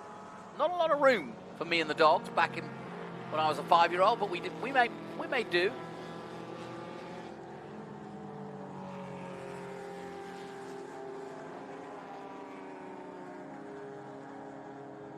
I love historic racing. It's so different in terms of you've got different types and makes of cars from different years, but it makes for a great display of interesting designs, different ways of going about the same job.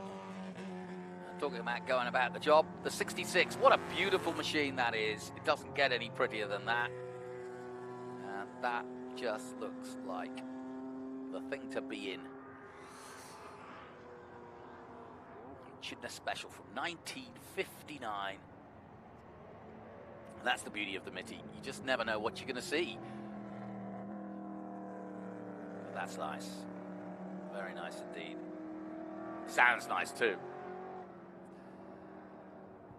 Starting his penultimate lap. And yeah, how about this? It's carried on, this battle. And Larry Ligas has got ahead of Greenberg again.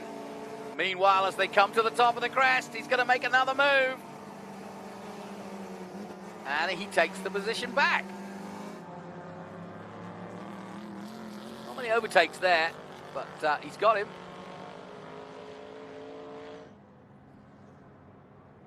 Randy Green then on his way to victory here at the Mitty. The Lotus 7 of Guttal in second place, and Larry Ligas now up to third. So that is an almighty battle for the podium. And this one's good too.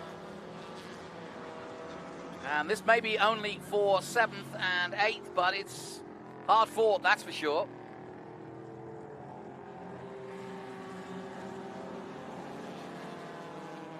Bill Ritchie doing everything in his power, and they're trying to use the slower car, or he is, to get ahead. Down the back straight comes the Morgan. A watchful eye in the mirrors, and you can see he's got the mirrors side by side and then the mirror in the middle as well, and he's using all of them as he takes the line down towards 10A. But here comes Larry Ligas, and that was a lovely overtake, and he gets it all squirrely under braking, but makes it nicely. And now can Greenberg do anything in the last couple of seconds of this lap?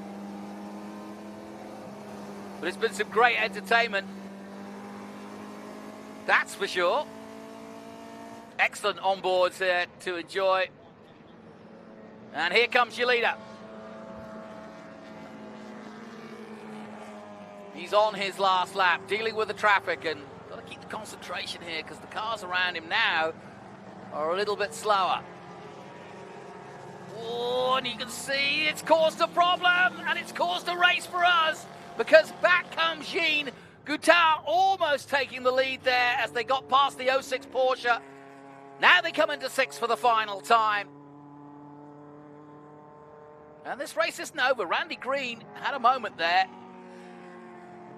And the little Lotus 7 almost jumped. Couldn't quite do it.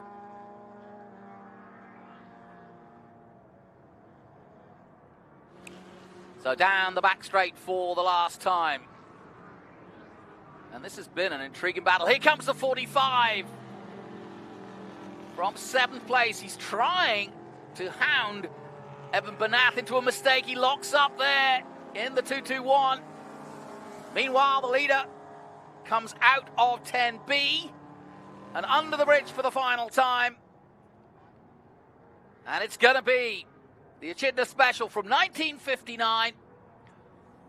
Just missing out on the fastest lap. That goes to the man behind him, Guttal, in the Lotus 7. But victory then for Green. Randy Green then takes victory in the Vintage Cup Race 1. Here comes Kenneth Greenberg, and he's not going to pressure on the last corner. Larry Ligas, who does take the final podium place. Great battle between those two, and you can see Larry is delighted with that, but I actually think Greenberg was pretty happy with that too. We heard from him at the beginning of the race, and we also heard from Larry Ligas. But well done to our winner, Randy Green.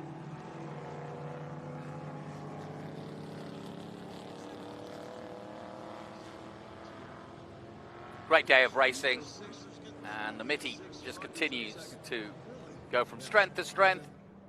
A festival-style weekend, sprints, enduros, and even NASCAR and prototype classics.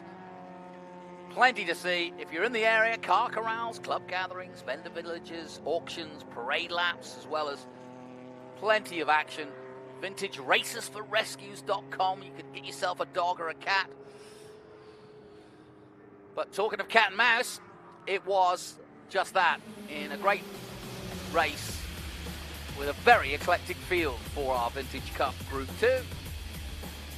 Leading from the start, Randy Green, the 221. That was probably the man in the most burnout, that is, in a most hard-fought battle in his Integra GSR. But we got some great onboards from Greenberg as these two went head-to-head throughout the race. There was a few moments for the 66, who had it in the bag until they came up upon traffic, and then the Lotus started to come into his own and use the traffic to his advantage. This little three-way battle ensued with three very different cars.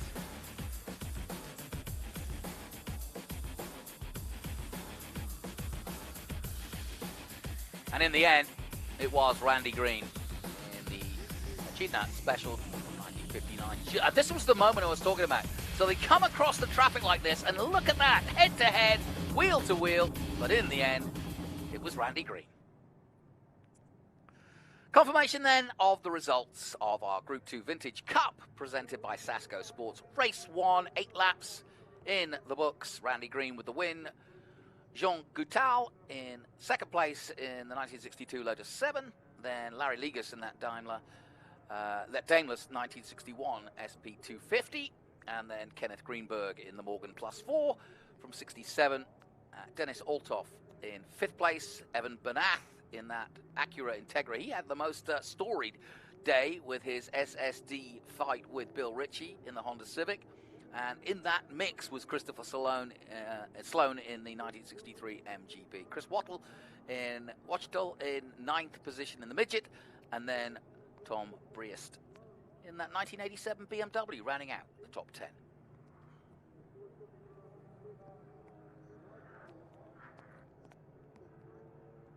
So that concludes our coverage of the racing here at the Mitty. We've got interviews to come, and we're getting to late in the day. I'm glad to say the weather has stayed nice and clear, at least. We had a bit of a drizzle, but it's been very nice indeed. I hope you've enjoyed our coverage of the Mitty and hope it continues for 48 years more to come. Let's take a look now with our sponsors.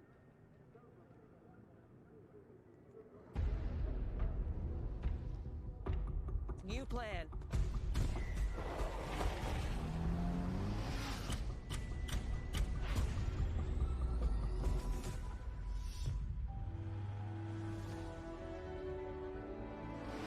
Hey Google, what's the fastest way to the pier?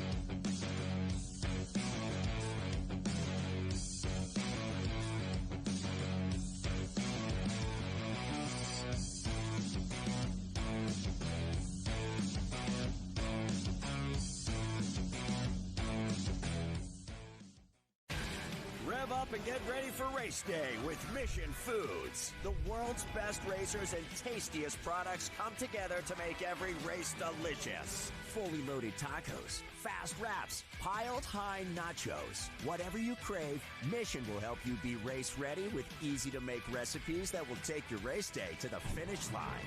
Keep your racing delicious and enjoy all the mouth-watering action. Brought to you by Mission Foods. Too fast, too tasty.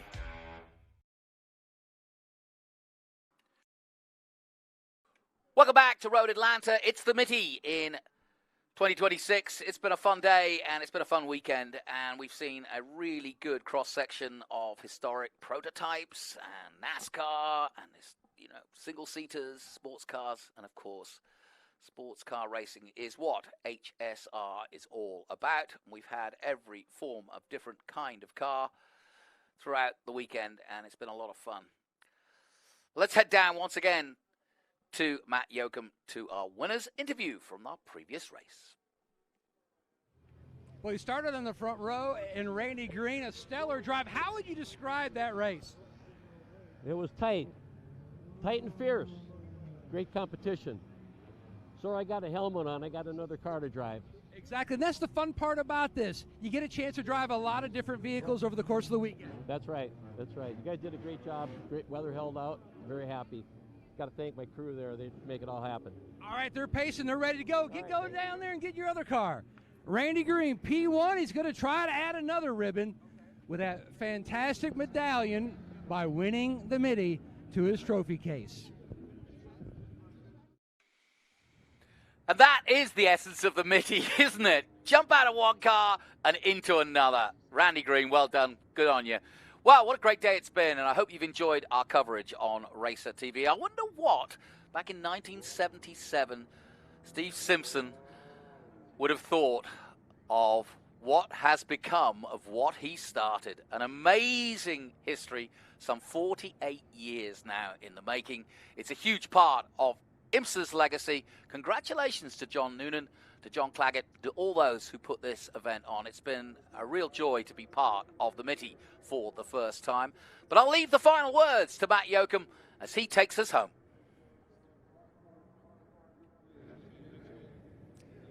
Well, Johnny, I got to tell you, what a fantastic weekend. The fun meter has certainly been pegged. And when you look at HSR's, the 48th annual of the Mitty, it always exceeds expectations, always rated E for everyone.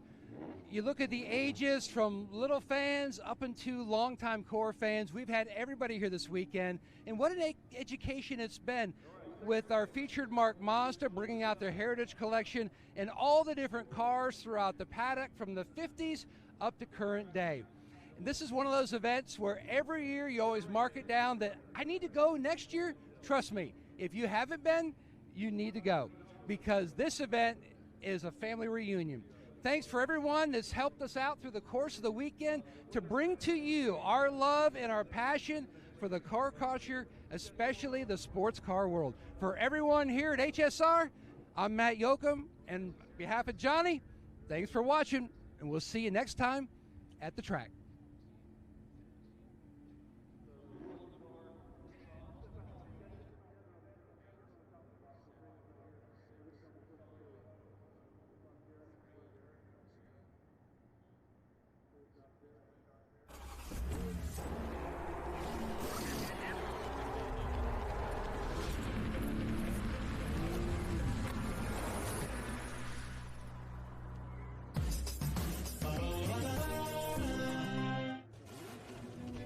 Haggerty, we don't see cars as things. They're unique, alive, and loved. We buy them, wrench on them, and sometimes curse them. But most of all, we drive them. Muscle cars, supercars, rad cars, one-of-one in the spec cars.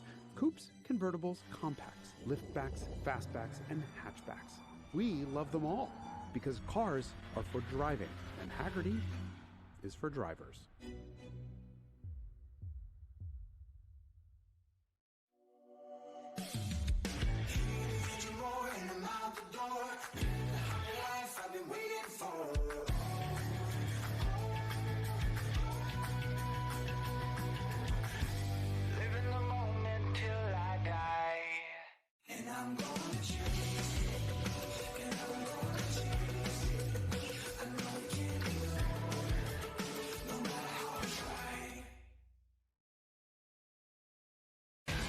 Rev up and get ready for race day with Mission Foods. The world's best racers and tastiest products come together to make every race delicious. Fully loaded tacos, fast wraps, piled high nachos. Whatever you crave, Mission will help you be race ready with easy-to-make recipes that will take your race day to the finish line.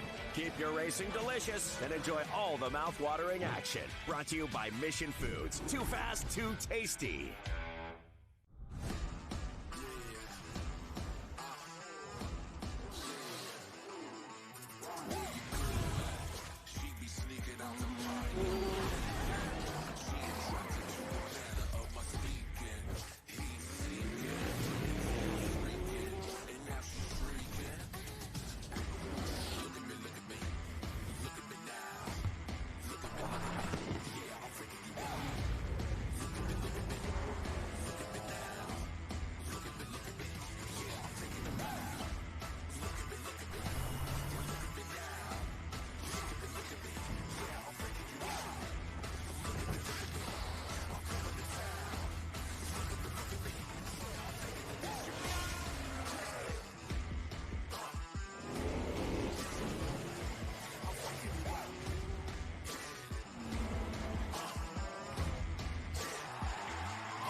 New plan.